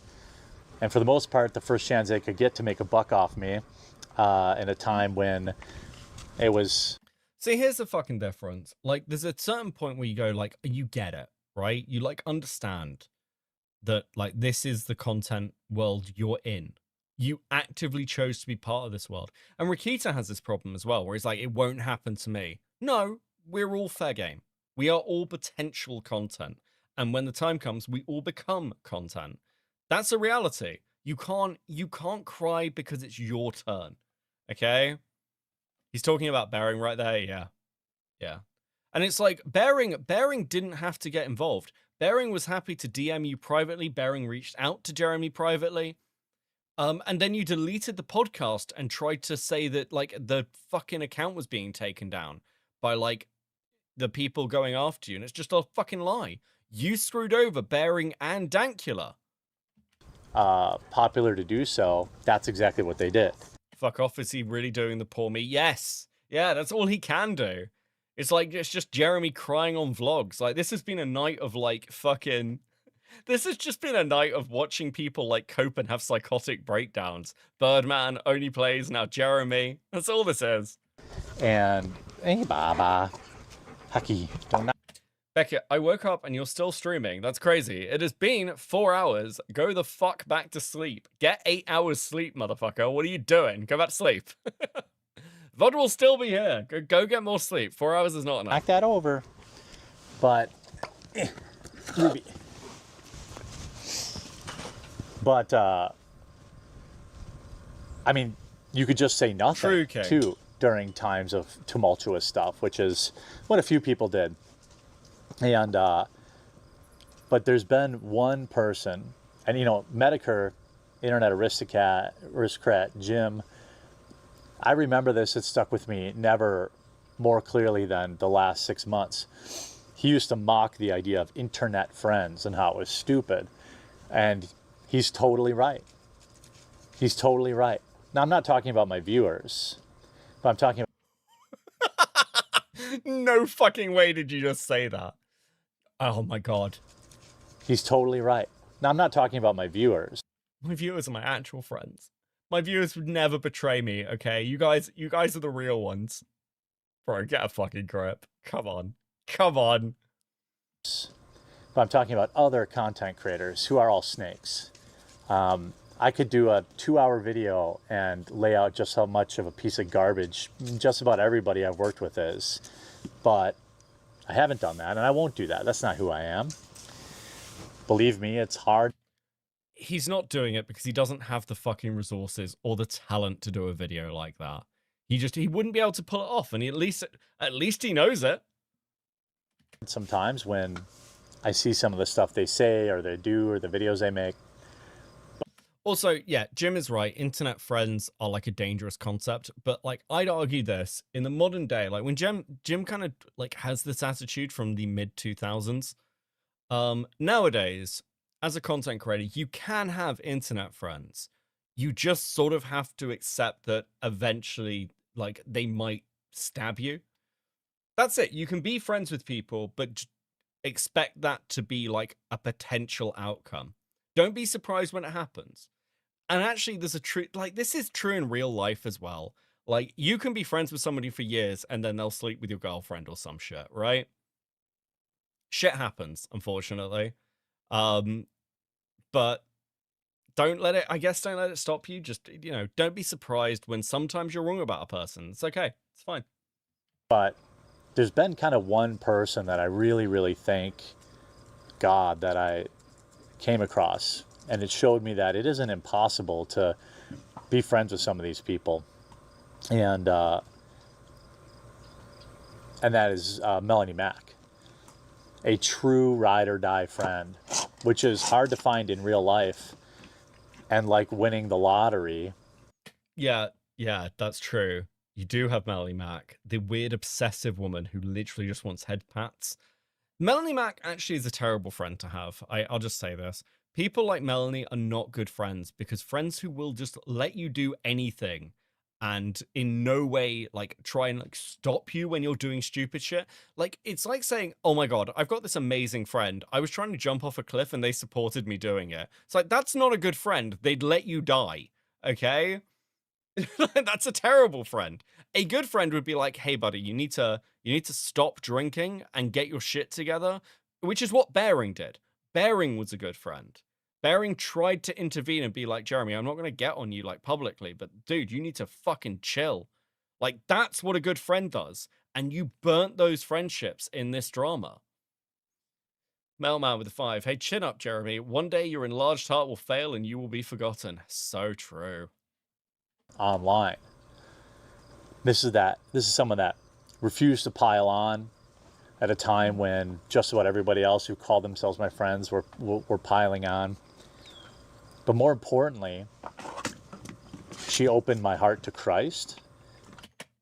Oh my God, bro. I can't stand the Christian grift. I can't. It's broken me. It's actually broken me. She got me to go back to church, and that's been a really, really good thing in my life. And she's also inspired me to, coached me, encouraged me to stop being so fat. And it's not like I don't have the entire internet telling me I'm fat. But when it comes from somebody who, you know, has like your back, right? So true, Lanza. It matters more. It means a little bit more. Hey, Hockey. And, you know, when it would have been convenient for her to turn on me, make a few bucks on internet drama, she did the exact opposite. She reached out directly, got the full story from me, understood the facts of everything. And then she did what I never would have expected, and that is like made a video and said, hey, you know what, get effed, basically. And I know she took a lot of heat from that. I mean, these psychopaths who are so anti-life ruination have spent the last 6 months trying to ruin my life, trying to destroy my coffee company, trying to flag down my channels, even though they're against flagging. You have, you know,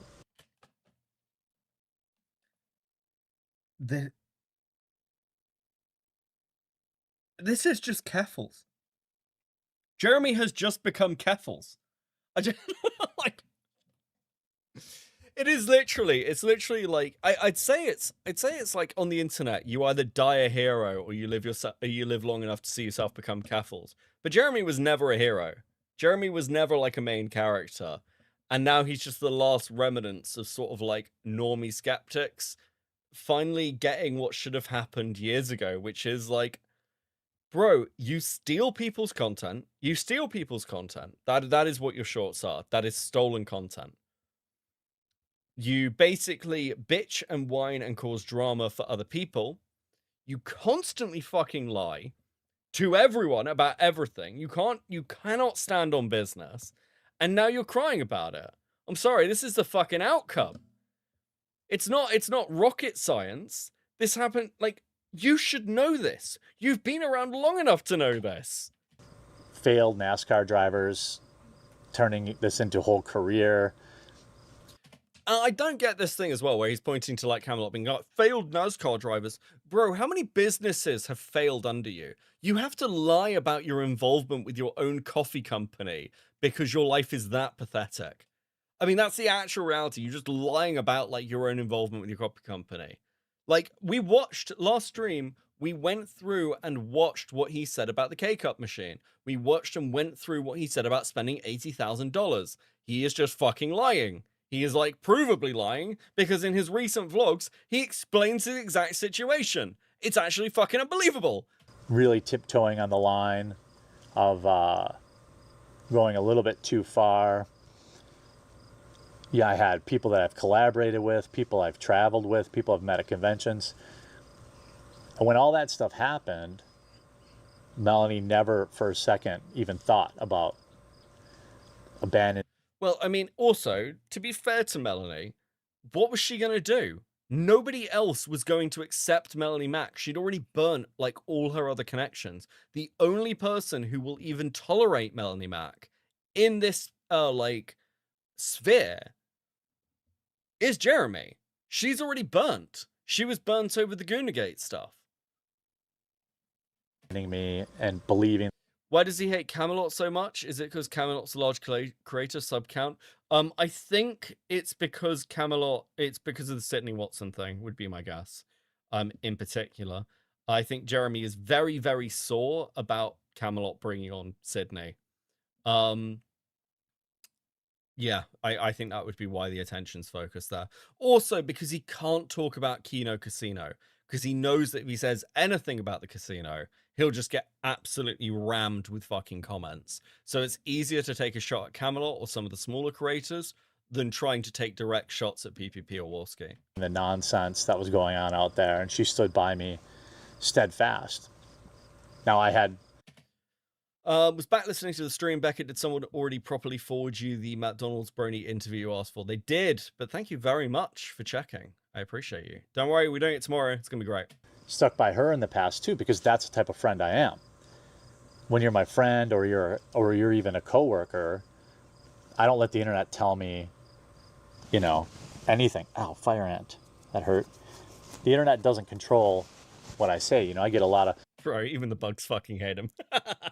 When I brought Melanie on as a co-host, there's a lot of people who were talking a lot of junk in the chat, and I just don't participate in that. I don't allow it. I don't accept it. When I had Luke on the show, Luke's been a true friend too. But, you know, people talk ish about him in the chat. I don't participate in that. I don't say, oh, look. Do people talk shit about Luke? For those who don't know, Luke is probably Luke's most well-known connection is to Tim Pool. Luke's an interesting character. He's like a conspiracy theorist. He's probably like, most people know him for his 9/11 takes.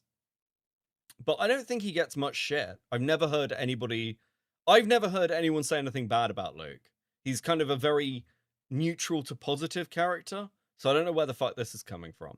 Look at this, look at that. Because I guess maybe that's just being Midwestern. But maybe that's also just being a good human. And at a time when it would have been really good for her career to jump on the hate train, she chose instead to follow her faith, which is really inspiring to me.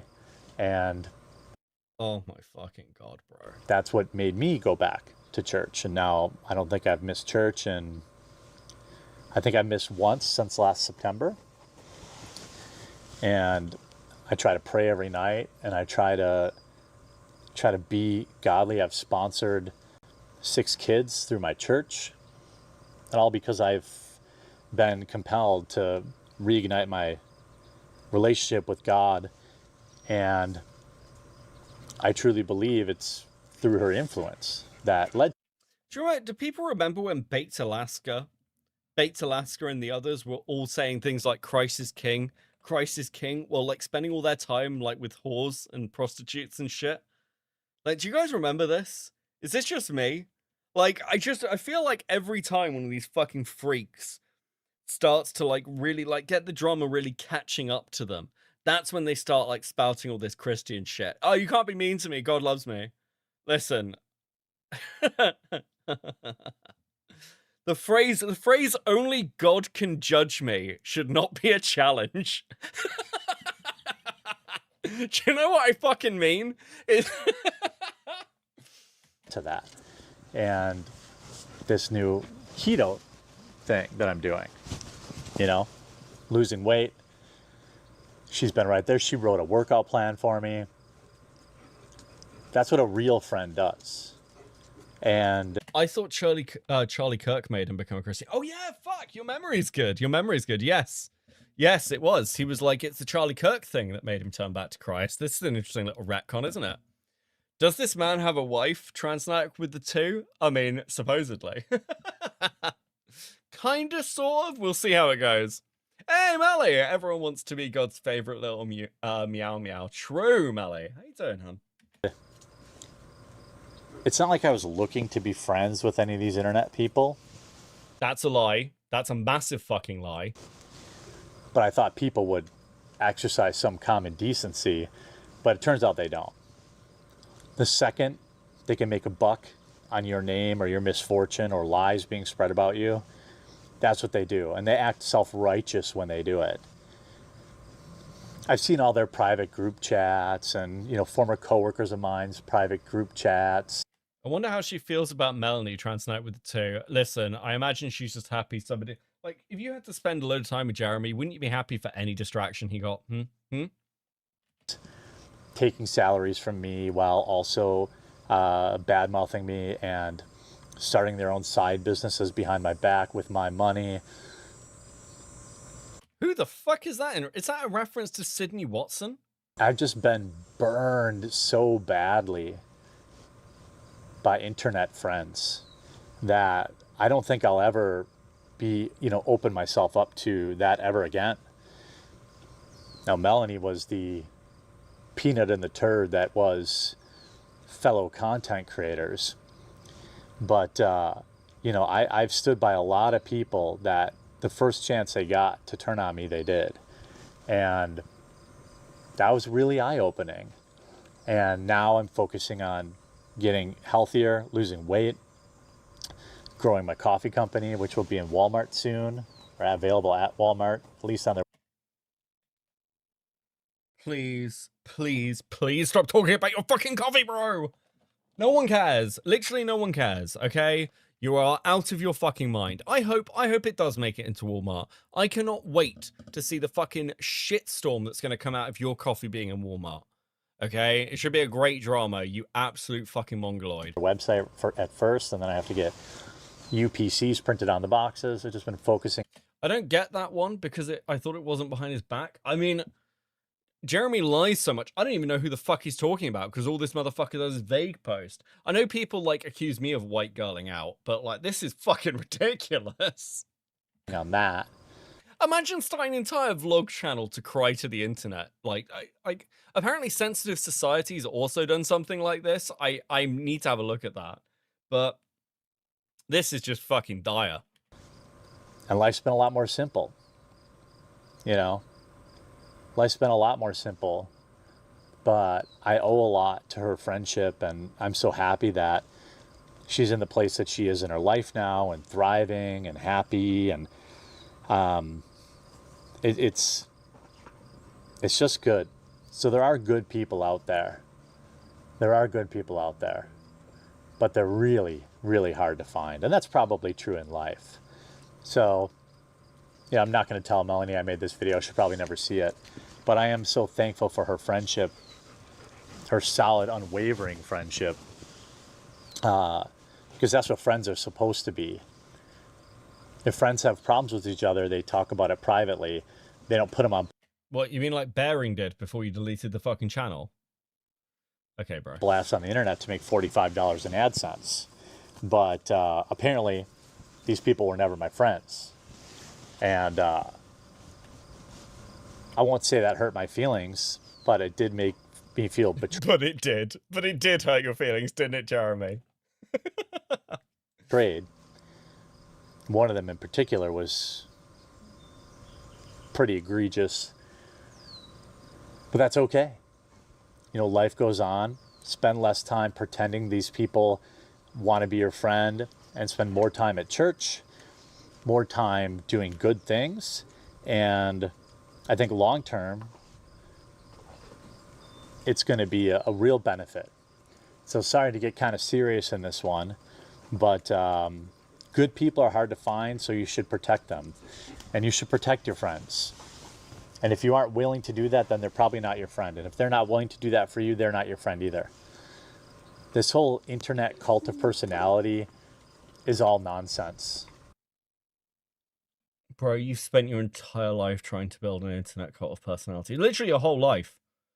This is it. Okay? You can't cry when the results aren't like what you expected. I'm sorry. You shouldn't have been like... You should have like tried to develop some fucking talent over the last sort of like 10, 15 years. I don't know. Maybe that would have served you better.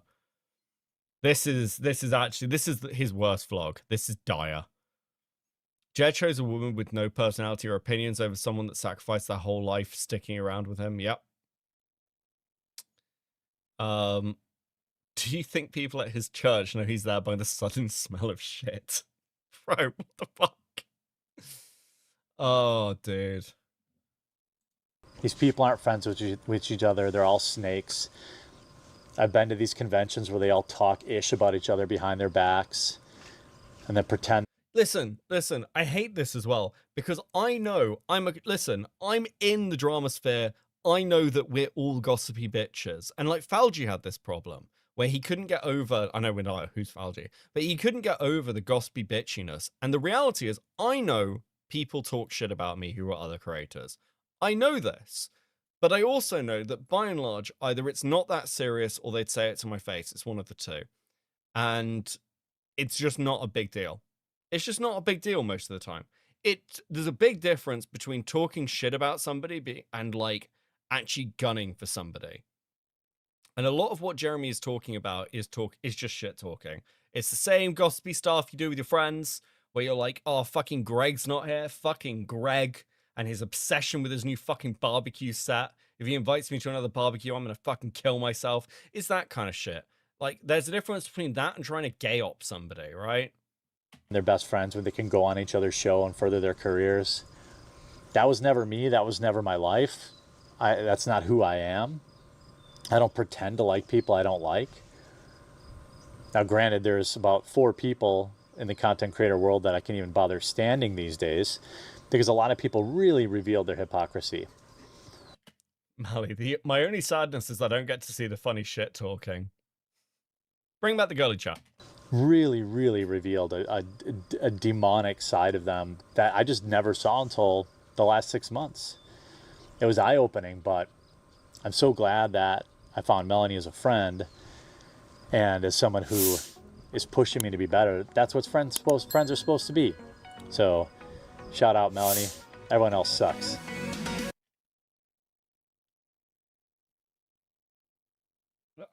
I hate this guy. I hate him so much, man. He's such an unapologetic piece of shit. Fuck me, bro. Okay. Hold on.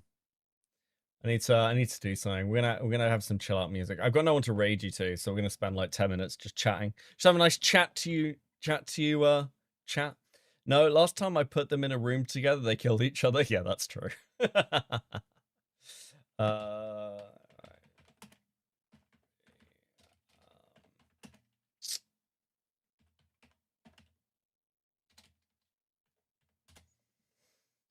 We're gonna go.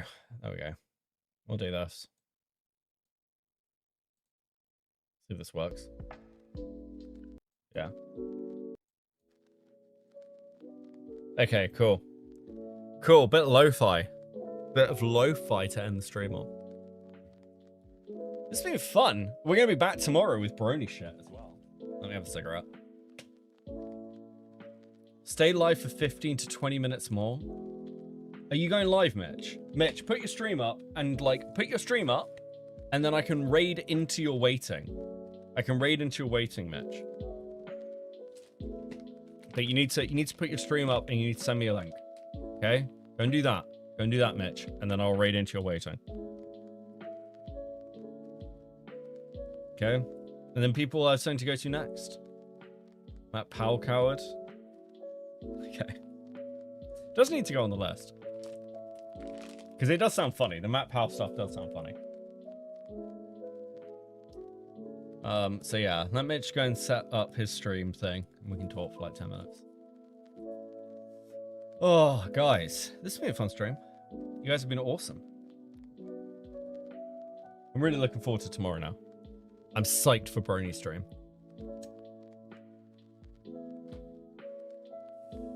It's gonna be fucking great. And Mucho excited. Does that make sense? Am I using Mucho right? I don't fucking know. It's been awesome though. I will heckle you over this in the Pope stream until they happen. That's fair. Dude, the Birdman stuff is like fucking incredible. This has been some really good drama this week. Becca, did you watch Transformers yet? I didn't. I haven't yet.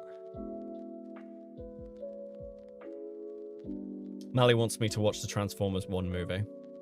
Assume that's the animated one, right? I need to have a look at that.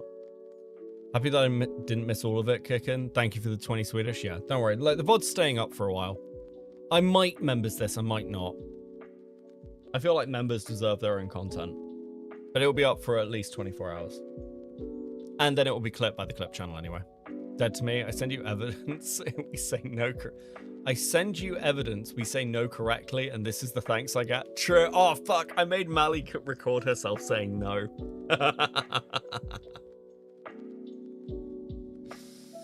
True. I'm so mean to her.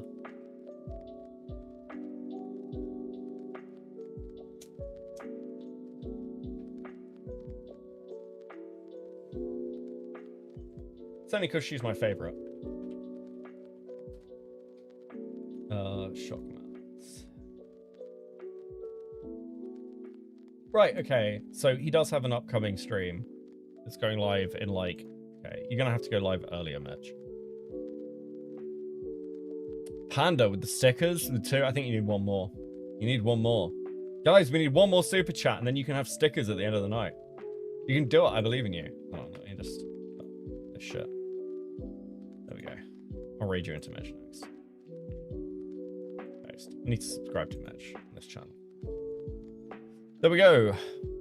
Editing it out of context and using it as evidence in the call-out doc one day that I said no to you.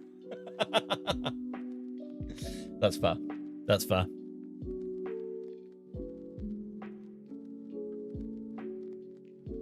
There's a recent Nerd Slayer drama. He pissed off the Monster Hunter Wilds community like he did with StarCraft and Titanfall 2 a couple of years ago. That's interesting.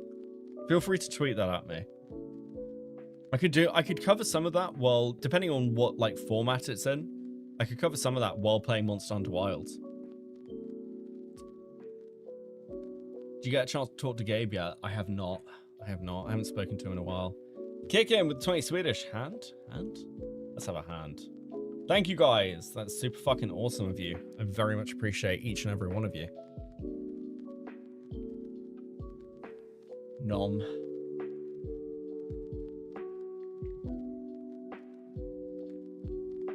Absolutely based. He won't be long. Thank you, Eva. Bro, Eva shouting in the background of the now recording stream is like fucking so funny. I'm really glad that like Eva seems really happy. And I've known Eva for years. And it's just really nice to see Eva like chilling and happy with Mitch. It's super based. That's the guy that said Wild was bad because it didn't have any monsters as the didn't have as many monsters as the generation game. Is that what he said? Bro, Wilds is a fucking great game. Chop chop, Beckett needs money, chat. Hurry up. So true, Lanza. So true. Thank you, Lanza. See, I get promoted by Lanza. This is so good. Because I said I was going to fucking record and cancel him earlier, isn't it?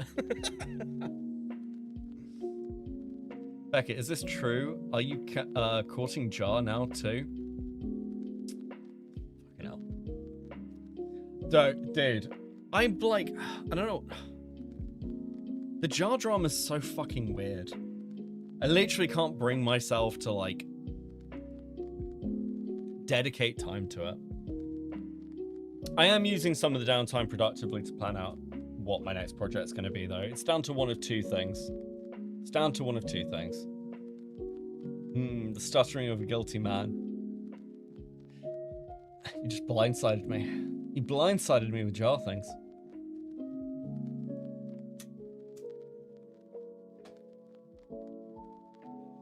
I did finally have the chance to talk to him. Queeman had him on. And was like, oh, you can come and talk to him if you like. But he DM'd me at like 2 in the morning or something. And I was asleep and I didn't see it until I woke up like hours later. I'm waiting for someone to leave my driveway. That's fine. You got a couple of minutes. Chat will wait for you. It's okay. Okay, fine. Beckett, have you seen Hunchback of Notre Dame? Thoughts? Yeah, I mean, when I was a child. I haven't seen it in years. I don't have any particular thoughts. I like the animation. The songs are good. No Southpaw, that shit's funny. It's on the list. It's on the list, but there's a lot of it, and I don't know where to begin yet. So I need to work that out before I get into the Southpaw stuff. There's a new EDP documentary coming, I believe 9th of August as well, so that'll be pretty big. I'm literally gonna do that. Probably day of release. Okay, good now. Right, Mitch is ready. Mitch is ready. Hello all, remember to hydrate, guys. So true, Club QB. Remember for 6 months at modding. Super fucking based. Thank you. Thank you, Daddy Beckett. So true. So true. That dude is seriously cracked. Yeah, I've heard so. I haven't watched Nick's coverage, so I'm like kind of blind. But I need to work out what I'm doing with that.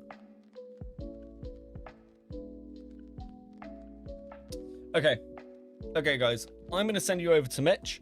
We will be back tomorrow to do brony content. I am excited for the brony content. I will see you next time. Thank you for having such a chill stream today with me. It's been awesome. I hope your week goes incredibly fucking well. And I will see you tomorrow for more killer content. Thank you. Be nice to Mitch. Peace.